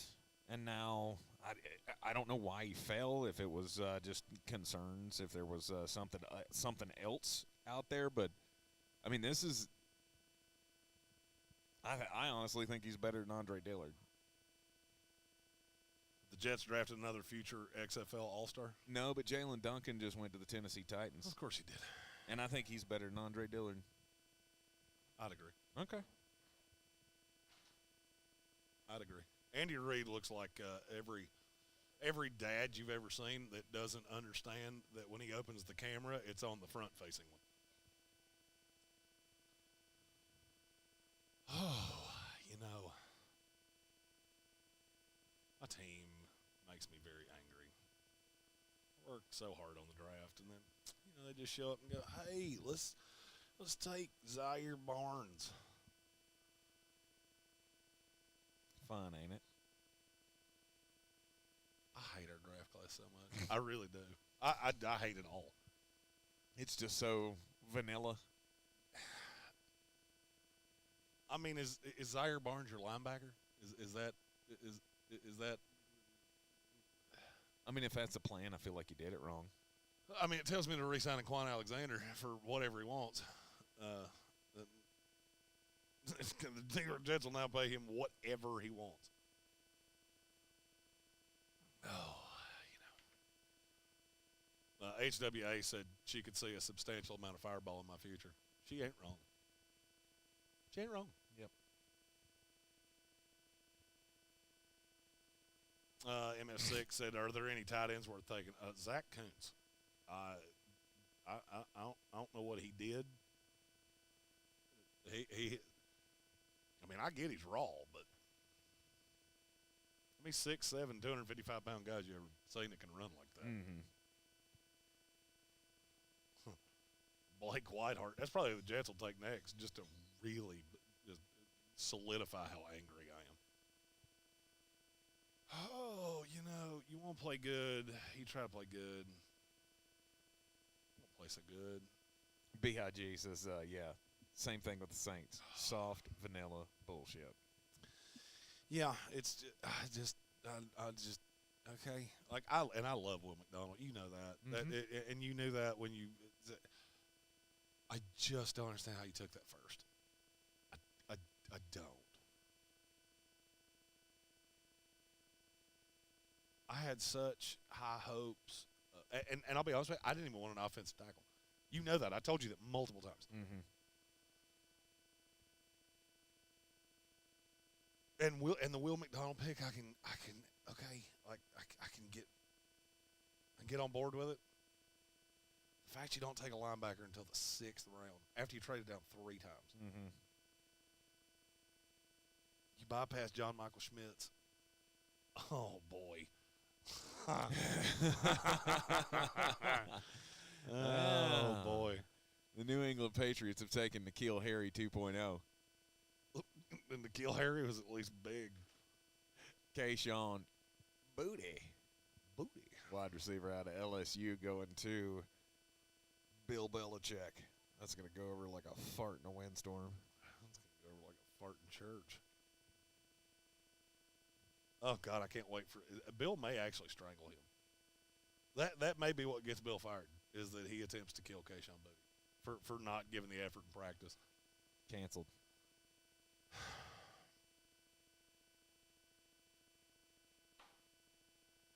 We've seen Bill Belichick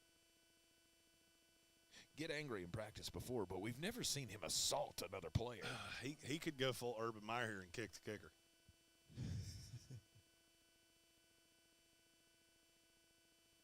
He may drive him so crazy he starts wearing sleeves. 100%. Philadelphia Eagles at 188. Is there a Georgia Bulldog on the board for the Philadelphia Eagles to take here? Yeah. There you go, Milton. Kendall Milton. Just add another Georgia Bulldog here to the Philadelphia Eagles. Hit your button. Gage Campbell just got word on the Swift trade. Thoughts? I saw it coming, so it doesn't really surprise me. It's just another weapon for Philadelphia. It's also another Georgia Bulldog. I think they just changed the logo. Indeed. Tanner McKee, quarterback out of Stanford. I don't hate it. There have been no less than 6 quarterbacks that have gone that I liked him better than. Mm-hmm. Philadelphia understands the draft, whereas a lot of these teams don't. They just don't get it. Bill Buttigieg said, something in the back of my mind told me we're going to draft Booty. It's a sad day when he goes before A.T. Perry and he's a porn star. Booty. Bill may or may not even know how accurate he is there. If you don't know what I'm talking about, Google it. Google it. You ever seen the old South Park episode where they took their jobs? They went back to the pile. It's in the same ballpark. Get in the pile. Hillman asked our thoughts on Booty. I mean, anybody that messes this process up this bad, it's – I mean, he didn't fit with Brian Kelly. We all know that. He was trying to come back to school. Kelly told him not to. Mm-hmm. That's the only reason he even came out. Hillman must have Googled it. Yeah. Oh, it's an interesting story. Yeah, it's a I mean, I've been doing this for a long time, and I'm not going to lie to you. That's one of those stories I will never forget that.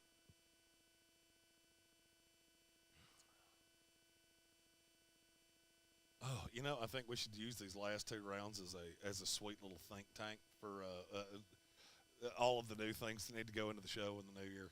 Ooh. B. Malik asked thoughts on Christopher Smith. He's probably going to be the captain of he'll probably be your special teams captain. He's got a role to start. Mm-hmm. I think he is exactly what he's going to be. He is pegged as a prospect. That's why he lasted as long as he did. But, I mean, you got to have guys like that on the team. You need the team captains. There's a reason that we put that on every draft profile. You know, guys that were team captains. You need leaders. Yeah. And he's a leader. Absolutely.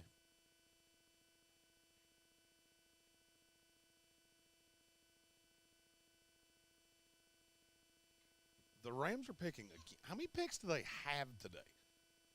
25? I think they had 7. I think they've already had 7. I think every time I've done – oh, that's not bad. O'Shawn Mathis, edge rusher, Nebraska. That kid transferred like 3 times. I think if he ever gets somewhere and if that kid ever gets somewhere and really could plant roots, I think he can actually be a player in this league. He's a nice edge rusher. He started at, let's see, he was at Nebraska. He transferred to Nebraska from TCU. He started somewhere before TCU. Or maybe he committed somewhere before TCU. He was much better at TCU than he was at Nebraska. That is, by the way, the 7th pick of the day for the LA Rams. They have 4 more to go in the 7th round. They have what? They have 4 more picks in the 7th round. This was their 7th pick today. Good gracious. They've picked 7 times since the 4th round. That's a lot of picks. Yeah. That's a lot of picks. Yeah.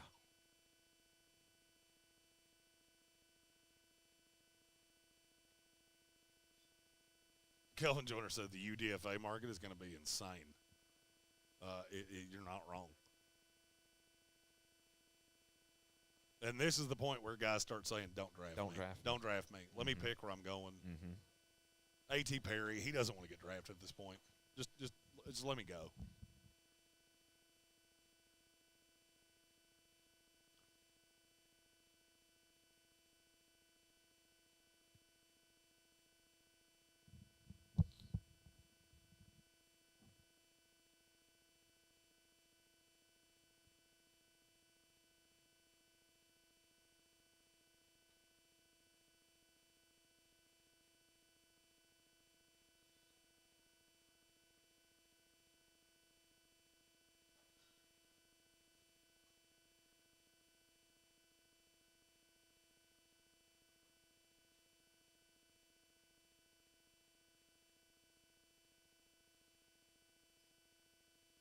Hey, on the bright side, we only have 27 more picks in this round. That's a lot. That's a lot.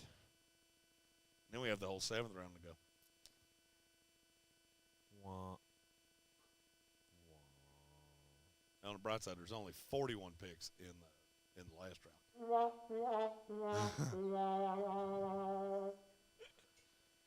Hit your button again. The good button. Gage Camplin said I look defeated. Are the Jets not drafting well? No, Gage. No, they're not. You enjoying yourself over there, Chuckles? You liking what you're doing right now? You take great enjoyment out of my pain? Do you? All right. I mean, a little bit. A little bit. All the Baker Mayfield crap I've had to hear from you for the last. Ugh. You're not wrong. It's only been a couple of weeks, and I'm already like, just go somewhere. Just not you, but him. Like, just. Oh, it's not going to find a hole, crawl into it, and die. Don't ever let me see your face again. I need you to do something about your face. There you go. There you go. There's a center for the Cleveland Browns at 190. Luke Whippler. It's a from great Ohio pick. State. That is a great pick. Cleveland doing it again. Cleveland's having a tremendous day. Look, where do you put Andrew Berry in the hierarchy of GMs in this league? I mean, is he like right on the outside of the elite tier? Oh, he's past Joe Douglas today. I don't know about that. I mean, let me ask for me. Joe, buddy, I don't ask much. One good draft and that's it? Well, I mean, he had a great draft. Evan Doyle said, I like Abanaconda a lot. I do too. I'm going to tell you the same thing I just said. In the words of the great Charlie Harper from 2.5 Men, there's no there's no your eyes roll back in the back of your head and things are just going the right way. I like Will McDonald. I like Abanaconda. I don't like Zaire, whatever his stupid name is. I already hate him. Zaire Nelson or unless he makes 5 Pro Bowls, I just hate him a lot. Because there were no less than 10 linebackers that I'd have been fine with, and we took none of them. Well, Tampa takes a wide receiver out of Nebraska. I actually like Trey Palmer. You'll like Trey Palmer. Okay. I mean, he's going to be your 5 for at least 2 years. Am I going to like him in the same sense as you told me you told me I was going to like Jalen Darden? Well, here's the thing. You can't like them all. Can't like them all. Okay. Fair enough. Can't like them all. Can't be right on them all. Why can't we get Andre Yeshivas? Iosivas. Yeah, I was listening to somebody said his name that way the other day, and now I can't stop saying it that way. Yeah, Andre Iosivas. Iosivas. Yeshivas is what they called him, like he's Jewish or something. Like, nope, he's from Hawaii.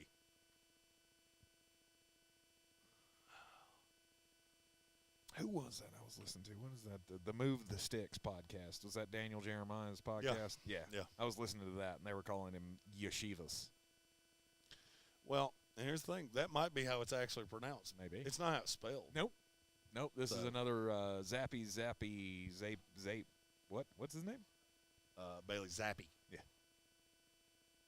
His name is Bailey Zapp. It's Zappy. There should be a Y on the end. Oh, and New England takes a punter. Let's go. That's kicker and punter in the same draft. That's New England. Let's Bryce go. Behringer from Michigan State. Not even the best punter in the draft. That is hard to do. Who was it? Who was the best punter in the draft? Mm-hmm. I don't think punters are people. Oh, who was the best punter in this draft? Michael Turk. Michael Turk. Brad Robbins or Adam Corsack. Although that's the only choices you had. Although there were draft tech liked Behringer. Okay. I didn't. Aha. But he's a 6'3" punter. Who's shocked?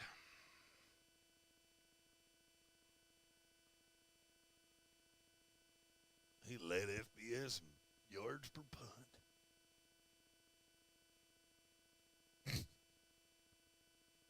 I mean, he's no Jake Camarda. All right, I need somebody to make me feel better, or I'm just going to sit here and pound fireballs all day. I mean, I may do that anyway. I was going to say, make you feel better about what? I don't know. My team's awful draft. Well, I mean, your team traded for Aaron Rodgers. I'm pretty sure none of us feel sorry for you right now. Yeah. Your team's like in the top 4 in the projection for the AFC. Nobody cares how bad your draft has been. Okay. I mean, unless you drafted a kicker at 13 overall. Oh, here comes Robert then Saleh. We would care. Oh, I thought this was a. Should Aaron Rodgers be happy with what the Jets have done in the draft so far? No. Frankly, you should walk in with some ayahuasca and a gun. Sad Jeremy is not. And just he's not fun. We don't like sad Jeremy. You understand? Jeremy puts 10 months of work into the draft. Yeah. All right. I just want my team to do it good. All right. I mean, and we haven't done it good for 25 years. Then we did it good for a year. Okay. Thank you. I thought that's how we did the draft now, and I was really wrong.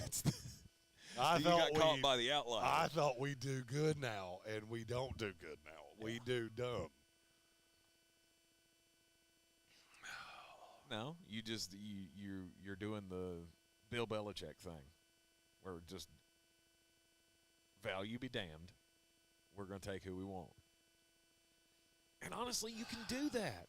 When you're in a position like the Jets where you have as much talent as you have, you can take a risk on a guy like Will McDonald at 15.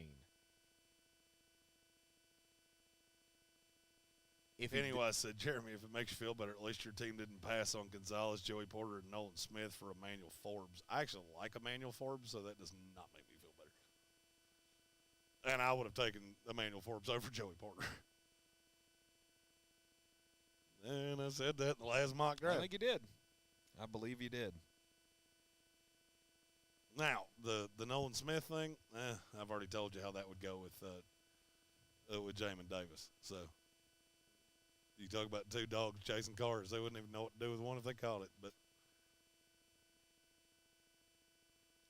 Gonzalez, now that one I can agree with you on. I don't really understand how you got to Emmanuel Forbes over Christian Gonzalez, but oh, that does make me feel better. Thank you, FL Network. Thank you for showing me that. That's Aaron Rodgers dropping back at one Jets place. Just fire. Yes, G-Baby, the Raiders do pick again. They've got the pick at 203, so 10 picks away from their next pick in the sixth round. That's one pick before the Jets disappoint me again. It is. Very excited. It is. Yeah, I'm very excited. The Raiders also picking at 231. You know, there's a tab that says teams. It'll tell you all their picks. Yeah, I know. Sometimes I like doing things the hard way. That's what she said.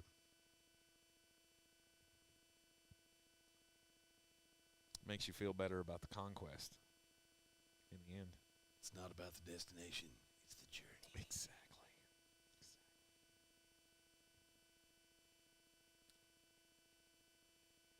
All right. I'll be right back. Tank needs a lung treat. Oh. All right. Hey, Tank, bring me a fireball back. Thanks. Yeah, thanks. Thanks. I'm going to need that. Oh, I'm going to need that. Oh, good gracious. I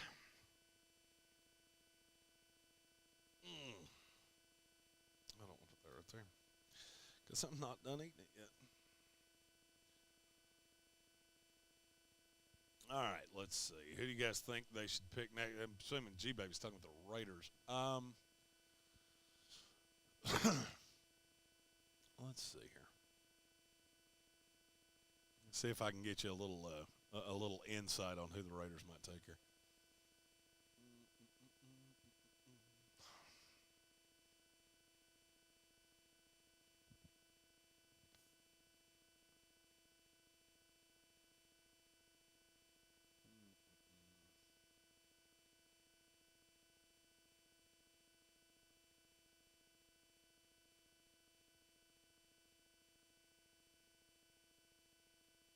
They're one of the teams that could be in on Jake Witt.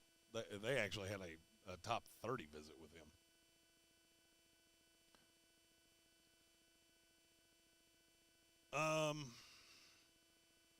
To answer your question, though, Jake Witt's about the only guy left that they had a legit visit with.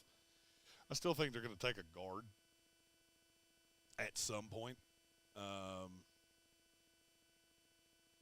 If I was to give you a name, I can't believe Emil Achior hasn't gone yet. Andrew Voorhees. I know he had the knee injury, but he should have gone by now. Nick Brocker, Richard Garage. All I think would be formidable picks for the Raiders here. Eat and Sleep Football said the Steelers need to draft Zach Evans. Somebody needs to, because I'm still confounded that he hasn't gotten drafted. Hillman asked projection for Miami this year. If Tua stays healthy, if not, would we entertain Brady? I've heard the Brady thing. I just don't buy it. I don't think he looks at that Miami roster and says, I can win a Super Bowl with that. It's a very good team.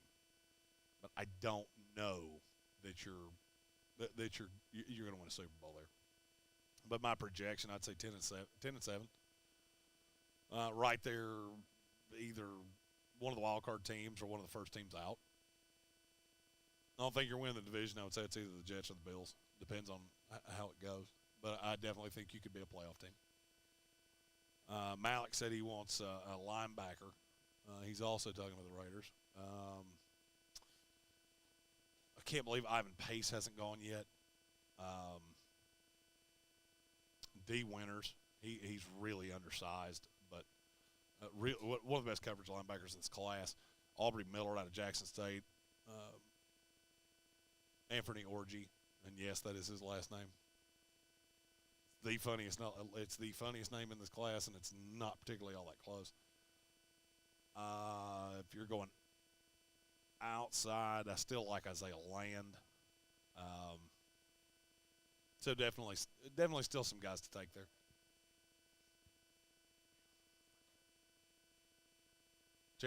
Chauncey Major, Brandon Joseph, it just fell off the world. Oh, what is old-fashioned?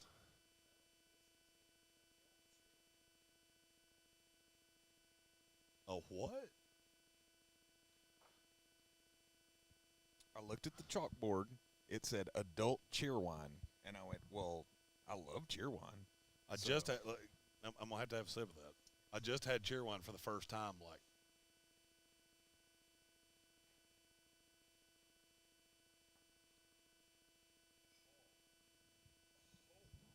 That's lovely. That's one of them things I could drink 12 of. oh my, That is tasty. oh my, I'm going to have to ask what's in that. that is quite tasty. It's an adult cheerwine. Mm-hmm.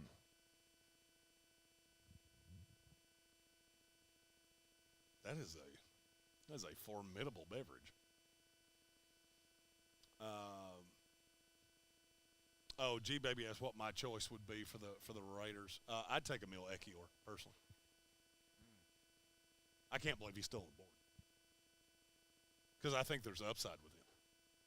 Just a rare thing for me to say with Alabama guys. That would be a very God, that good is pick. refreshing. Yeah, That's it is. lovely. Yeah, it is. Drop that cherry right in there. Woo.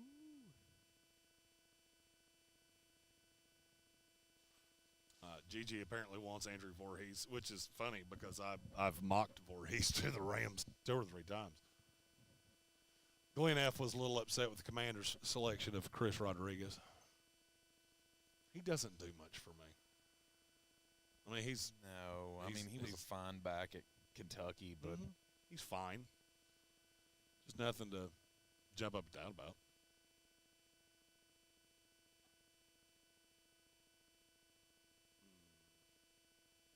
A.T. Perry to the New Orleans Saints. No Colin shit. Green. There you go. Colin Green. 195 overall. Let's hear it. Colin Green. It's your world. We're just living in it, brother. There we go. Give you what you wanted. What'd they give up to get up there? I know they traded up there.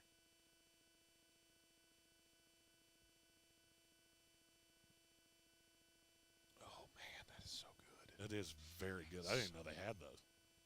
That's quite lovely. Oh, dear. Saints are trading Adam Troutman and a 7th rounder to the Broncos for the 196th pick. Worth it. Absolutely worth it. To get A.T. Perry? Troutman's reunited with Sean Payton, who originally drafted him. Yep. And It's a now good the pick on Denver both sides. Broncos have 7 tight ends. I mean, they still have Greg Dulcich. They still have Albert Okwuegbunam. His career has 1 foot in the grave, 1 foot on a banana peel. Really? What happened They've with tried him? to get rid of him all year. Did All they? offseason. Poor Albert. I won't be shocked if he doesn't make the roster. Like, Really? that's how bad that's gotten. Well, he can come join our 7 tight ends down in Tampa Bay. It's okay. We have 7 as well, and I'm good. I'll pass.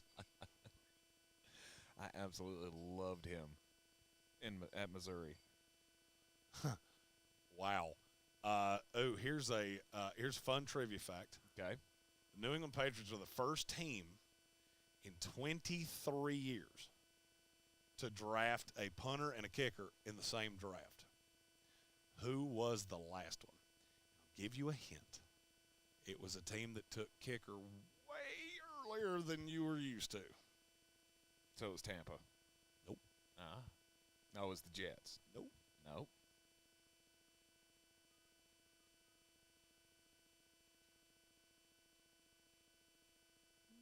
Andreas Pinckney said he got his draftman's wish. He's very excited. Was it the Bengals? Nope. G Baby and GG Gambling are correct. It was the Las Vegas Raiders. Austin Groves also correct. It's the Las Vegas Raiders. Can you name the 2 kickers? Can you name the kicker and the punter? Shane Leckler was the punter. And was it Seabass? Sebastian Janikowski. In the same class. I mean, that's probably the greatest Beyond a shadow of a specialty doubt. tandem you could ever imagine in one draft. All right, who the hell is Jose Ramirez from Eastern Michigan? Colin Green said, Jeremy and Tank, I take back everything I said about Mickey and the Saints. I'm going to go delete my death threats on Twitter. I love you guys. I'm out for today. We love you as well. I love you too, brother. Congratulations on A.T. Perry. It made it all okay for you. Nice. All right, tell me about Jose Ramirez. I like the kid. He's got some really high-end pass rush ability. he's raw. Mm-hmm. Level of competition wasn't nearly as high as you'd like it to be. The question is, can he win consistently at the NFL level the way he did at Eastern Michigan? And I'm not sure he can. The good thing is with Tampa Bay, I don't think he has to off the jump. I was not as dead sold he could stand up, but obviously he will with the Tampa Bay Buccaneers. Oh, yeah. They will slot him in behind Joe Tryon Shoyinka. Who I still maintain should be an inside linebacker, but what do I know? Yaya Diaby. They've got him standing up. God, you have drafted a ton. When did we get Hamilcar Rashid? We cut him 2 years ago. I think he was on somebody's practice squad. I didn't think it was yours, but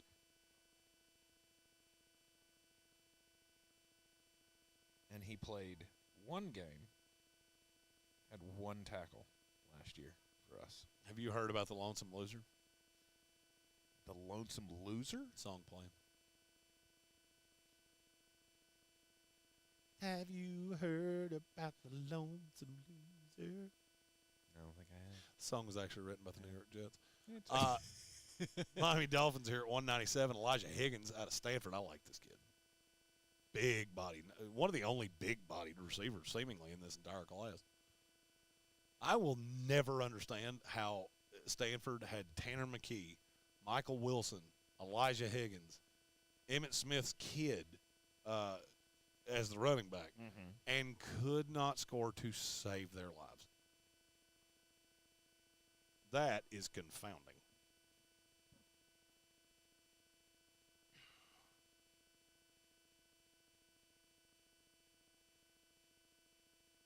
Very happy that Colin Green got his wish. Yes. And the Saints fans who were very upset. Because I was thinking we were going to have to start doing some wellness checks. Wellness checks. No Thank doubt. you for. You knew exactly where I was I going. understand. Hell, I've already called police departments in a couple different area codes. I need you to do a wellness check. Do I? Yes. Yeah. Huh? Yeah. But you're fine. There's nothing to be concerned about. Why do you think we didn't tell you? It's the lovely Miss Riley, one of the managers here at the Village Porch that didn't know she could be seen on camera every time she walked behind us. She said she's camera shy. I said, why do you think we didn't tell you that she could be seen on camera? I have to say this again, like every person that works here, every person that's affiliated with this place has been so awesome for the 3 days of this. And there's so many places that would have thought we were so annoying. And in the way. And 100%. Yeah. Grade the Miami draft. That's from Danny. I mean, you've only had 3 picks. Ooh, Seattle with a guy that I don't even know that name. That's hard to do. Jarek Reed. That is hard to do. New Mexico. He finished with 94 tackles in 2022, which was good for 9th in the Mountain West. Hot. Somebody typed that out because they went, we have no idea who this is. And they typed his name in, and they took the first little tidbit that they could add up in their heads. Because they were, there's no chance this guy's getting drafted. This dude doesn't have a scouting profile. His family didn't do a scouting profile on him. They were reasonable. I think he already took a job at Allstate selling insurance. Like that was his post-college plan. The Seattle Seahawks went, nope. Oh, look at the college comparison between Joe Burrow and Jake Haener. They're practically the same damn guy. Oh, yeah. They have the same. Jake Haener's even got bigger hands. Oh, they try so hard. They try so hard to make these guys. Oh, we were answering a question. It had to be something. We were answering a question. Great Miami. Dolphins draft. Yep. I have no qualms. I mean, you had 3 picks, so it's really hard. 2 of them were in the 6th and 7th round. So it's hard for me to beat you up too much. I'd go C+. I'd go higher than that. Maybe B-. I'd go solid B. Okay. You had 4 picks. I had a talent-wise, I would have had a first-round grade. He's top 31 for me on Cam Smith. Yeah. Devin A-Chain was in my top 100. Mm-hmm. Elijah Higgins was in my top 150. You got him at, 196 or 197, something like that? So, yeah, I mean, I think Miami's done nicely.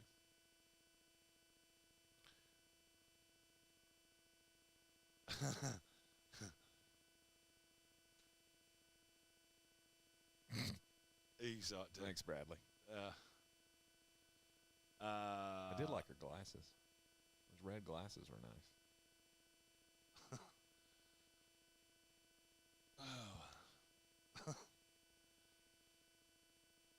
Go ahead, say it. You're a weird dude. You're a weird damn dude. You're a weird damn You're dude. a weird dude. Said the same thing to me after I said, what was it I said about the cheerleader at the SoCon that one year? Oh, I love her hair. Oh, yeah. Oh, God. He gave me down the road for that one for a long time. Year. I did that for a solid year. Everywhere we went, if we saw an attractive girl, there was no doubt I was going to go, I love her hair. I love her hair. Oh, yeah, I forgot all about that. God, thanks for bringing that up. You're welcome. It's another bullet in the gun. Slide that back in there. God, I forgot all about that. Love her hair.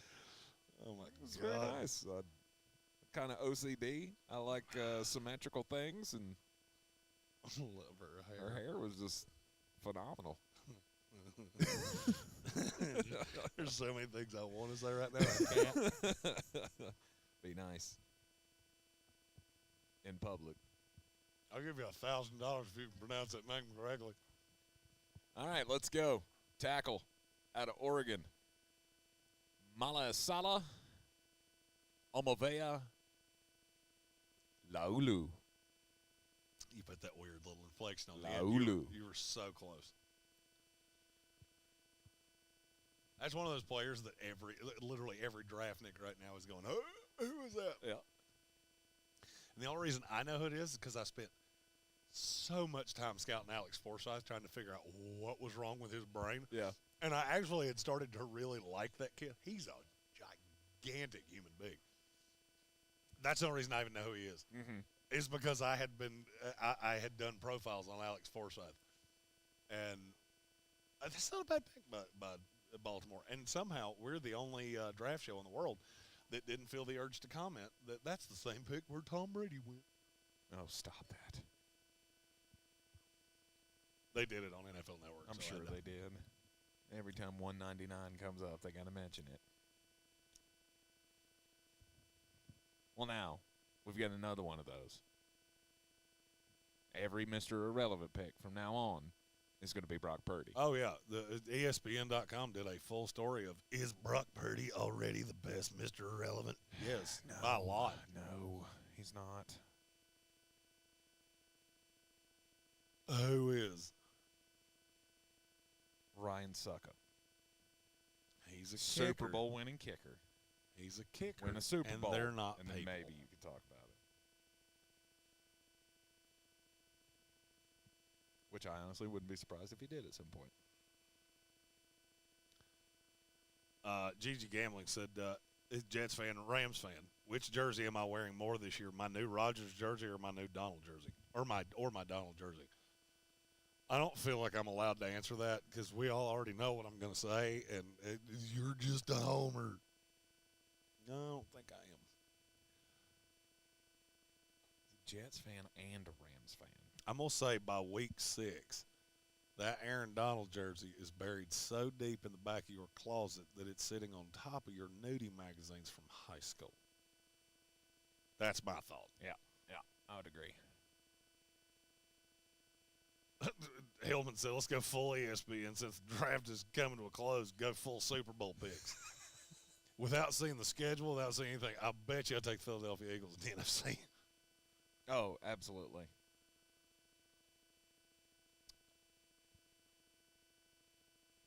Yeah. Philadelphia Eagles, Cincinnati Bengals. I wanted it last year. I want to see it this year. You know what? Philadelphia Eagles, New York Jets. Let's go. I'll go full homer. If I'm going to go homer, I'm going to go full homer. All right. That's fair. Tom Brady made it in 1 year with the Tampa Bay Buccaneers. Maybe Aaron Rodgers can make it in year 1 with the New York Jets. I honestly feel like you're going to keep Aaron Rodgers around for at least 4 years. 4? Yeah. I think he got 4 more years. He'll be, 42? in 4 years? 43? You can do that.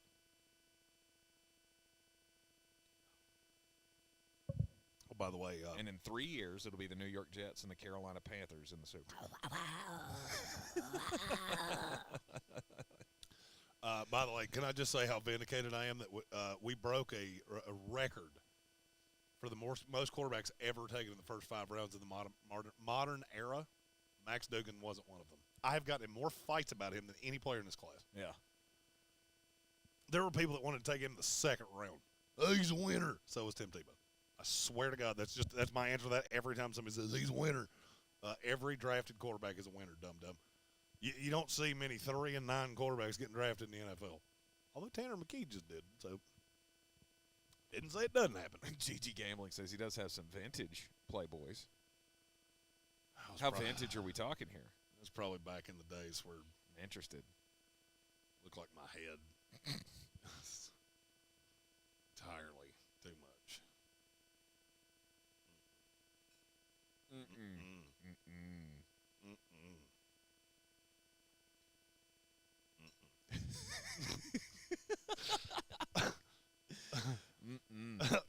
I wish I could make it basically. Now I can stop laughing. Jared Patterson here to the Houston Texans. That's a formidable selection. That is a formidable selection. It's the moment in the NFL draft coverage where we bring out all the puppies. And no, we're not talking WWE puppies from 1998. They've been doing this all day. This is KC Pet Project. Yeah, this is like their humane society, which is cool.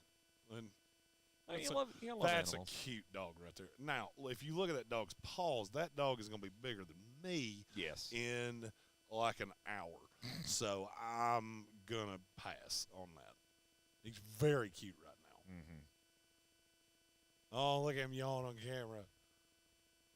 I do have a weakness for I was going to say, Jeremy hates dogs, apparently. I hate dogs. Don't you? I hate dogs. No, I hate cats. Oh, cats. Oh, yeah. That's right. You're Oh, allergic God. to cats. Ugh. You got one living with you now. Haynes. Grown men and cats. Haynes shows up at my house like, hey, I got this cat. I don't know what to do with that. Mr. Haynes. You should have said, hey, there's a pet store down the street. You know that They'll thing you sell it say for about you. girls with dagger tattoos? I say the same thing about grown men with cats.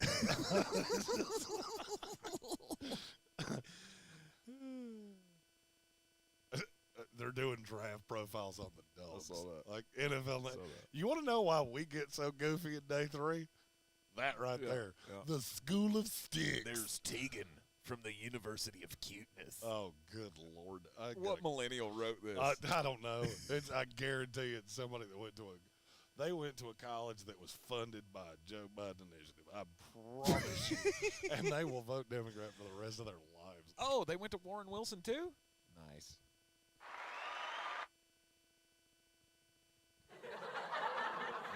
Thank you. Indeed. The Las Vegas Raiders on the clock with the 203rd pick in the NFL draft. We still have 56 of these to go. We're just hanging in. Rubber meets the road here. The last 3 picks. Scott Matlock, defensive tackle from Boise State, goes to the Los Angeles Chargers. Jarrett Patterson, the center from Notre Dame, to the Houston Texans. And then Christian Braswell, cornerback from Rutgers. Say the same thing to you guys that say to my wife when she asks me sports questions. Answer it. I'll say, you know any more than you did? It's a bad way to end a conversation, by the way. She doesn't take kindly to that.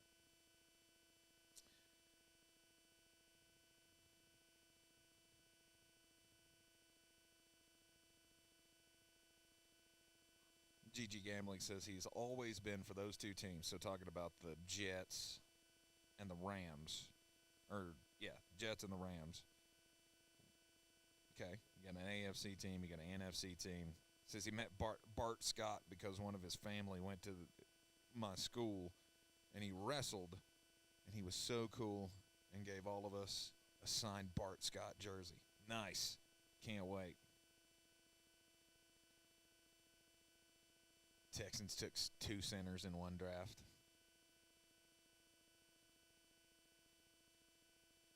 Well, did they have one before?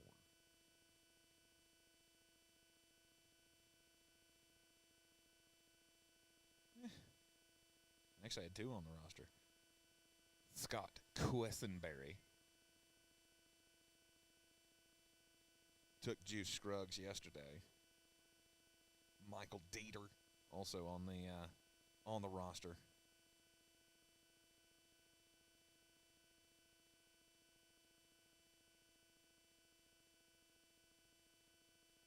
Las Vegas Raiders with the 203rd pick takes Amari Burney, linebacker out of Florida.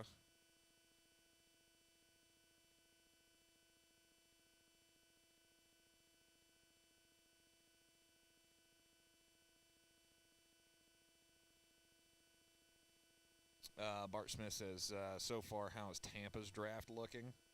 Well, I mean, it hasn't been great. But I do like some of the picks. The Kalijah Cansey pick in the first round got a less than enthusiastic reaction out of Flostradamus. But I think him next to Vita Vea in a 4-man front with Tampa is just going to be nanners.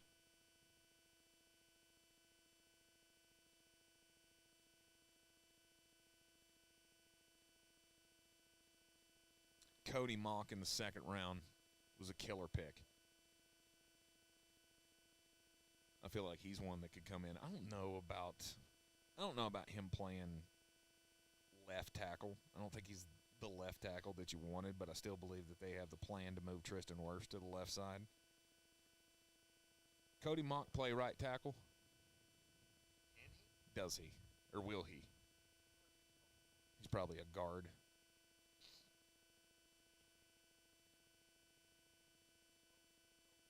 Jets picks in. I'm here just in time to be disappointed by Joe Douglas again. Ooh, who? Oh, I don't know. Probably some punter out of West Valdosta State. Institute for the Blind, Deaf, and Dumb. At this point, you root for names you know, or at least I do. Notable player selected 204th overall, Darren Waller, by the Baltimore Ravens. All right, so there is no good choice at right tackle right now for the Tampa Bay Buccaneers. A tackle? At right tackle. Currently, they've got Tristan Wirfs slated to play left tackle, Cody Mock next to him at guard, Ryan Jensen in the center, Matt Filer, who we just picked up, at right guard, and then the starting right tackle, Brandon Walton. Yeah, you probably start Cody Mock on the right side then. That's probably their intention. I mean, he played tackle. Yeah. So Luke Godecki. He's bad. And Aaron Stenney. Those will be slotted in at guard spots. Moro Ajomo still hasn't gone. Jarek Bernard Converse. I should have known we were going to take him. I told you that we were in on him. Mm-hmm. That you did. Cornerback at LSU. You know, just, okay. My God. But why would you take another corner? Well, I mean, we're in the 6th round now. I don't really give a damn what you take now. Spencer Jensen asked, how's the stamina going, man? Frankly, we're at hour – all right, let's see. We're at almost hour 5 of today. Mm-hmm. We did 4.5 last night. We did 3.5 first night, so that's 8. We're at hour 13. I mean, I think we're going pretty strong. Doing well. Now the chances of me being intoxicated by the end of the day are skyrocketing by the minute. I feel like that was a 5% chance he finishes the day sober anyway. What are you, a cop? No, it's Saturday. You live next to a bar. There was no shot you were getting out of this day sober. It's formidable. Thank you. It's not a shot. It's formidable logic. Facts don't care about your feelings. You're not wrong. Oh, Joe Douglas has one more shot to disappoint me today, and I fully believe that he will. This is your captain speaking. We're driving this airplane right into a bridge. There will be no survivors for the JETS. Jets.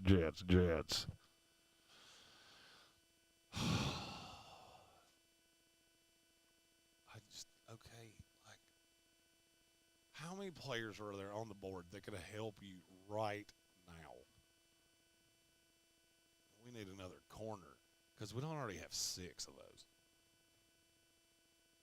I'm not going to lie, you didn't even take the best corner on the board. Like, it'd be one thing if you took the best corner. By the way, Eli Ricks has still not been selected. I just realized I know. that. I mean, I fully understand that. I just hadn't crossed my mind. Still just terrible, though. I mean, hell, he was what? He was like the #1 corner in his high school class, right? Yes. Well, because he went to Alabama and he was awful. Yeah. Just awful. Yeah. Glenn F. said the Texans took 2 centers in one draft. They did. Mm-hmm. When they already had 2 on the roster. Now, Jared Patterson is a guard to some teams.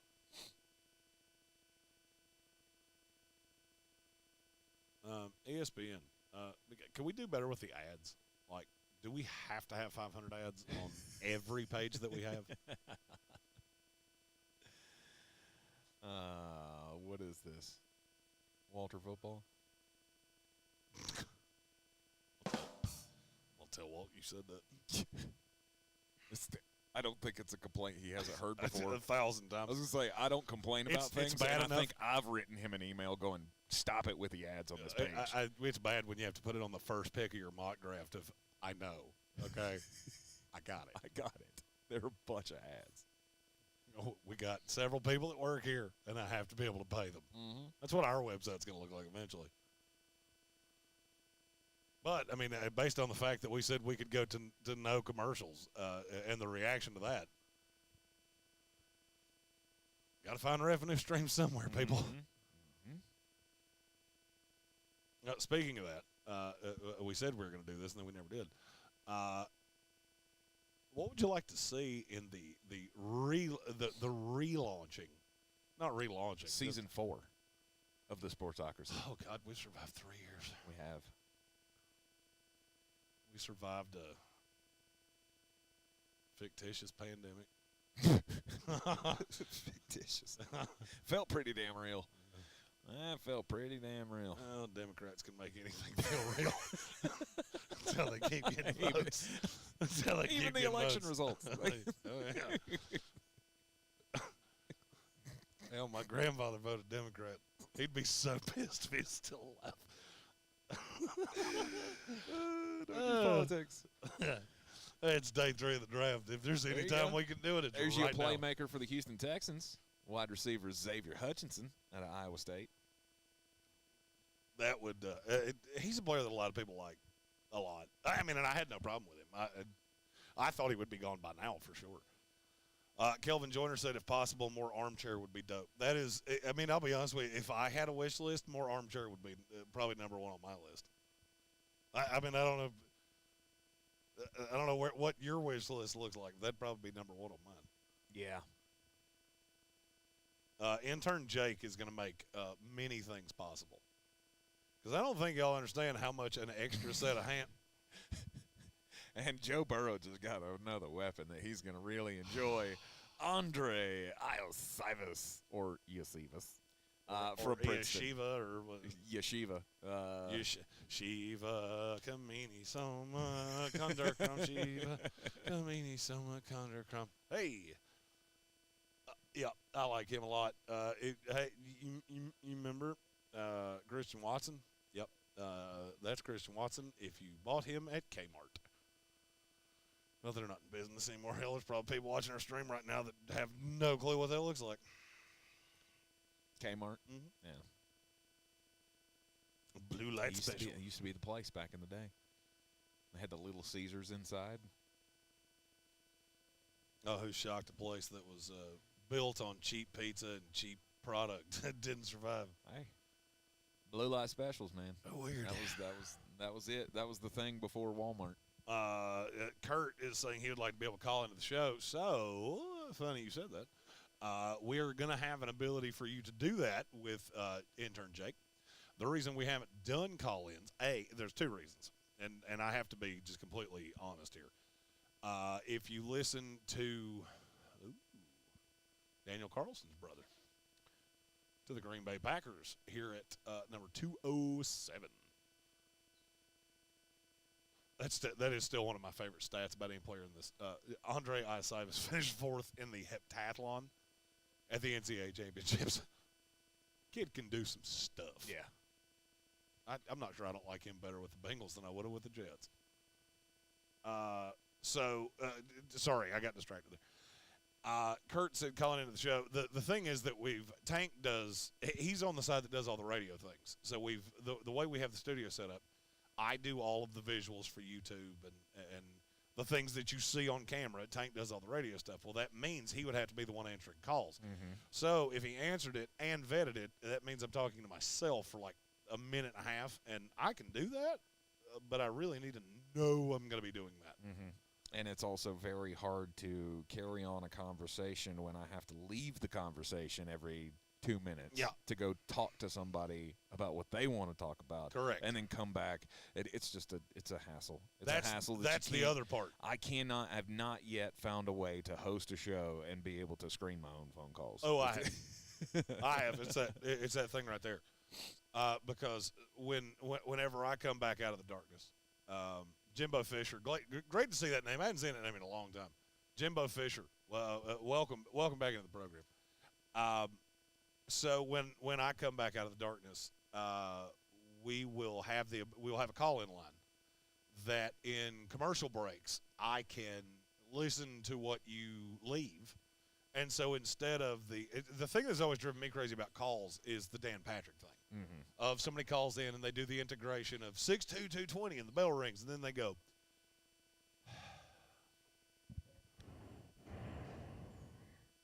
"Are you the New York Knicks are really good at football, and I'll take your thoughts off there." I hate that so much.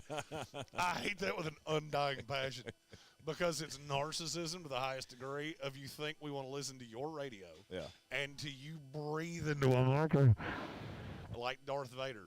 So we would love for you to be able to do that. We just wanted to cut that out. Yeah. So. However, he's much better at the phone calls.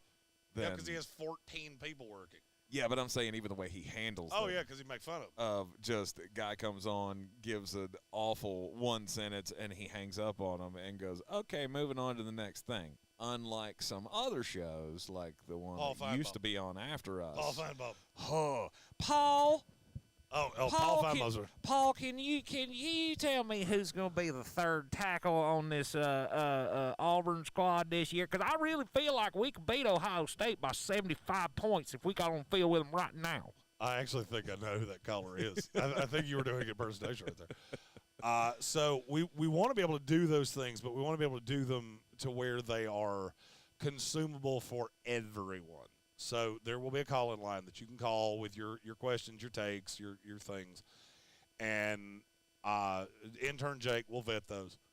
He will vet them, send them to me, and then I, off that button bar right there, can play whatever you said. And if you went for 45 seconds, I can cut that out and get to your question. Mm-hmm. So you still get the benefit of calling in and saying your things and all of that. It's the best way we can do this with three people. Yeah. Until we get higher paid, it's going to be hard to have a live call screener. So that's the best solution we've come up with yet, but that does allow for what Kurt's looking for there. Yep. We've had a lot of people ask that over the years. Yeah, so. yeah. Jimbo Fisher asks in the YouTube comments, Lucas Van Ness, steal or bust? I don't think he's either. I think he went where he should have. He's a good pass rusher. I will be interested to see where they use him. Because he's listed on the depth chart as the 3-4 end instead of standing up, which is interesting to me. I can't get over your thought of bust. He's an excellent pass rusher. Jumps off the screen on tape that he's a real good pass rusher. He just didn't play enough snaps. Yeah. Because he was in a rotation at Iowa. Yep. We're up to the 210th pick. Getting closer. Eric Hallett II, safety from Pittsburgh, just got drafted by the Jacksonville Jaguars at 208.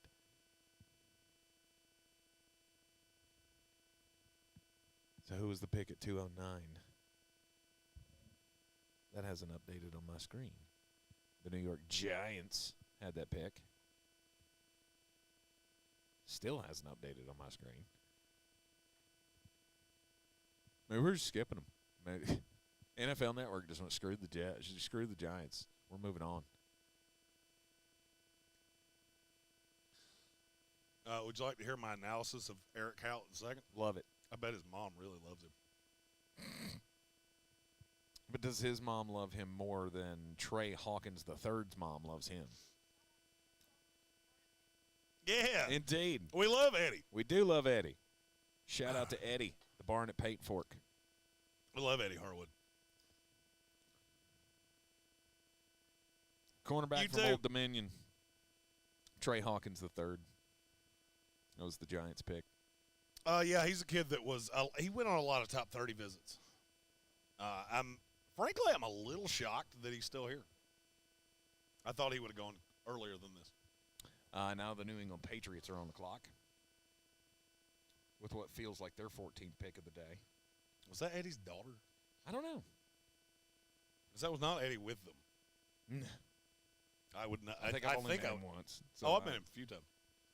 If you don't know what we're talking about, the girl that just walked by us said, "Shout out Eddie Harwood at the barn at Paint Fork."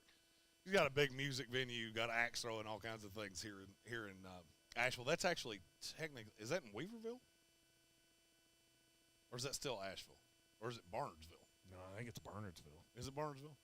But Eddie's a wonderful guy, very supportive of all of us in radio. He's there for damn near everything we do. Barnardsville. Yeah, he was actually at John Roten's retirement party. He was standing beside me. But wonderfully nice man, and glad she said that. I have no idea who she was, but I'm glad she said that. Give a little love to Mr. Harwood. Look at Confederate Railroad. Blackstone Cherries coming. Confederate Railroad sings what I think it might be the anthem of my life. Which is? Like my women just a little on the trashy side. Aha. Joe Nichols. Bellamy Brothers.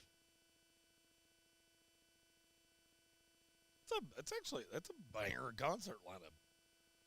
Blackstone Cherry. Yep. Indeed. Yep.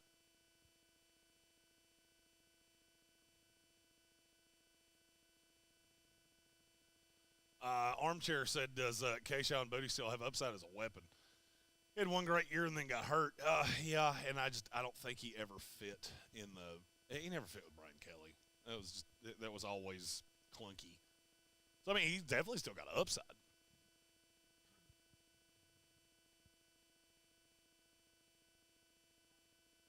GG Gambling said, I can now see LVN is going to be a star with the saying, got Van Nest.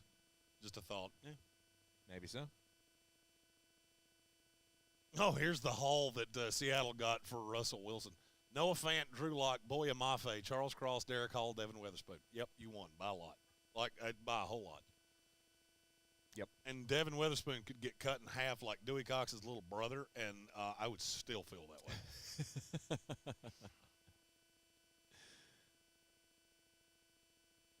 way. Titus Leo. Oh, we're just making people up now. Wagner. That's not even a real school. Oh, it is. Demario Douglas at 210 to the New England Patriots. Get out of little slot return guy at Liberty. He's super fast. Unfortunately, he can't really run a route to save his life. So that's one of those you throw screens to and just go, hey, go be fast. Yeah. Wagner, you be fast, real good. Wagner's one of those schools that, I didn't even know you had a football program. Oh, yeah, they're FCS. I'm intrigued that they call him an inside linebacker. It's always fun to see how different services classify guys. We got 6 picks left in the first round here. 6th round. Is that what I said? It's not the first. Did I say the first round? You did. Oh my God, we got 6 picks left in the 6th round. It's definitely not the first Armchair, round. seeing him in the chat. Kelvin Joyner said that more armchair would be his. If he could have anything in the new year, it would be more armchair. And I don't think anybody's better inclined to say if we can have more armchair Then armchair. Because I would say that's He's- one on my wish list he's, as well. He's absolutely down for it. I've seen lots of times in the chat him talking about how he is forgotten after fantasy football season, which is not ever intentional. No. Just so you know. No, the thing that becomes a pain in the, at least in the ass for us, is that after the football season ends, I get so buried in the draft that, I mean, there are a lot of days that it's 2:49 and I'm looking at Tank going, hey, buddy, what are we going to talk about today? What are we going to do today? And it's usually a fly by the seat of your arse.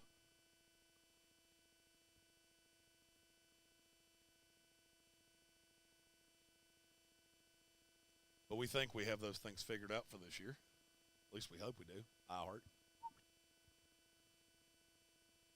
Let's hope. Let's hope so. Danny says They've defined my role for this year. Let's get tankers done, and That's right. We'll be hunky dunky. that's right. Atlanta had a really nice draft. Danny I would says. agree. I mean, Bijan Robinson in the first round, you couldn't go wrong with that. Bergeron in the second round, Zach Harrison in the third, Clark Phillips in the fourth. Those are all guys that you can see playing immediate minutes. Minutes, Well, you know what I mean. snaps. That's what I meant. This ain't the NBA. Yeah, I mean we watch this. That's true. Have Eric we even Miller moved on to the second round yet? Of the playoffs? No. Still got the Kings and Warriors. Wow. Yeah, because the first round of the NBA takes there forever. you go. Ooh. There you go. I'm now in love with the backfield for the Dallas Cowboys. They got Tony Pollard, no more Ezekiel Elliott, and now you add little tiny old Deuce Vaughn. I can't believe he only ran a 4.56. I thought He be plays much so faster than much that. faster than that. He's Terrence Sproles. Yeah. That's exactly who he is. I thought they would go with a bigger back though, to try to keep kind of the same. You have the thumper and the pass catcher, the do everything guy. But as the league continues to get faster and smaller and all of that, And shiftier. why not? Why would you not have 2 pass catching backs? Low key, I like a good bit of what the Cowboys have done. Who Shocked that is that? Who's the bald guy in the Blue shirt? Yeah. The guy that's crying in the Cowboys war room right now. That guy? Yeah. I have no idea. Playing bangers Peaceful, here. easy feeling. I like Playing that one. bangers here at the Village Porch today. Little Timothy B. Scott.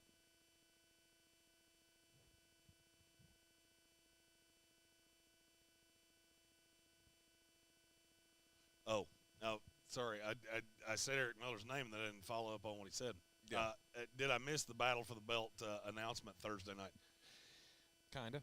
Kinda, but we can elaborate on it again. Basically, this year it's going to be a more all-inclusive contest where there's benefits from being in early. It's cheaper, $25 right now, and I'll post those links on the Facebook after this here live stream. For the DFS contest for the year, $50 for the DFS contest and a season-long league, which will give you a bit of an advantage.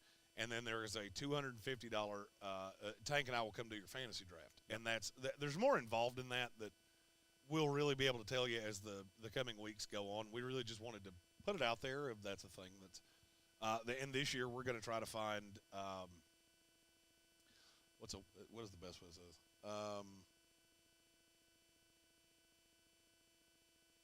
We're going to crank up the revenue streams to try to grow in year 4. There we go. So we're going to be doing, some things that some people probably look at and go, oh, I don't want to do that. And you don't have to. This show will always be 100% free. We are going to have a Members Day. I stole that from the guys at the Pat McAfee show. Okay. Our Threadbare Thursdays will be a members-only show. Deuce for the chat. Deuce Vaughn's dad is a Cowboy scout. And they just drafted him. Oh. So that's why he was crying in the front. And that makes all the sense in the world. It does. It does. I was just trying to figure out, like, why is this one guy in the office just crying? Kelvin Joyner said, is it possible to use YouTube to feature other sports? I know on the radio show football pays the bills, but it would be cool to hear your opinions somewhere else there. Would it be? Ironic you said that. Would it be? So there we have some other new friends. The Dude Takes podcast, Zach Sawyer, that and we tried to get this done for the college basketball season. It just didn't work out. 2 sets of hands. I come back to that a lot. But Zach is a great dude, and we really want to profile those guys more often, use those guys more often. They do really good stuff. There are basketball guys. We have a couple baseball guys, and we're going to try to grow those things over the course of the year. It's just finding the time. That thing I said about defining Tanker's role this year, that changes everything. So if you're a praying like, throw out a T and a P that way. Indeed. That maybe we'll get some. Just pray that all of the irons in the fire stay lit. I don't know what the fuck I was going for right there. Fuck it. It's the 6th round of the draft. I don't care. Because I'm gonna be 100% honest. Jeremy's not taking any more pluses without a minus. I ain't adding another one onto the dance card unless one of them comes off.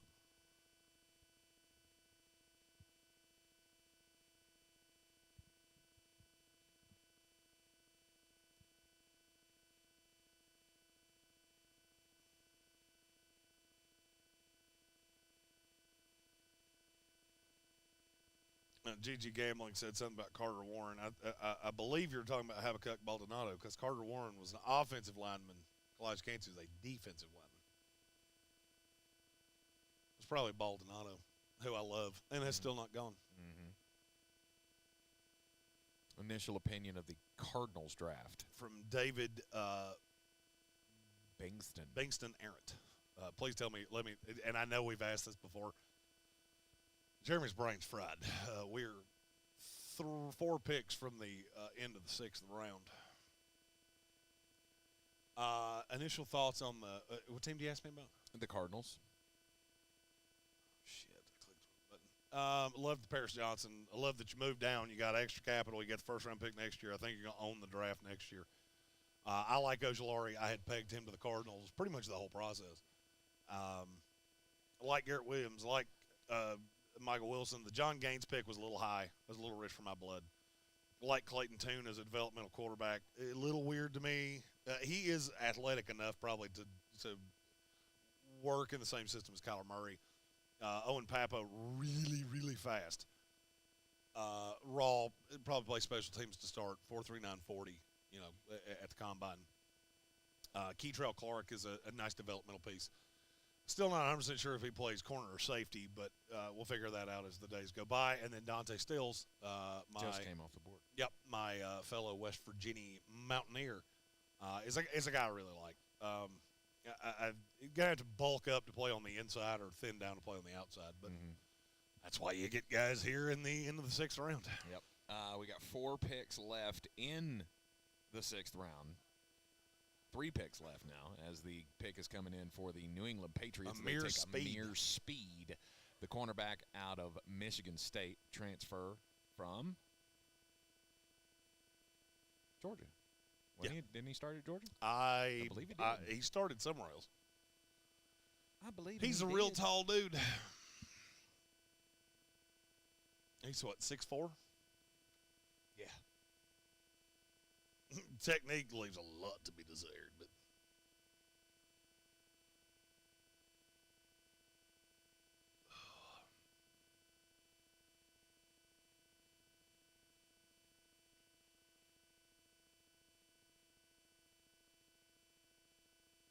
still got this many of you hanging on going into a day into round 7.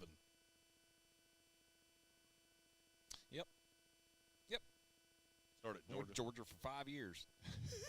And then went to Michigan State, where he finally got some playing time. Yeah, in my 2022. my draft profile on him said the first line was, "This motherfucker's old." Yeah. He'd been around for a minute.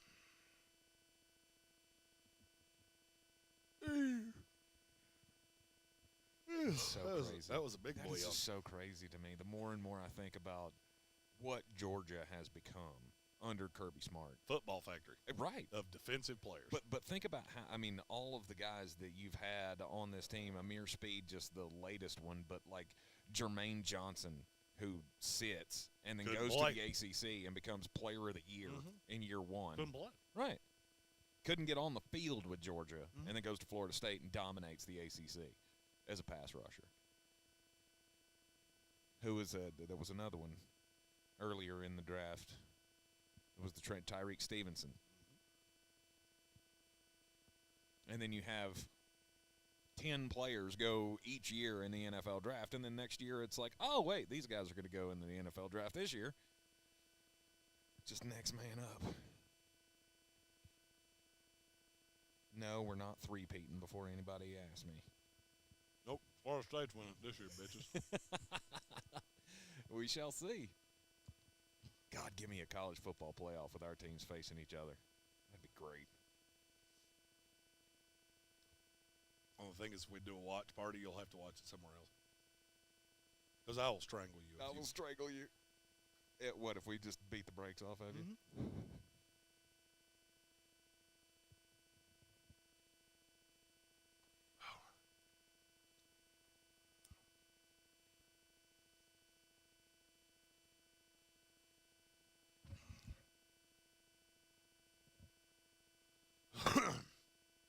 Ooh, good pick right there by the Rams. Zach Evans, running back out of Ole Miss. You had told me when that kid came out that he would go with the next to last pick in the 6th round. I would have said you were on crack. When he declared for the draft? No, when he when he committed to 14 colleges? Well, the recruitment was weird, and I think that's kind of stuck with him. Oh, sure. But, I mean, in the limited amount we've seen him on the field, he's been really good.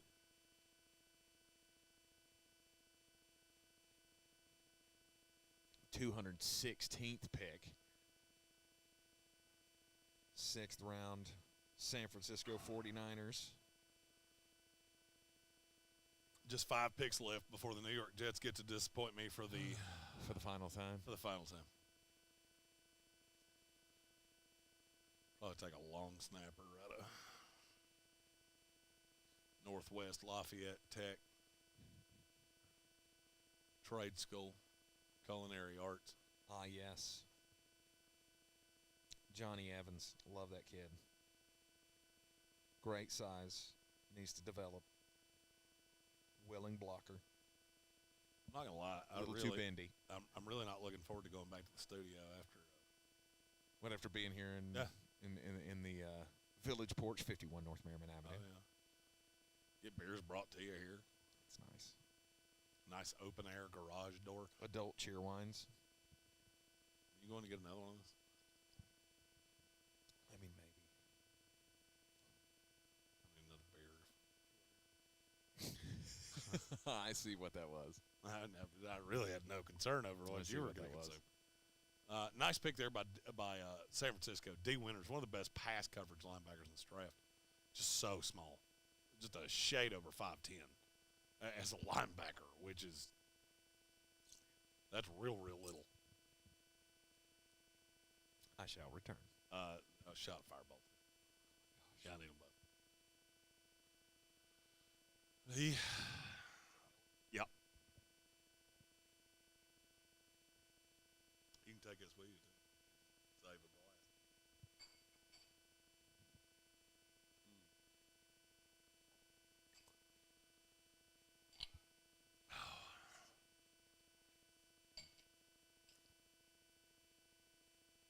Don't do that.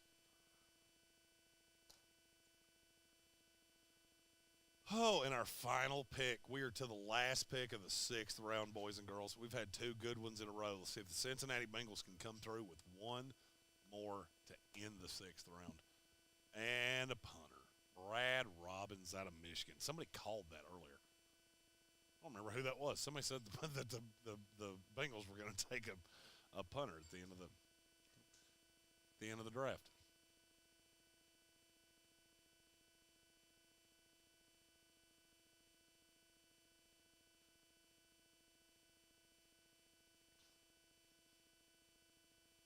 Brad Robbins, Mr. I don't have touchbacks. And now we are on to round 7. It's the final round of the 2023 NFL Draft.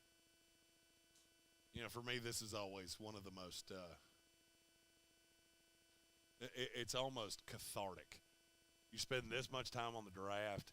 You know, we've gone through the mock draft contest. We've gone through all the mock drafts. We've done all the things.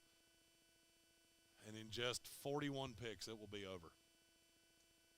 And then Jeremy will go into the darkness much like Aaron Rodgers did. I actually told HWA this morning that I was going to take a darkness retreat. Just go to some random spot out in the woods. They dug a hole. Go out there and do drugs for a week. I don't do crimes. Drink domestic lights for a week.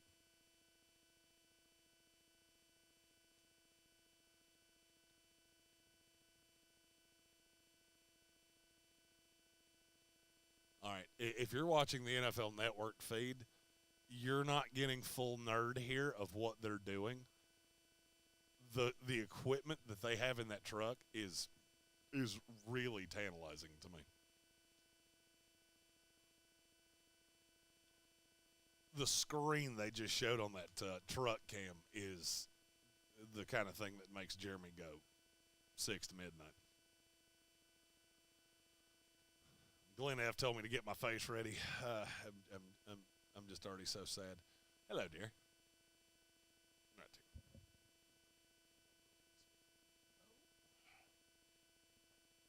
Thank you, my dear. Okay.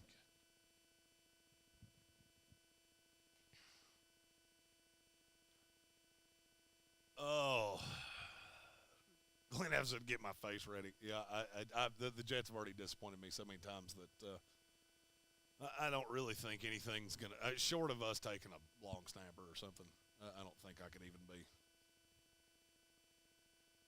Dan Hillman asked, what's a good app or site to run a dynasty league? I've always used Yahoo. I like Sleeper. Really, there's only a few that I really don't like. One of them just so happens to be the company that we work for. I just don't like their integration. I don't think it's really conducive to. But Sleeper's a good one to run practically any kind of fantasy league.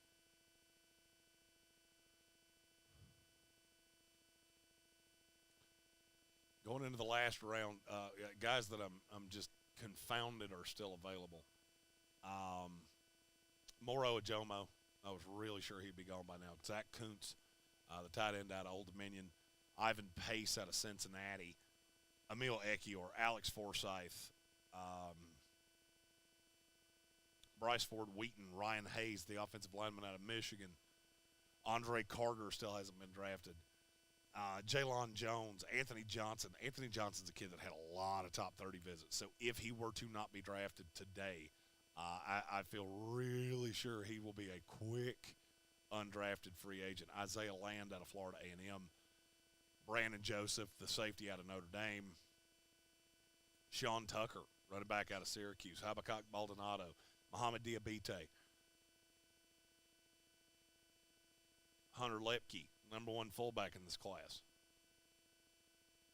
Oh, there goes Antoine Green. That's a good pick by the Detroit Lions. Jake Witt, definitely a name to keep an eye on. He will be really popular in the undrafted free agent class if he doesn't get drafted right here. Yep, that's the screen. That right there is the screen that I would kill to have equipment like that.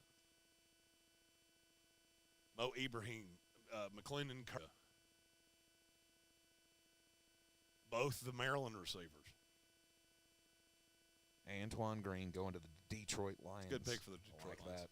I like that. I was going full 6 to midnight with the NFL Network's truck right there. What did they do? Just the tech that they have in the truck is I'd kill to her one computer. I would kill to have a device that ran like that. Right. Do you realize how many activities I could do with that? Because it's and here's the pick the is Jets. in for the New York Jets. Let's disappoint Jeremy one more time. There's nobody you can really take that's not going to make me want to say fuck real loud. I'm not gonna, but I should. I want to. Not gonna. Keep telling myself I'm not gonna. Come on, give me the bag of goobers you're gonna lock this class in with.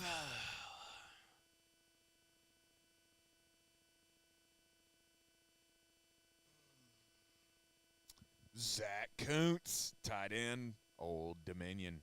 That's actually a player I don't hate.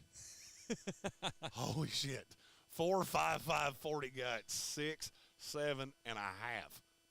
That might be my favorite pick we've had the entire draft. Roger Brinson asked, Value-wise, yeah. I'm enamored with it. I love that. That's it.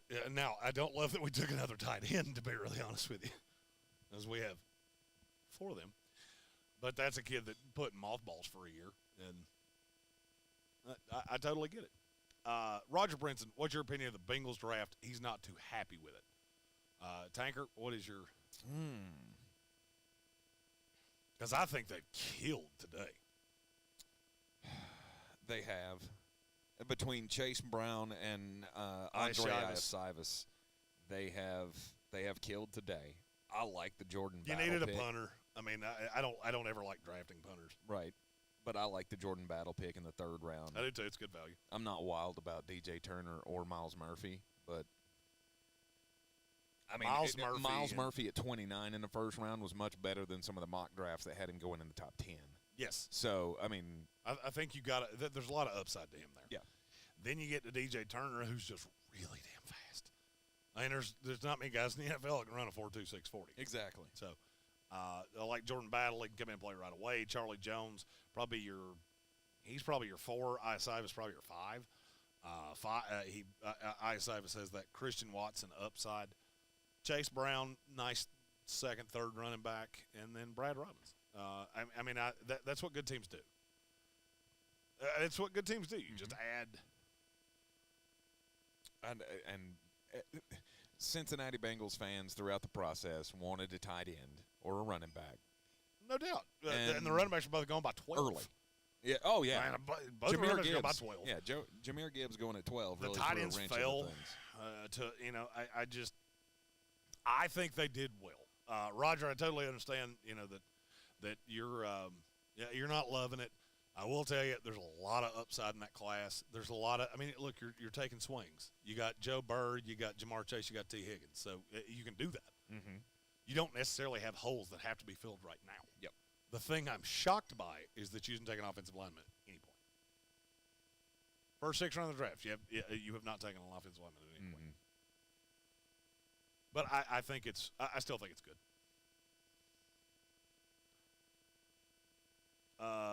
Pan said that my joints are a little rusty now. I'm like 10 man.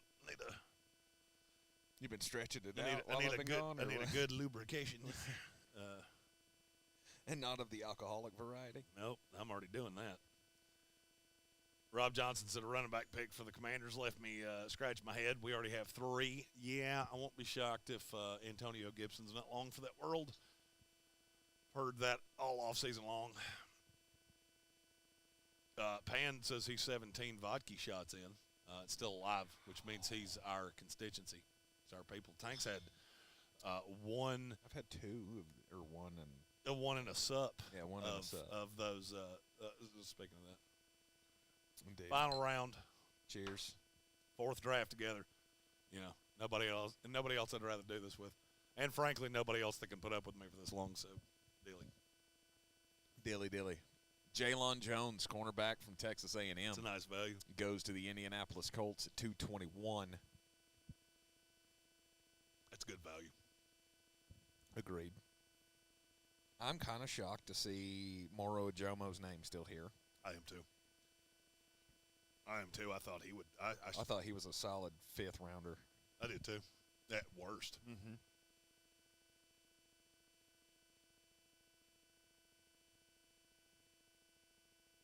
Dwayne McBride still not going.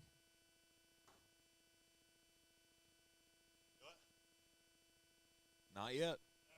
Still got 38 picks left. Goes to 259. It's the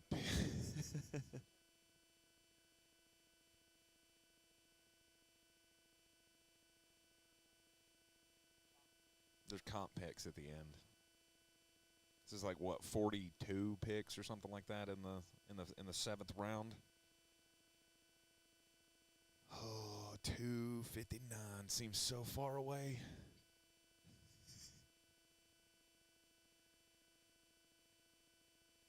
The Vikings pick is in for 222.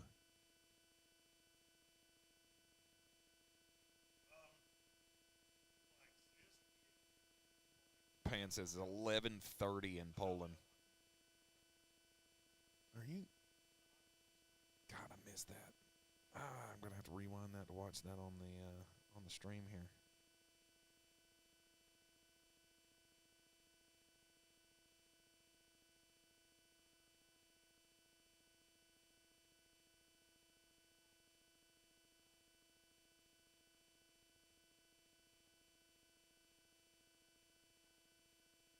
Pan says darkness dumpster fire here.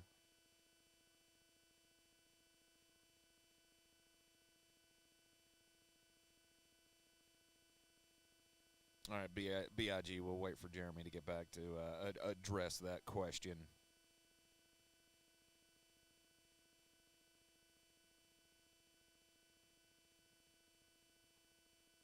GG says he is pulling hard for Andrew Voorhees, Moro Ajomo, or Carter. Which Carter is that? Andre Carter? The linebacker from Army? It's got to be.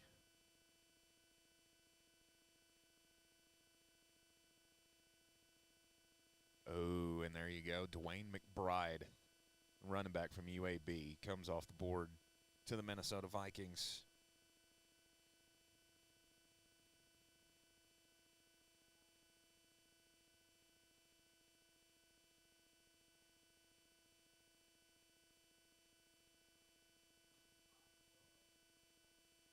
Oh, dear. Are they okay? A large thud just came from the kitchen. Like one of the girls ran into the door or something. Pick is in at 223. The LA Rams on the clock here. Let's see if this will pay off for GG.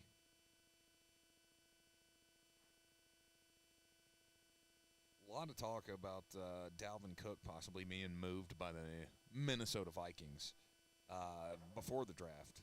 Obviously, nothing ever came of that.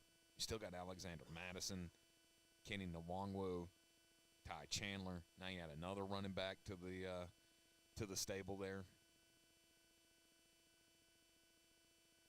with Dwayne McBride. A punter out of Wingate, Ethan Evans, goes to the LA Rams.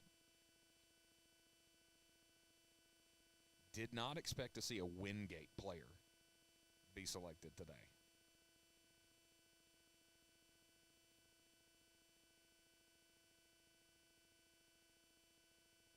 Wingate here in the North Carolina, the state of North Carolina, Union County.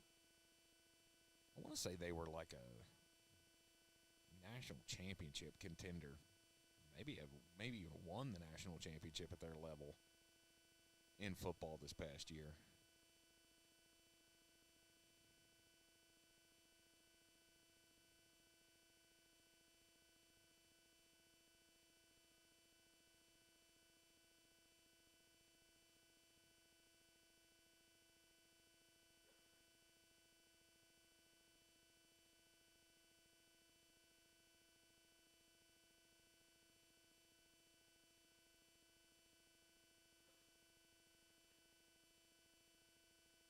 Nope, that was baseball.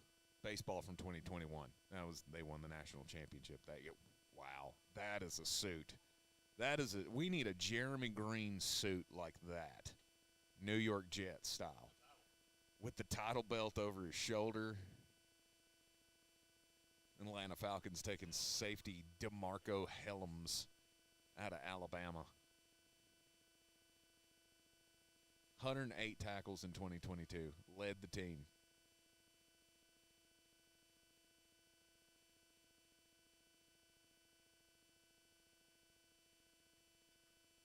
We had a punter at a Wingate taken by the L.A. Rams. Yeah. Hot. Wingate's right down the road from here. Uh-huh. 2021 Division II baseball champions. Indeed. Big asked what I thought of the D. Winters pick for the 49ers. I loved it. Yep. One of the best coverage linebackers in the class. He's just small. I'm stunned he was on the board this late. And I love the Deuce Vaughn pick for the Cowboys. Also, what would you give the Saints now that they finally drafted A.T. Perry? I would ask why it took you so long. But, I mean, other than that, I don't mind the class. I think they took Jordan Howden too high. I like Saldiveri. I know a lot of people didn't. Foskey comes in as a dedicated pass rusher off the jump. That's a replacement for Marcus Davenport. So, I mean, I'd give him a solid. I'd give you a B-. I'm not a Tank Spencer grader. I don't grade on a curve. But, I mean, I think it's I love the A.T. Perry pick. That's one of my favorite picks of day 3, unequivocally. Mm-hmm.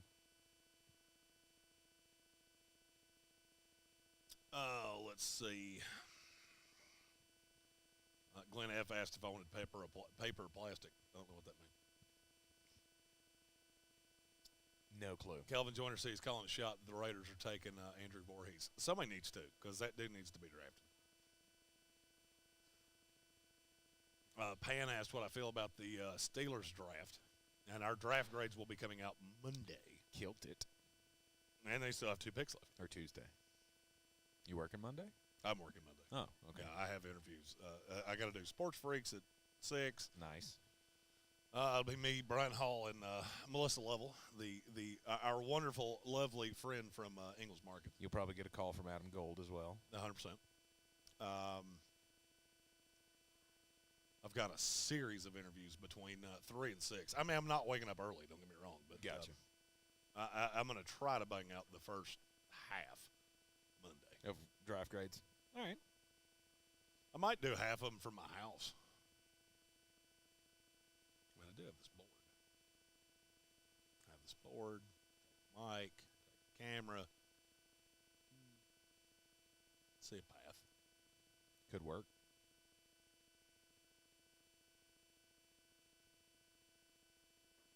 Oh, Blackfoot. See, this is more my speed. You've been pointing out all the Eagles and Gordon Lightfoot. Which is funny because I don't really like either of those two, but they played the 2 songs that I like from those 2 bands. I was gonna say, I was raised on Blackfoot and Molly Hatchet and all those Southern rock bands. Oh, Pan asked, so what's my grade on the Steelers? B+. I'm going A. Really? Pittsburgh gets an A. All right. Pittsburgh gets an A. And for me, that means a lot because I don't get many of those. It does. I mean, the hell, they've got all 5 of their picks were in your top 100. Mm-hmm. Hey, Dwayne McBride finally went to the Minnesota Vikings. He did, as their 5th running back.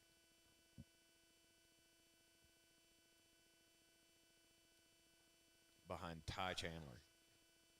Javon Gwynn. This is one of the funniest players to evaluate for me in this entire class. Jovan Quinn? Javon Gwynn. Because the good is really good. And then you watch the bad and go, holy shit, are you legally blind? Well, he is a South Carolina player, so there's that.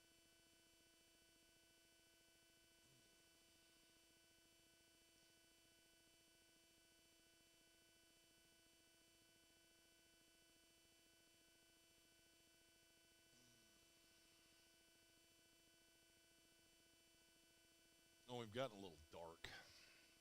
Lightness. Well, I mean, it has gotten a little more overcast outside. Correct. That's the wrong camera. I'm editing the wrong camera. Go.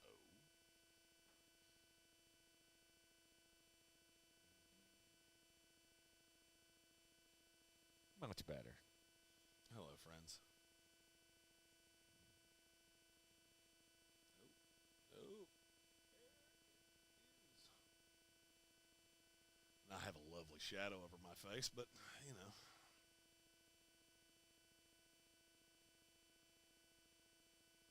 Do those things sometimes.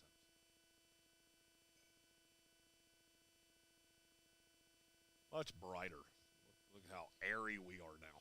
Slasher wants to know what Ivan Pace Jr. did to fall this far down. He's short. He's just short. That's really it. I mean, a lot of people really liked him.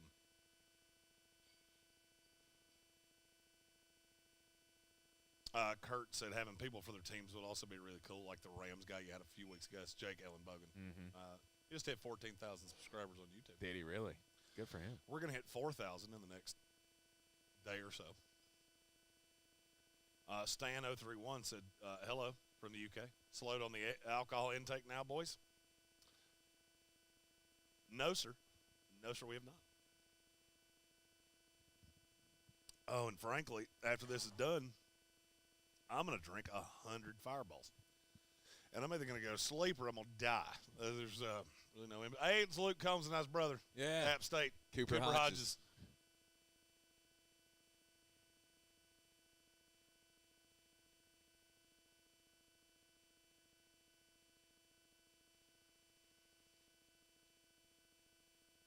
DNA said, kind of pissed off we didn't trade up for Levis or get a safety, but other than that, I loved our draft. We have enough weapons to start a new team, 100%.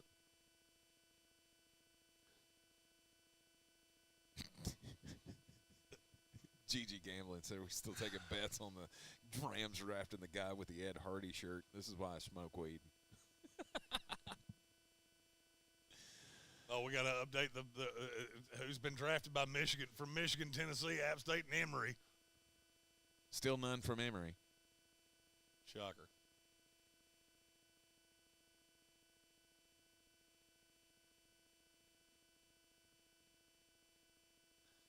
Slasher asked how I feel about the Jets picks. Well, you know, Slasher, you're an OG of this show, so I can be really honest with you. I don't need a reason to drink, but the Jets routinely give me one, and for that I'm appreciative. Pan has a serious question, and I'm not sure what to do with it. Okay. What is a fireball? Fireball is, how would you describe fireball? Cinnamon whiskey. It's not whiskey, though. It's like cinnamon syrup with alcohol in it. It sucks. I drink a lot of it. It's not great. I'm not sure why he drinks a lot of it. Oh, I can tell you why. Because I have ulcers. Okay. And some of that other shit makes me feel like I'm going to shit an open flame. Okay. You ever been able to roast a marshmallow on your asshole? Nope. Nope. Oh, okay, then you don't understand. No, sir. I do not. Because I have. I mean, I've never done it, but I could have. I could a few times. Slasher said, I love listening to you guys, man. We love you. We love all of you, frankly. Over 4,000 views for the NFL draft live. That's just the live streams. It did over 140,000 views for the draft season. Do you know what that is compared to last year? No. Triple. Nice. Triple. We have tripled every year for the NFL draft. That's awesome. Which is just dumbfounding. Could have done none of these things without you guys. We appreciate you more than we could ever say. Mm-hmm. Got to say this again. Greatly appreciate the guys from the Village Ports. They put up with us for 3 consecutive days. It's been awesome.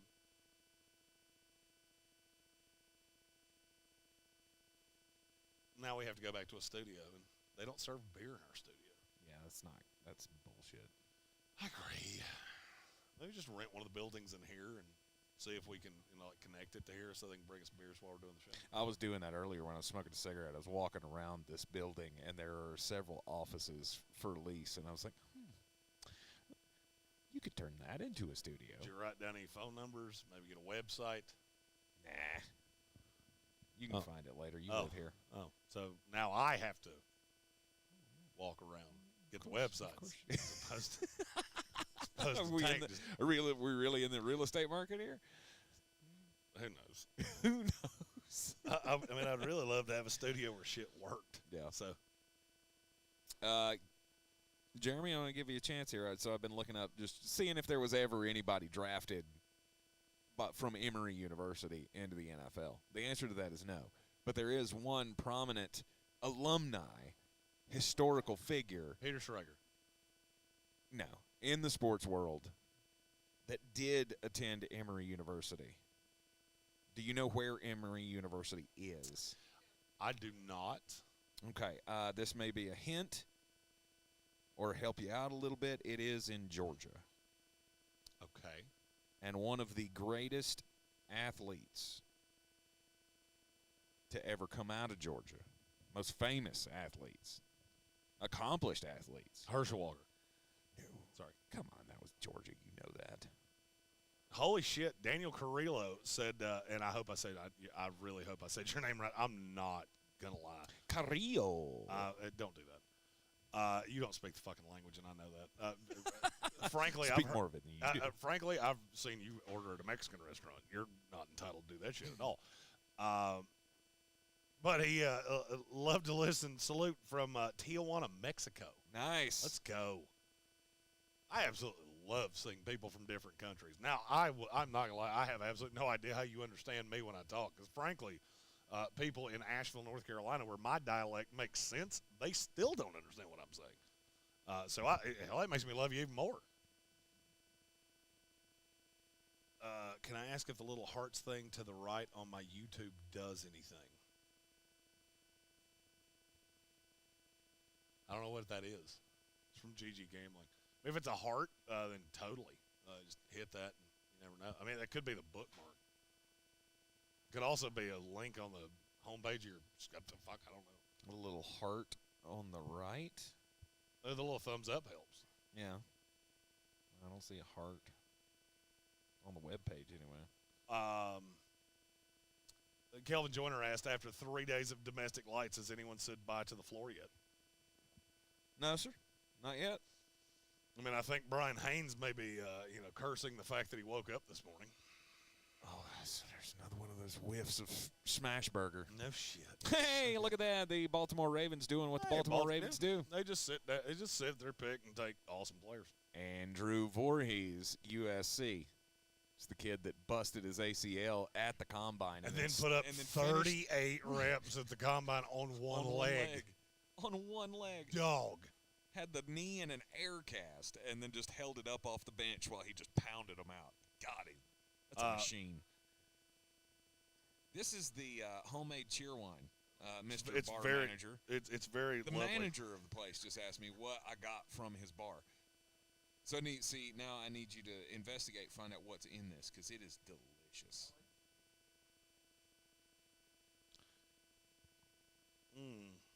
GG Gambling said the heart's on your phone. I'm not saying, but I'm also an Android guy. I don't do Apple shit. Yeah. I worked for Verizon for long enough. I just got barbecue sauce on my phone. Yeah, I just licked it off my phone case. Because I'm a big dumb animal, folks. That's what I do. Was this pre-recorded? Was this like a Saturday night concert? Who is that? That's Motley Crue, man. No, that girl is literally young enough to be Tommy Lee's daughter, okay? And he's already banged her thrice. No doubt. 100%. I love the fact that you used our I just love that you used the oh my God. That looked like Will Ferrell's character from what was that movie where he was the bad guy? He wore a whole lot of eyeliner. I'll Google it. Zoolander. That's it. He looked like that dude. Oh, yeah. He looks like Will Ferrell in Zoolander. Pan, our buddy said, love you guys, love your coverage. Humble words from fan in Poland. Maybe one day I'll land in North Carolina and drink a Polish beer with you. Much love, guys. We appreciate you greatly. Yep. Stan031 said, I've only found you guys on YouTube this Draftmas. Loved every minute of it. Keep on, trust me. Thank you very much. By hook or by crook, I don't know how we keep making this work every year. Keep on doing it. We're just going to keep on doing Just it. be fucking stubborn. I mean, that's what we've learned. Here's the thing. I mean, they can't burn us out with a lighter. We're like the ticks of radio. So, Spencer Jensen just traded our last pick, so he's off now. Thanks for another great year. Make sure Brian's alive. I can verify Brian is alive. Might be barely, but he is alive. He is alive. But thank you for another great year. We always love seeing the smiley face from Spencer. He was one of the OG non-American listeners. Always glad to see people come back year over year. Chauncey Major said, there's the guard Tank's been wanting to give us for 5 rounds. There you go. You need one. Kevin Zeitler ain't going to last forever. Nick Brocker to the Buffalo Bills here at 2-30. Or at 7-230, excuse me.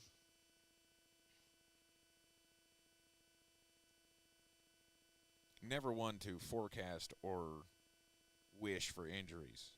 Just saying. Kevin Zeitler comes up with a bum knee, and y'all are going, oh, he ain't got no guards. Told you should have taken one.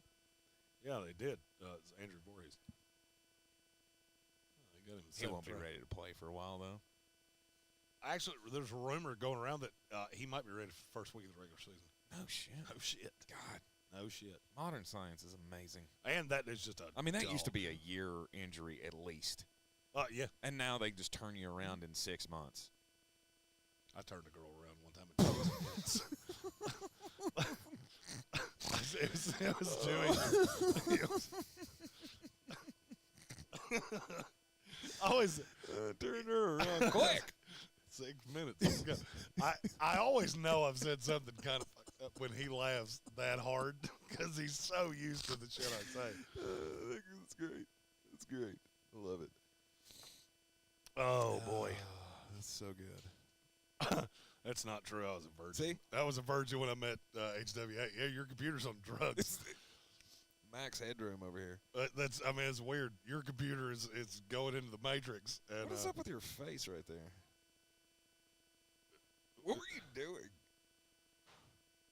Is that where I licked my phone? I had barbecue sauce on it. I don't know. You're just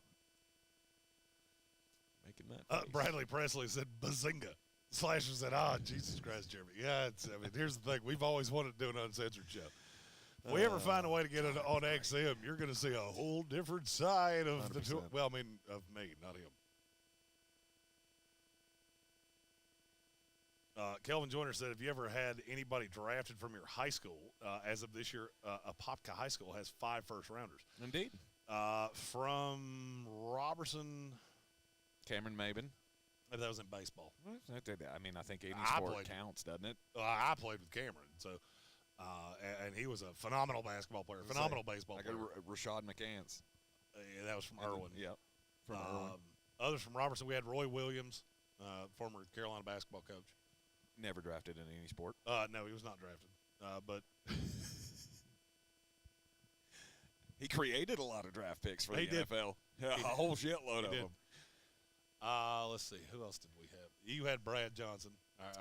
No, that was Owen. Owen. That was not Irwin. That was confuse Owen. Owen and Irwin all the time. Brad Johnson and Brad Doherty both came from Owen High School, which is in Black Mountain, North Carolina. We had Darren Holmes, the pitcher in the in Major League Baseball. Chris Narveson. That's a good one. He was there with me. Mm-hmm. He was a senior when I was a freshman. Yep. I remember Justin watching Jackson. He went in the second round of the baseball draft. Yep. He was a junior when I graduated. Yeah, we had a lot of baseball. We have one of the best baseball programs in the state. He's never been a football. The only football draftees around here have David been. McDowell. He wasn't drafted. He was a undrafted free agent. Yeah, but like Asheville High School has had a few football players Leonard he drafted. Little, John Avery. Yep. Johnny White. Preston Butler. Yep. What's the big kid's name? Who went to Alabama? Jeffrey Pagan. Echo Echo Leota could get drafted here in the next today. 20 picks. was known as Andrew Leota back in his days in high school. That's the only one We've had quite a few. I mean, Carl Pickens is not from Asheville, but he's from Western North Carolina. Went to Rosman, I think. Robbinsville. Was it Rosman? I think it was Rosman. I believe that's correct. That doesn't sound Hayes right. Schuler went to Swain High School.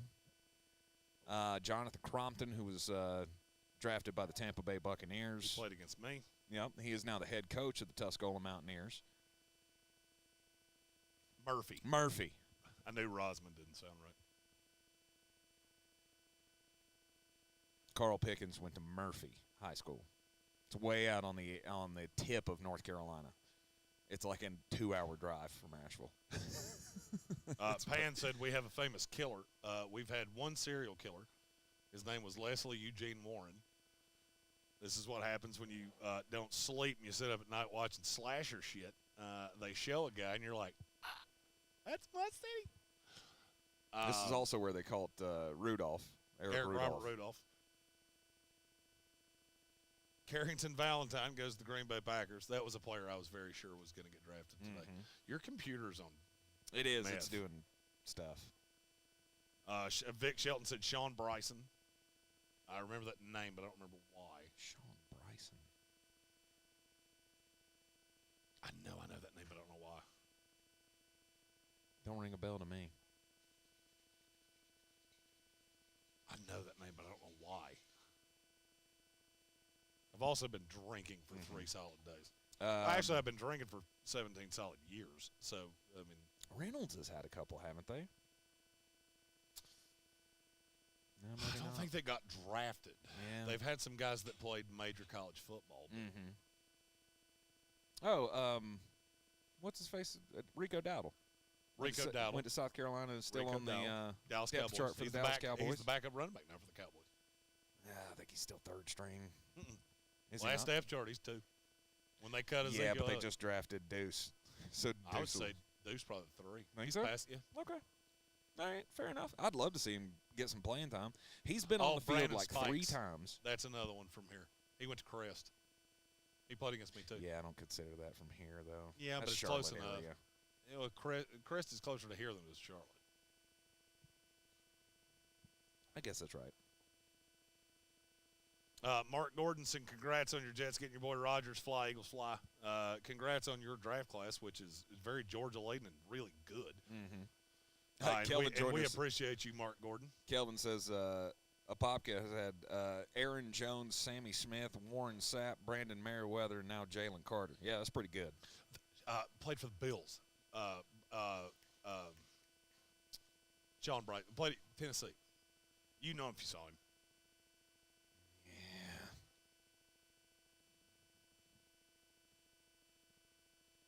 From Franklin. His 3rd-round pick in '99.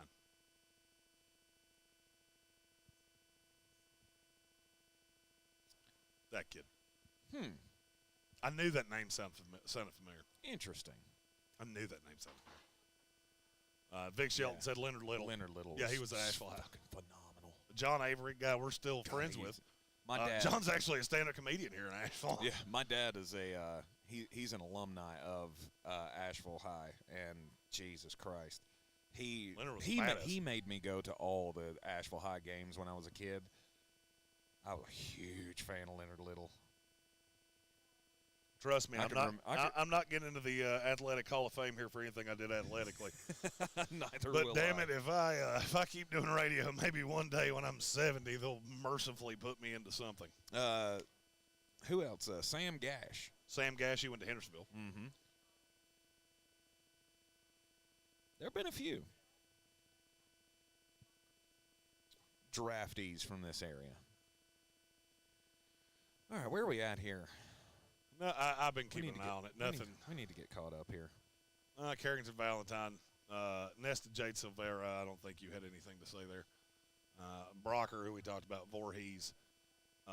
Colton Dowell. I was going to say, I ain't had shit to say since Andrew Voorhees. So, yeah, not a lot there. Andre Jones is an interesting one. I kind of liked him. Kid out of Louisiana, just really thin. So it's a raw developmental prospect. Good pass rusher for Washington.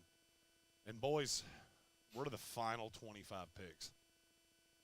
What are the final 25 picks of the 2023 NFL Draft? Let's go.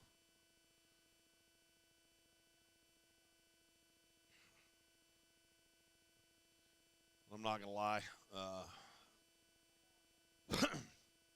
Excuse me. As I head into the darkness, those of you that haven't heard me say this, I'm doing my own Aaron Rodgers level darkness retreat over the next few weeks. No ayahuasca, but many domestic lights. Probably right here for a lot of my darkness retreat.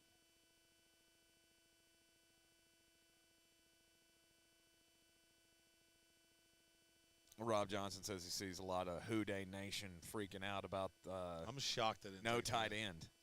I'm shocked that I saw one of the winners and losers lists the other day, and somebody put up Irv Smith as a winner in this draft. I would be right. Absolutely That'd be right. He's never gotten That's his very shot. deep divey. Yeah, he's never gotten his shot, and the fact that Cincinnati has not taken another tight end leads us to believe that there's a good possibility that the little breakout for Irv Smith Jr. we've been hoping for the last 6 years is finally going to come.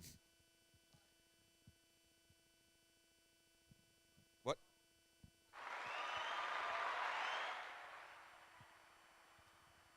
That's not what I meant. Oh. Glenn has said that's it for the Commanders. He's out. It was entertaining for 3 days. We appreciate you. Indeed. Thank you, Glenn. Glenn's been here damn near pillar to post, and that deserves a shout-out for sure. All right, the pick is in at 234 for the Los Angeles Rams. Let's see if Gigi can get his wish here. Andrew Carter, Alex Forsyth. What did I say? Andrew, yeah.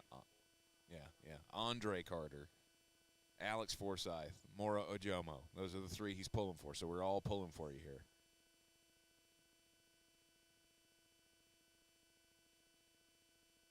Rob Johnson, yeah. He said, I hope you guys made a grand on Super Chats. Damn near. So thank you all for that. Your continued support of this little endeavor of ours that continues to baffle us day in and day out. The Super Chats have always baffled us. Not that you do it, but with how readily you will give of your funds to say thank you, which is something that we never planned on. Or to support anything that we do. With Oh, all and how the many of you charity share things that we do. And it's shocking, and we got Battle for the Belt coming up this year, which is going to be bigger, badder, even than it was last year. It always blows our minds every time we see that little box pop up, and hell, we learn new colors seemingly every year at the draft. But it was certainly a very good year for Super Chats. I haven't done the exact calculation, but I think we were somewhere in the neighborhood of like $800-900, which is awesome. Means a lot. Vic Shelton said, "Thank you." Vic Shelton said next year he's here. Seems like too good a time to pass up. It has been a very good time. it has been. And I feel pretty sure I can say we will be here again next year. Yes. This has worked so much better than I could ever have possibly imagined. I can also definitively say I think our fantasy football shows are going to be here.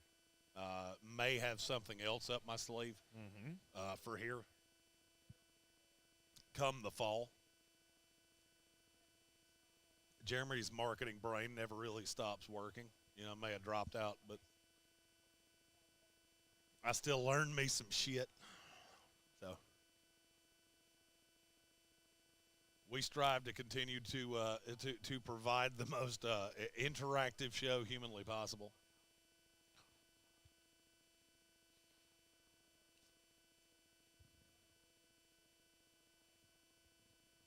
Rob Johnson.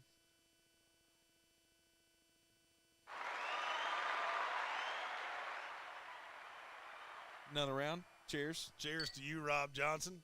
We appreciate you so much. Jason Archdeacon Haven't had a chance to listen to you guys that much since I had my final exam for my master's. Hell yeah. But Good thanks job, very Tate. much. You got way further in school than I did. Frankly, I thought they were going to make me mop the floors just to get my degree. For all the thanks so much for all the content you've been keeping me sane this year with all the NFL and draft stuff. We appreciate you so much. We love hearing people say that. When we first started this, I'm not gonna lie, and it might be just because I've been drinking all fucking day. When we first started this, it was at the draft. That was the first time I came in with you because you figured out, hey, this. I didn't have a mullet then, but then this big bearded moron seems to know a lot about the draft and we had the idea for the show, and I said, we're really going to lean into the draft for like 2 months, and I'm not sure anybody's ever going to really care as much as I do. And you said, the hell with it. We'll figure it out. I will never forget that day. I looked at you and I said, I don't know that there's enough people that care as much about the draft as I do. And your exact phrase was, we'll find out. We'll find out. That was his exact words. We'll find out. Actually, I think my direct quote was, I don't. But I'm sure there are other people that will. And over the years, you've kind of convinced me how important the NFL draft is. And every year it's shocking. Well, you get to this point, you start talking about Jason Taylor II, who may or may not ever play a down in the league, and it's just it's a labor of love. And I'm not gonna lie, this is me being a little self-serving, but this is the first year I've been invited into the Big Boy Media Contest, and I feel like I owe you a direct thank you for that. Without you, that would never have happened. And so to see my name up there with Mel Kiper and Todd McShay and Daniel Jeremiah and Beating a few of them. It's cool. It's cool, and I'm super proud of you. Curtis Davis with another super chat. Said, pillar to post, glad to be with you guys all the way. Also glad to support y'all, and go Chargers, go! And get me a tight end, please. He really wants a tight end, and I frankly can't blame him. There's a few out there. And Curtis, we appreciate you so much. He's been a loyal member of the Patreon, always here to super chat, always here to say thank you. And like I said, that means the world does. Slasher, Voorhees, Linderbaum, an actual good tandem if he pans out. I agree wholeheartedly. Gigi Gambling. I didn't actually mean Jason. I didn't mean that he wouldn't play it down.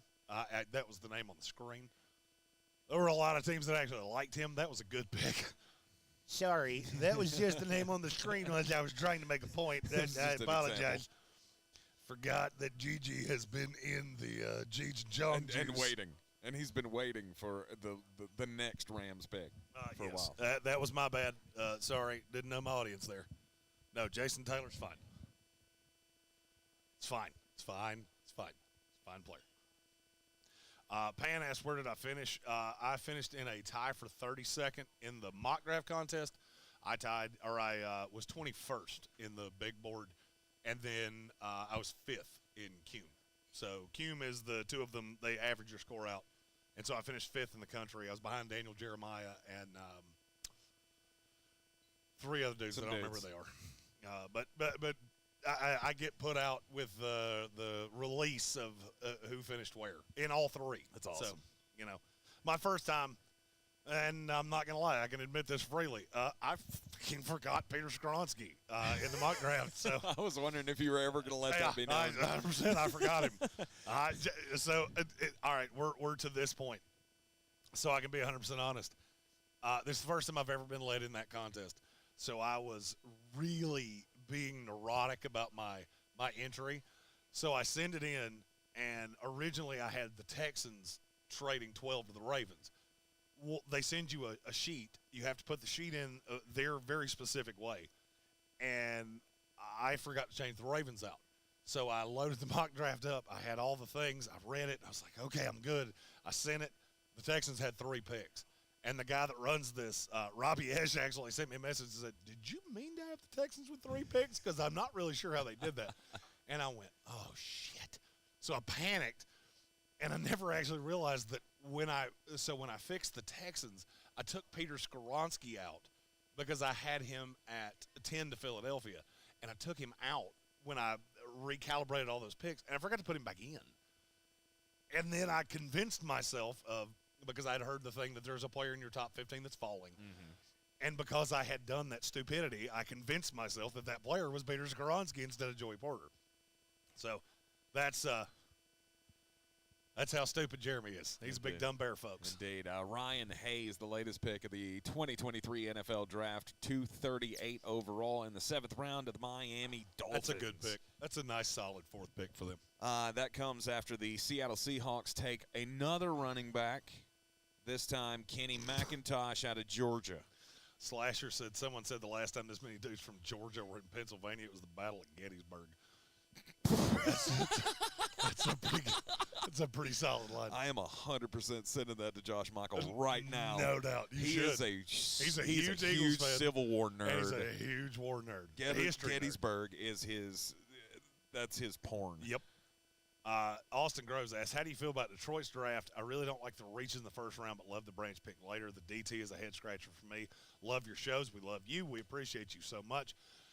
Let me pull up. I'm not going to lie. I can't off the top of my head remember everything they've done. I remember the first 2 days, but I need to make sure Tank loved it.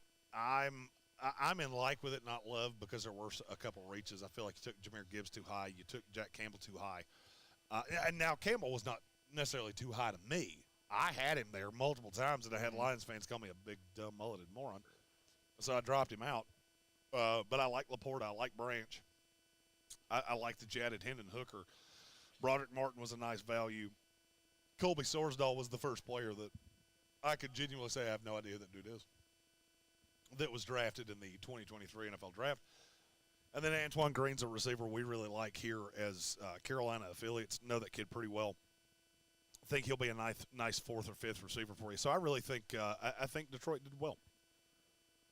I think they did well in terms of the talent they acquired. Now, am I going to immediately just feel the urge to push it out of my brain that where you drafted them? Yes, I am. But what were you smiling at? The Los Angeles Chargers have just taken a quarterback. Yeah, at 239. There were people that wanted him. There were people wanted him gone in the 2nd round. So I'm fine with that. Max Duggan. I feel like we should do a shot. I'm down. But before the end of this here draft.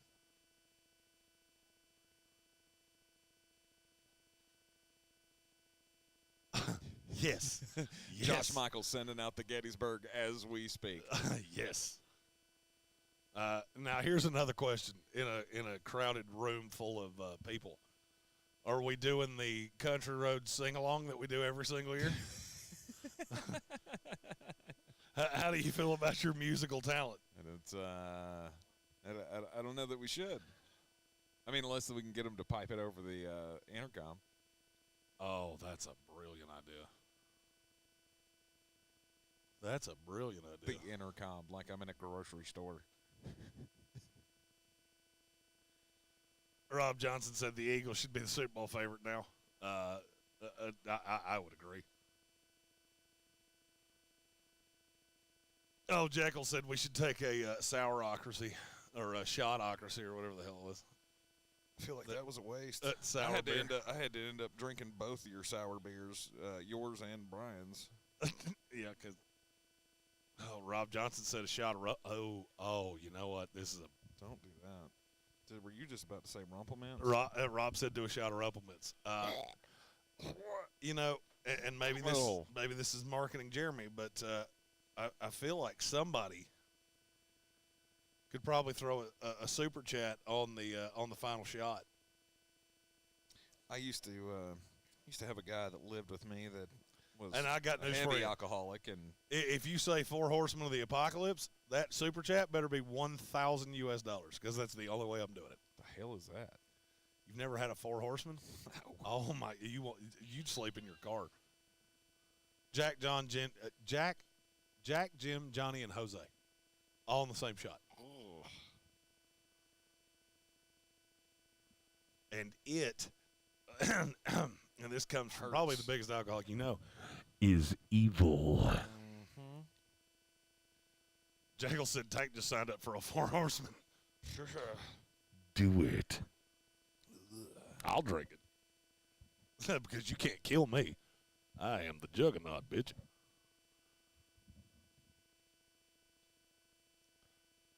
Where are we sitting right now? Sorry, I'm getting text from my wife.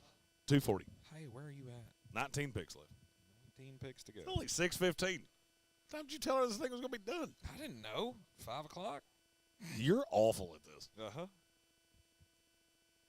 Oh, I love this kid so much. This is one of my favorite picks of this class, and I'm so glad he goes right Wait. here. It said what you think it said. It Derek said what you Parrish think it said. of Houston, defensive lineman or running back? Yep, he did both. He barely played. Last year. Super productive. But now you talk about injury red flags. That kid has a bajillion of them. How big is he? 240 pounds. 6'1", I think. Let me pull it up. Slasher said, so you'll party with absinthe if I send $2,000. I'll party with methamphetamine if you send $2,000. Don't do math. Don't do crimes. Don't do What are you, a cop? Don't do math. That's not good. Let's see. Derek Parrish is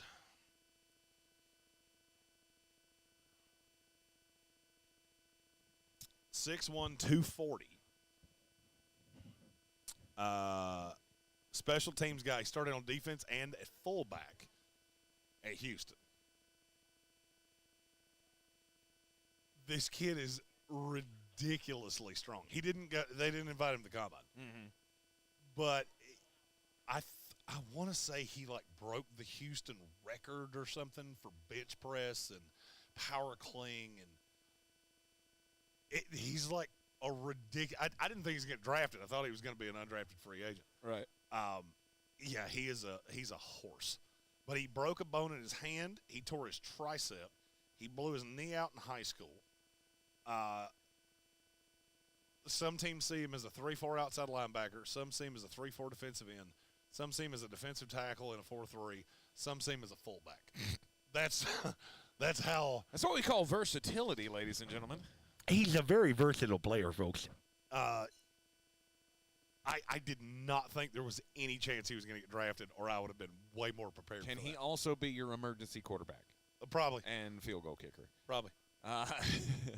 Pittsburgh Steelers adding to their haul in this 2023 NFL draft with Corey Trice Jr., the cornerback out of Purdue. He's been the best available on ESPN's website pretty much all day. Yeah, because they were drunk and had him in the top 100. Did they really? Yep. I just state for the record that I've paid this entire day. That's impressive. I am a camel.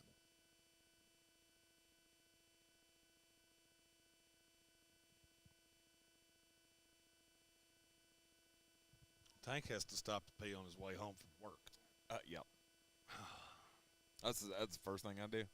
I could pee before I leave the station, drive home, and then I can't speak to a soul in my house before I go to the bathroom. I just, out of my way. Out of my way. Glad you had a great day. Just get out of my way. Got to go to the bathroom. I have gone a full day where I never actually peed. I don't think I've ever done that in my life.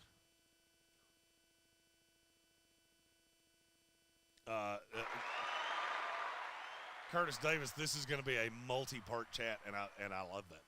Part one, I hate this team so much. You saw the best that Gerald Everett ever played. Donald Parham, always hurt, and is your best blocking tight end. Not good, but your best one. There's more to that chat, I feel very sure. Oh, yeah, that was a part one. No doubt. There's part two coming. Slasher said if Eli Ricks wasn't such a knob, he could have been the top prospect in this class. Knob. First of all, I want to use that turn of phrase forever. You're a knob. I'm with Curtis Davis, though. I can't believe the Chargers didn't take one at some point.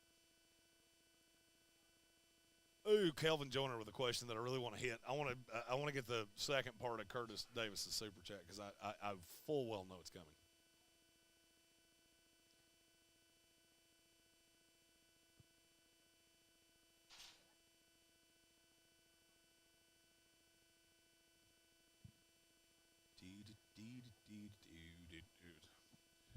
We're reminiscing. Sorry. Green Bay Packers take safety Anthony Johnson Jr. out of Iowa State. Not to be confused with Anthony Johnson, the cornerback out of Virginia, which is one of the answers to Kelvin Joyner's question. Or Antonio Johnson. Who's been gone. Yep. 242 overall. Just 17 picks away from the end of the 2023 NFL Draft. Do you want to go get us some parting shots? Sure. What you want? You already know the answer to that. That's Fireball. It's always Fireball with you. I need a beer too.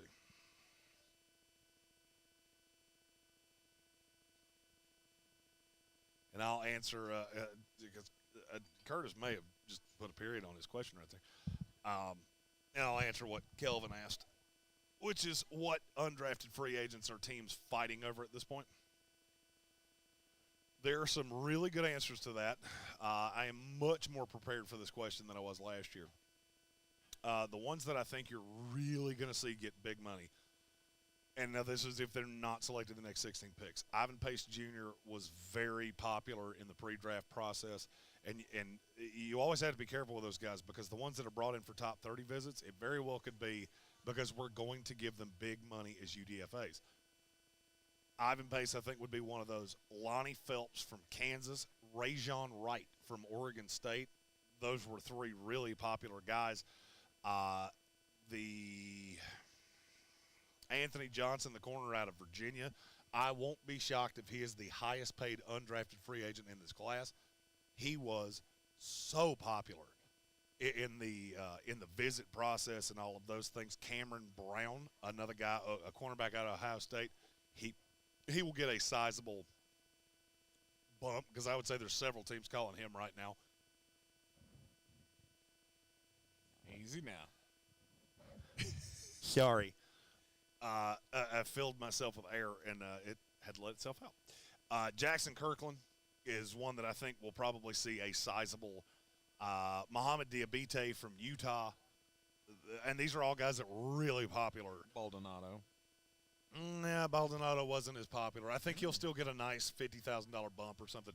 These are the guys that are going to get really big money. Okay, I got you. Aubrey Miller has been around a few teams. I wouldn't be shocked if he caught a generous bonus from somebody. Anthony Orji from Vanderbilt, which is, by the way, the funniest name in this draft. It's not all that close. He's been in with a lot of teams. I disagree with you. But I'm still on Boner. Yeah, Richard Garage. Old Dick Garage. I can't get away from that. Let's see if there's any I'm missing here. So Roderick Thompson, I wouldn't be shocked if he got a nice bonus to sign somewhere. Charlie Thomas, the linebacker out of Georgia Tech, really popular. And now I can almost guarantee you he's not going to get drafted because he's probably telling teams right now, don't draft me. Mm-hmm. I know I'm going to get paid as an undrafted free agent. Trey Dean III, safety out of Florida. Joey Fisher, the offensive tackle from Shepherd. Jake Witt, the offensive tackle from Northern Michigan. I'm talking big money with these guys. $150,000 signing bonus to come in as an undrafted free agent. I think that Kyle Soule, linebacker out of Arizona State, he had a lot of visits. There's another one, but I'm not seeing him on my screen. Tyson Bagent, the quarterback out of Shepherd, he'll probably get a sizable bump to come in as a developmental third that's a year away from being a year away. Those are probably the highest money undrafted free agents. Slasher said Brandon Joseph is probably one. He should be, but I'm not so sure he will be. And then Curtis Davis, there it is. Said part two, and I'll punch anyone in the mouth who mentions Trey Kitty to me. I so far into the bottle that I don't think I'll stop, but yes, draft Max Dugan. He'll be the future for us. Curtis, that's my favorite super chat I think we've ever had because it's the first one I've ever seen where somebody spent as much for part one as they did for part two. And it was funny, and it was accurate. Throwing shade at a former Florida State Seminole. Trey McKitty. Yeah. Yep. Yeah, he's not good at football. And the fact that they keep trying to tell me that he is really funny. Oh, did Bumper Pool just go? One of the great names in this class.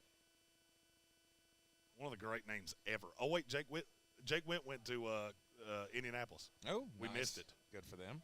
Told you he's going to get drafted. Mm-hmm. You did. Corey Trice. No, Bumper I think Pool he was, has I think not he was saying gone. Bumper Pool is Undrafted he one free that'll agent. be I don't know that sought after. I don't know. free agent. I don't know that I think he'll get a big money deal, but I think he'll be sought after just solely because of how good a tackler he is and how good on special teams he will be immediately. Mm-hmm. Rob Johnson asked, "Is that a Volcom?" Yes, it is.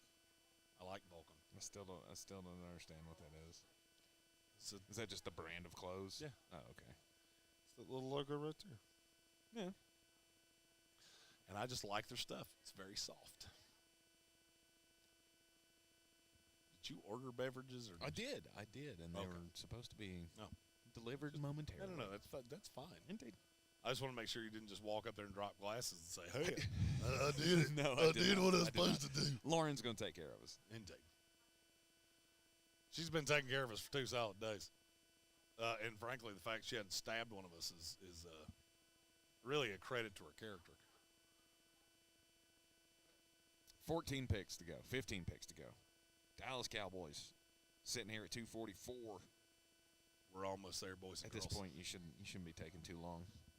Don't take this long. You don't need this long. You would think. And yet. Dear NFL, your TV show has lost most of its audience. Yeah. Not all of it, but most of it. Rob Johnson said, "I haven't seen Volcom in a long time. He used to always buy their clothes at PAX." And that's because I think they went out of business. And now I just, HWA finds their shit at Ross. And it's soft, and I like it. Mm-hmm. So Ross is a great place to shop. it really is. Eat and Sleep Football said, "Has Keaton Mitchell gone yet?" He has not. He's one that he had a good number of pre-draft visits, so I wouldn't be shocked if he got a sizable investment as an undrafted free agent. Oh, Rob Johnson. thank you, man. Oh, my. You are the best. Thank you, dear. Excuse me. We'll save the shot for the end of this here procedure. Oh shit, Curtis Davis. He doubled down on He part went 3. part Let's 3. go. Plus part 3. Plus, what's the point of bringing back Easton Stick? And we've been in a division with Kelsey and Waller. Had Antonio Gates and Kellen Winslow, but have a mediocre tight end room. Seems fine. Leads to greatness. Thank you, Telesco. He needs the harp too. That was a very aggressive super chat. He deserved the. It's almost pushed us to. We're now within $70 of the $1,000 mark for the weekend. He also needs the for no tight end. And I'm dumbfounded by that. And I agree with him vehemently that I thought that was going to happen. But yes, Curtis Davis's 3-part super chat, which that will go down in Sportsocracy history as the first time I've ever seen anybody do that. First ever 3-part. He was the first 2-parter. I think he'll be the only 3-parter ever, and that will live on in the lore of this year's program for many, many years to come. But he has put us within $74.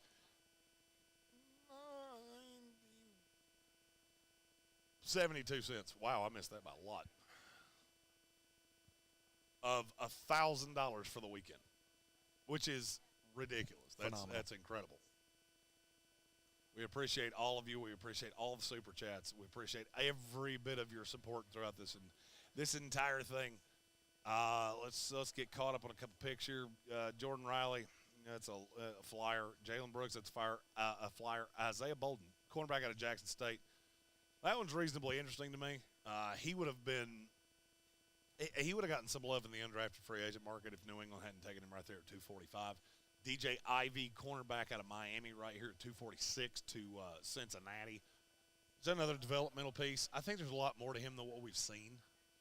And you put him in mothballs for a year, and just I hope he pans out into something a year or two from now.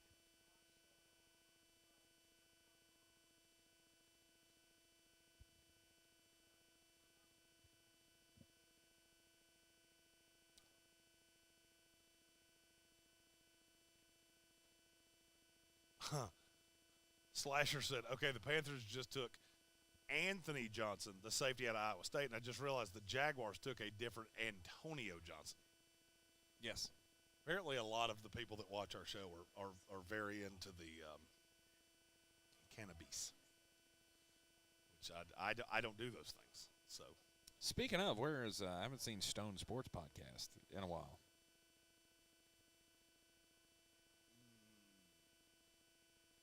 You know, we haven't seen him today. I don't think I've seen him this weekend.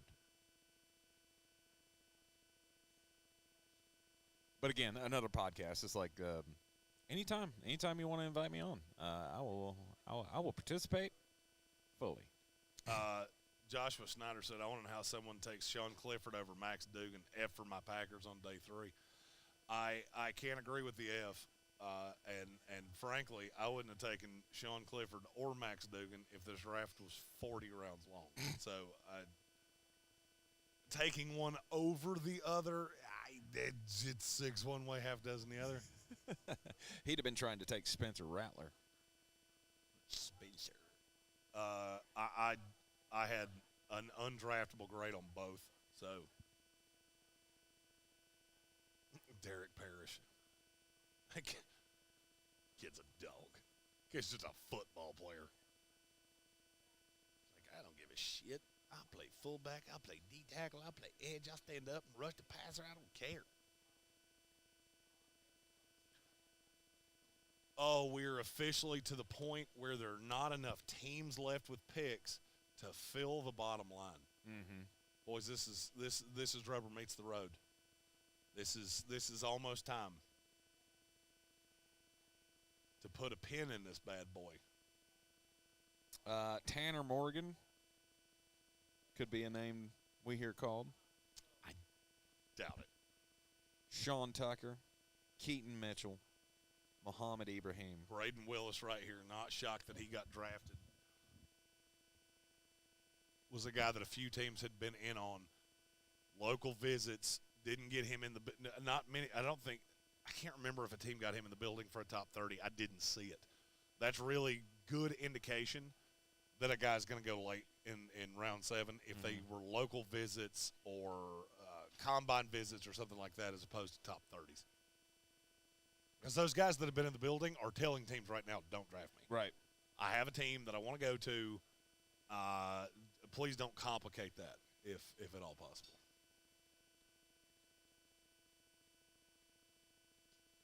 Picks in here at 248 for the Houston Texans.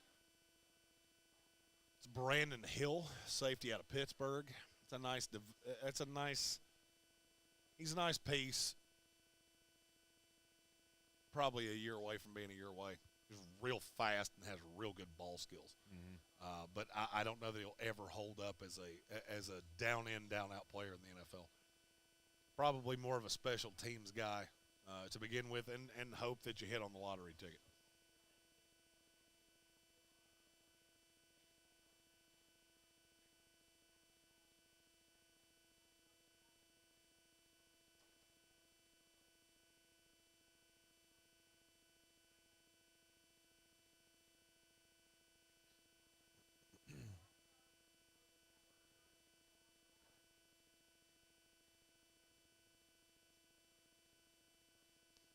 Eat and Sleep Football asked you what happened to Eric Gilbert and Kenny McIntosh.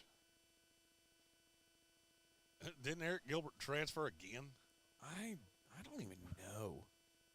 And Kenny McIntosh. That's one of those that just so much hype never came with it. Now, I mean, never saw it at Florida, never saw it at LSU. I don't even think he ever played at LSU. Yeah, and he's transferred to Nebraska now. So I knew that. So I he's did. been Georgia, Florida, LSU, now Nebraska. And he can go play for Matt Rule. Congratulations.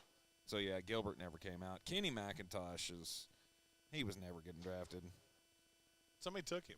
Did they?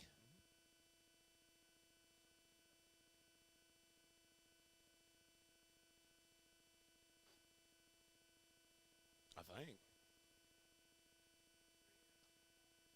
Seattle. Oh, yeah, 237.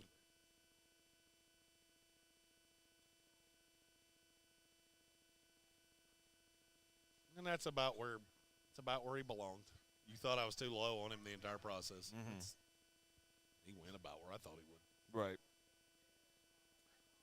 I got the Philadelphia Eagles up here at 249. Joshua Snyder said, as a Packer fan, very underwhelmed with this draft. Love the Van Ness pick. Musgrave and Kraft are okay. The rest of the draft not good. I don't disagree with everything you just said. I mean, I like the three you said. There's a couple others I like. I really like Dontavian Wicks, like a lot. Hey, it's Moro Ajomo. Guess who took him? The Philadelphia Eagles. Of course they did. Jesus Christ. Another defensive tackle. Just throwing depth at that defensive line.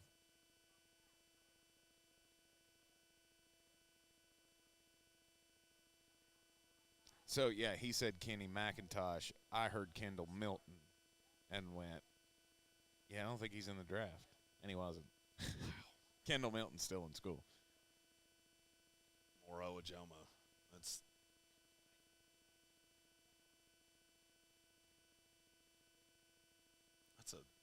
That's a good class for Philadelphia. No, I was going to say, par for the course for Philadelphia. That's a good class for Philadelphia.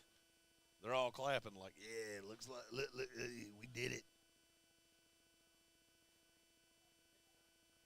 We didn't reach on anybody because we're awesome.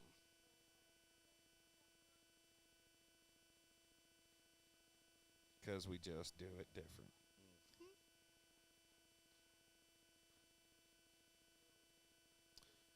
10 picks left. We are inside Yes. of double-digit picks Yes. left in the 2021 NFL Draft. Jekyll says, just in case I don't make it back in time to finish this draft, work's done. Thank you for my first Draftmas. It was a great time, and I look forward to future Draftmases. Time for some golf. 100%. I will be playing some golf while I'm in the darkness. Yes, I do see how counterintuitive that is.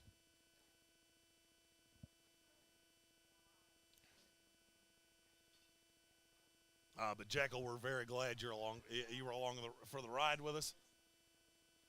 In this here, our fourth Draftmas. Our first one was the 2020. Mm-hmm.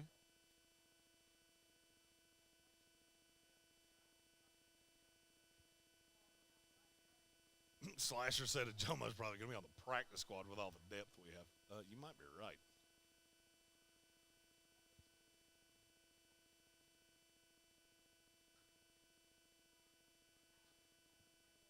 Either that or a trade piece. Hard to be a trade piece when every team in the league passed on you at least 4 times. No, I'm saying he could turn Develop. out to be something and let them trade another piece on that defensive line. I would say he's probably a long-term depth piece when Fletcher Cox moves on after a year or two.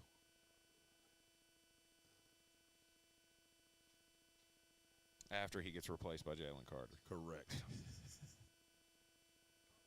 They're just so good. Oh, we got to ham up the last Chiefs pick, since we're in Kansas City. And next year we're doing the draft in Detroit. Are they bringing out Eric Stone Street again? Nope. No, that's just another fat guy. That's just another fat guy in a Chiefs jersey. Every fat guy in a Chiefs jersey is not Eric Stone Street. Yeah, no, it's not. I'm going to wager that Not guy's him. probably way less funny than him. Yeah. No I'd good stop was making gonna- jokes. Yeah, I'd stop no- making jokes about him. No good was going to come from what you were getting ready to say, was it? Yep. No. Mm-mm. Nope. Mm-mm. Nope. Although I will say this, watched a really good movie last night that I would recommend. Was it a pornography? No, it was one of Woody Harrelson's finest. It's the That's new good. movie. Was it a It's pornography? the new movie he's got out on Peacock called Champions, where he is a coach in like the least developmental league in professional basketball. Gets busted for a DUI and then gets sentenced to community service, and he has to coach a developmentally, intellectually disabled team of people. It's so good. It's so, you would think that it would be crass and it would be rude and it would be just like the Johnny Knoxville movie, The Ringer. It was none of that. It was an awesome movie. If you like feel-good stories and Which sports you know I do. stories, I know you don't. I was more mentioning this for the house that is still with us. Champions with Woody Harrelson is a very good movie. Satisfied Browns fan asked, did Raheem Jarrett show his Peter someone? And what happened to Muhammad Ibrahim from Minnesota? Ibrahim has a lot of miles on the tires, Mm-hmm. and he's an older guy anyway. So I'm really not shocked that we're getting to this point and he's still on the board. I won't be shocked if he's one of the last, 9 picks on the board. Raheem Jarrett is probably actively telling teams, don't draft me. Don't draft me. Let me go undrafted. I want to pick my team. I want to pick my spot. I want to pick a place that I'm not going to have that I have a clear path to making the roster. Mm-hmm. And I mean, the thing with Raheem Jarrett is just he's not a great route runner. I mean, it's Stephon Diggs all over again. It's Stephon Diggs to a higher degree. So, it's a little shocking to me that he's not going to get drafted at all. But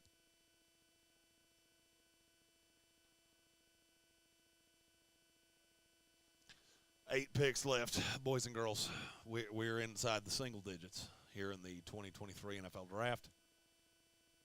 Brought you every pick live here from the Village Porch, 51 North Merriman Avenue in lovely Asheville, North Carolina, in the Reynolds Village community. We will certainly be doing further lives from here. This has been tremendous.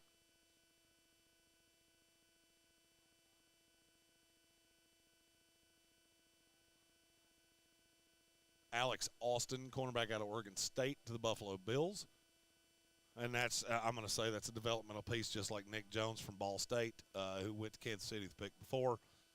Really, I'm going to say don't have the they don't have the technique right now, and they're going to be gunners on special teams if they make the roster. Yeah, 7 more. We're almost there. Almost there, Matt. Matt's like 7 more, and then I can get you people, and get you 2 idiots out of here. I was about to say I live across the street, so.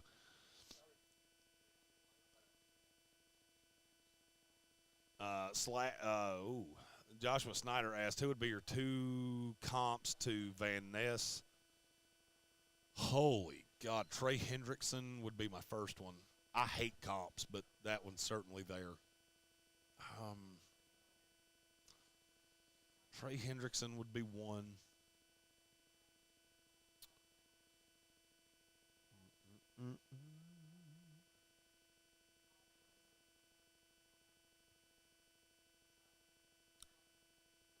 Kyle Van Noy might be my other. That's just totally off the top of my head. I hate comps. Slasher, is Howard Roseman not drafting a linebacker to save a spot for Jeremiah Trotter Jr. next year? This may be a satire question. Howie doesn't draft linebackers in the first round. He just thinks he can find those guys deep down the line, and just didn't do it this year. Stevie Escobedo, I hope I said that correctly. Please let me know if I didn't. Cards filled some holes, still got more to fill, but covered a lot of ground. If they hit with their picks, especially at cornerback, edge, and O-line, that wide receiver room as well as the depth and quality, they're getting there. And I agree. And you may very well have the first 2 picks in the NFL draft next year, which will allow you to just hold the league hostage on both Caleb Williams and Drake May. which will allow you to build an entire a team basically off one trade with the Houston Texans. Mm-hmm. Vic Shelton said no Titans wide receivers. Why? Your guess is as good as mine. I got friends inside that building. I can go ahead and tell you, I am. And they did draft one, Colton Dowell from UT Martin. Skyhawks, baby. Let's go. I'm sure he's a future number one receiver in this league. Josh Wiley, the tight end out of Cincinnati. Right. If you play fantasy football, you really like what the Titans did. 0 defensive players, all offense. Mm-hmm.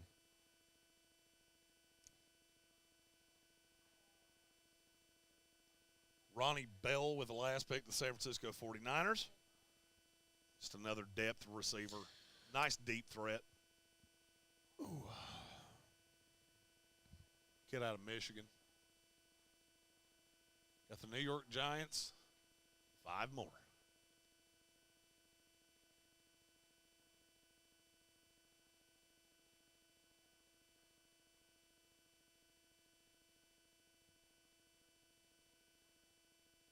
This place filled up. It did. Well, it gets around dinner time on Saturday. Everybody's like, oh, it's time to get the drink on. Yeah. It's almost 7 o'clock. So I've been texting, my wife's been texting me like, what are we going to do about dinner? Well, eat. We're going to eat food. That's what most people do. She always gets pissed at me when she sends me, because she always sends me one-word texts. Dinner, ? And my response is always, yes, please. Were you just not going to eat or what? There's the Jets' underwhelming draft of 2023 being flashed up on the screen yet again. I don't want to talk about it. Will McDonald, Joe Tippmann, Carter Warren, Israel Abanaconda. Then, who's that? Zaire Barnes? Zaire Is that his name? Barnes, yep. Gerard Bernard Converse and Zach Kuntz, who will be our 4th tight end. Quite know how that's going to work. I really feel like you need a Kuntz jersey. Kuntz. Oh.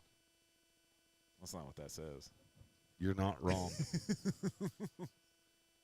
Javarius Owens, safety out of Houston, goes right there at 254. The New York Kuntz. Kuntz.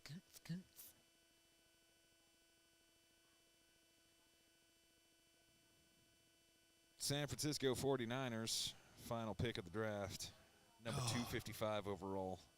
5 picks left. 38th pick in this. And I'm not going to lie, this is a year where I'm even like, okay, for the love Thank of you. God. Thank you. And we still got to play the Mr. Irrelevant. He gets a week in the Bahamas or wherever it is.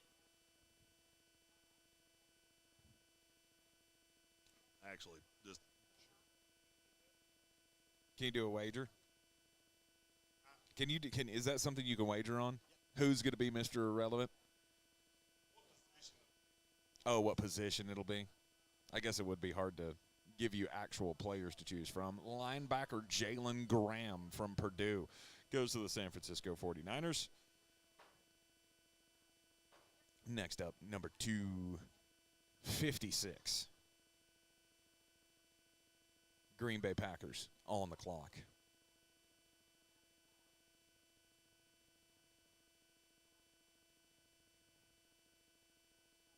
GG Gambling says, fuck it, can we draft Booty?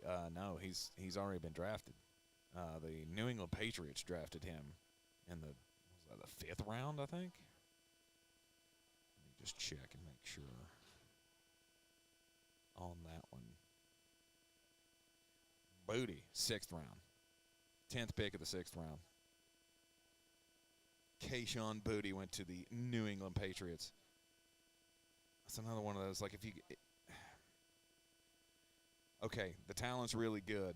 But do you honestly believe that with the reported issues of Kayshon Boutte, attitude issues, coaching problems, I mean, I don't think he got along with any of his coaches at LSU. Les Miles, he tried to come back to school. Les Miles told him to go get fudged. Ed Orgeron, I think they had a blow-up or two between the two of them.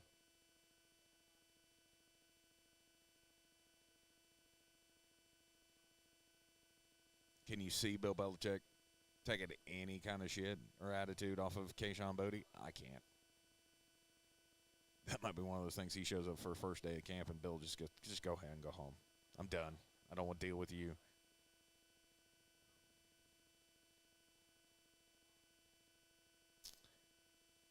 Waiting on the Green Bay Packers pick here in the 7th round. Kelvin Joyner said, "You think that Mr. Irrelevant Party's any good?" I feel pretty sure it's pretty good. Send Grant or Brock Purdy's sister a message on Instagram. See what she thought of it last year. Mm-hmm. Grant Dubose, wide receiver from Charlotte, That some bitch couldn't outrun me. goes to the Green Bay Packers. Main catch. Yeah, I can't remember what he ran. It was really at least bad. at least he was the leading receiver for the 49ers. Yeah, the Charlotte. Not those 49ers, the others. The bad ones. Oh. The bad 49ers. Jalen Graham. That's not a feller I thought was going to get drafted in this here class. Oh, we got 3 picks left.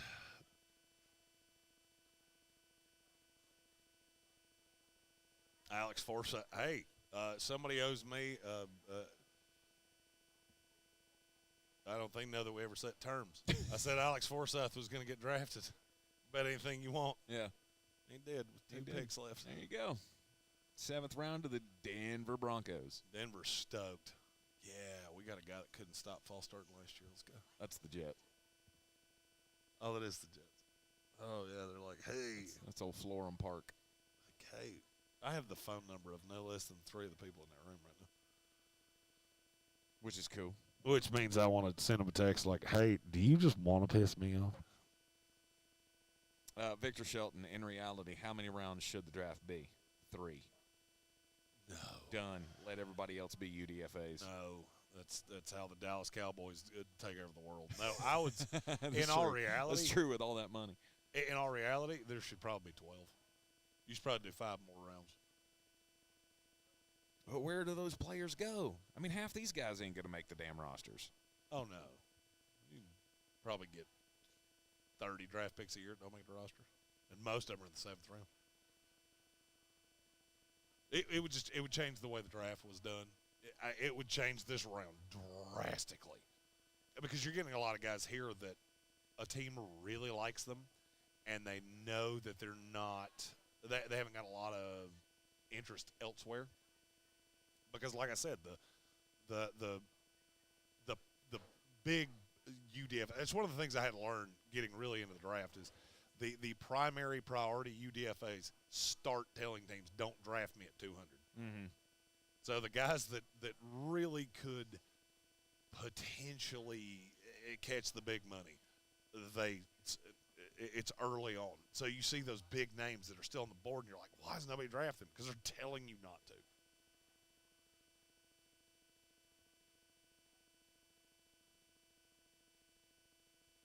Two picks. We have but 2 left. How long do you think it takes to tear all this shit down? 8.5 minutes. You think it's that long? Yeah, maybe not. I was gonna say that's the ceiling for me. Putting it back together takes way longer. We're gonna sign off at 7 o'clock. I'm hoping to be in my car by 7:05. You ain't gonna make it that quick. Because you got to take all the bigger shit with you. I'm gonna take that camera. It's gonna be fun. Actually, you know what? I'll take that light too, just in case.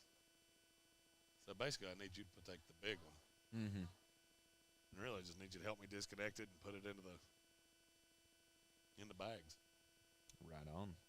Oh, that will be good. Props go out to the Eagles and the Steeler fans. Awesome draft, says Joshua Snyder. That's absolutely correct. Yep. The Pennsylvania teams have killed this draft. I would agree.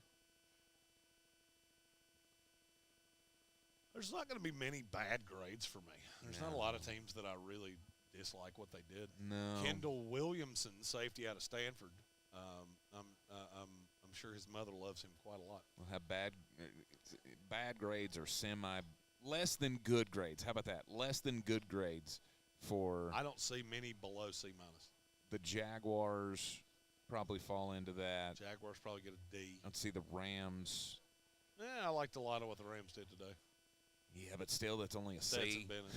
Yeah, but that's not a C is not below a C-. True. Kendall Williamson, Mr. Pan-Ultimate Irrelevant. And now Mr. Irrelevant going to the Los Angeles Rams. And Kendall Williamson, I mean, really the best I got on him is I'm sure his mother loves him dearly. Indeed.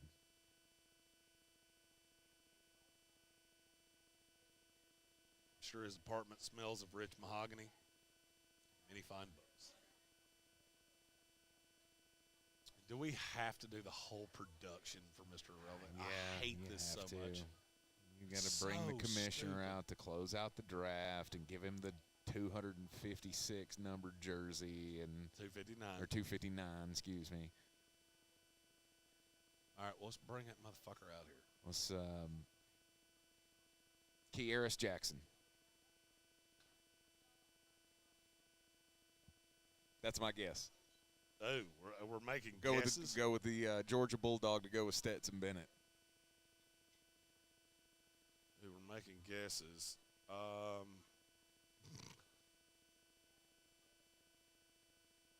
I will go.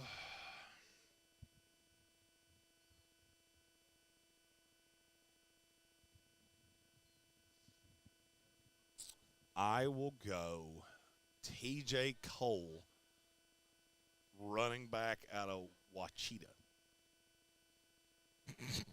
That's pretty deep. Out of Wachita Baptist. Or MJ Anderson, defensive tackle out of Iowa State, or Tyler Beach, offensive tackle out of Wisconsin. Oh, God.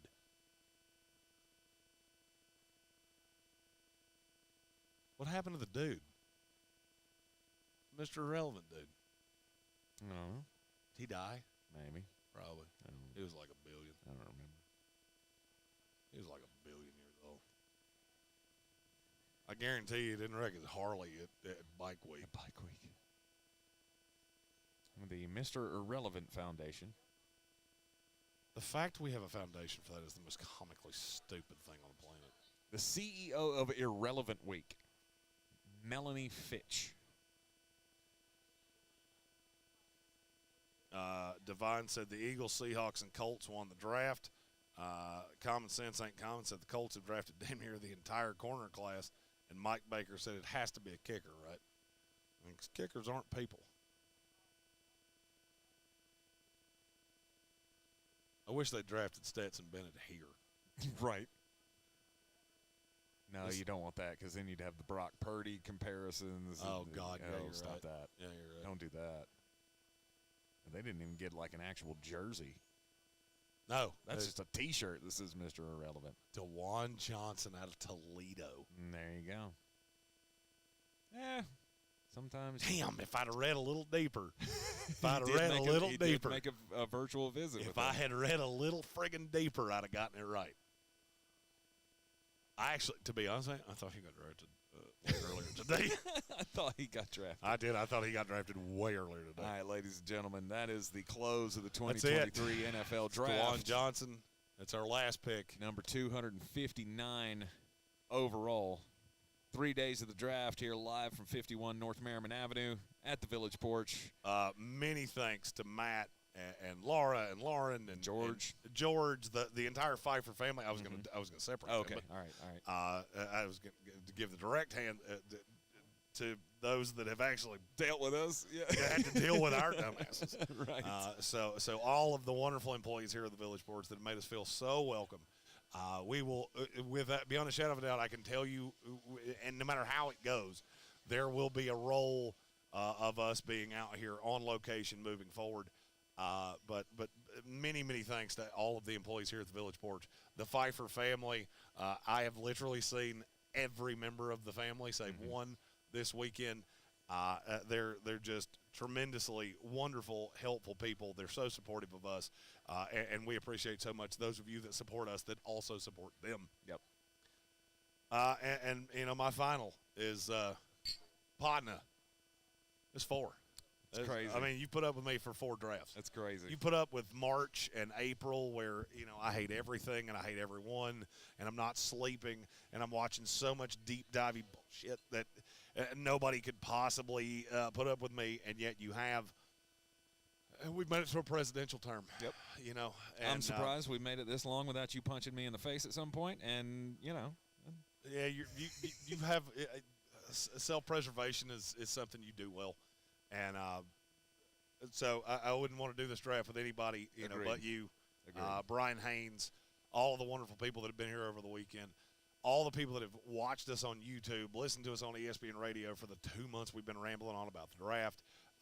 We thank all of you. We thank you for the super chats. I mean, we literally almost hit $1,000 in super chat revenue, that's so helpful.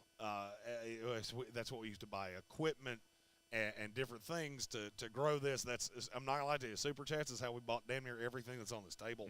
That we're able to go out into public and do this remotely, and now we know we can do it. And so there may be many much more on location things. Many much more. So now I'm gonna stop rambling like a drunk girl looking for Kelly. And I'm going to take this shot, and I'm going to turn it over to you. Indeed. Thank all of you for humoring this fat ESPN draft nerd for draft coverage. I love you all. Cheers, ladies and gentlemen. We appreciate everybody who has tuned in with us, everybody that came down to the Village Porch to join us Thursday, Friday night, and today. Bob Brown making the trip from Florida. Bob Brown came all the way up here from Florida. Sloan Jordan drove all the way up here from Charlotte. Yep. We never in a million years could have thought that somebody would fly up here from Florida to watch the draft with us. And that meant the fucking world. Absolutely. Nick Lands said, great three-day coverage, guys. Enjoyed it tons. We appreciate you so much. He has come to more than one remote that I've done. Nick Lands, wonderful guy. Pennywise said, Beard, don't start crying on me. You have no fear of me crying. He said, I don't want your clothes to come off. Now, that is more of a fear because that's much more possible than me crying. That's when I start crying. Mike Baker said, you guys must be doing something right if you can get this old man from Kansas listening to you guys for the last couple of years. We appreciate you so much. We appreciate all of you. And I didn't mean to cut you off there. I wanted to make sure we got those in before we You're good. I just wanted to shout out as many of those who made the in-person visit here, Stephen Tao and Eric Miller, who are Mark Bradley. Mark Bradley with his family, Eric Miller with his wife. So many of you that you live here in the Asheville area and you support so many of the things we do. And I feel like sometimes we don't appreciate you guys enough, and you're the ones that are you're supporting all of the things. Indeed. So that's definitely a thing. Indeed. All right, our Sportsocracy coverage of the 2023 NFL Draft is thus. We shall leave it here. We will have all the draft grades coming to you. Mr. Joe, it's always a fun time down here at the Village Porch, 51 North Merriman Avenue, the official football home of the Sportsocracy, and we will see you on the ESPN Asheville show live on Tuesday at 3 p.m. Y'all take care.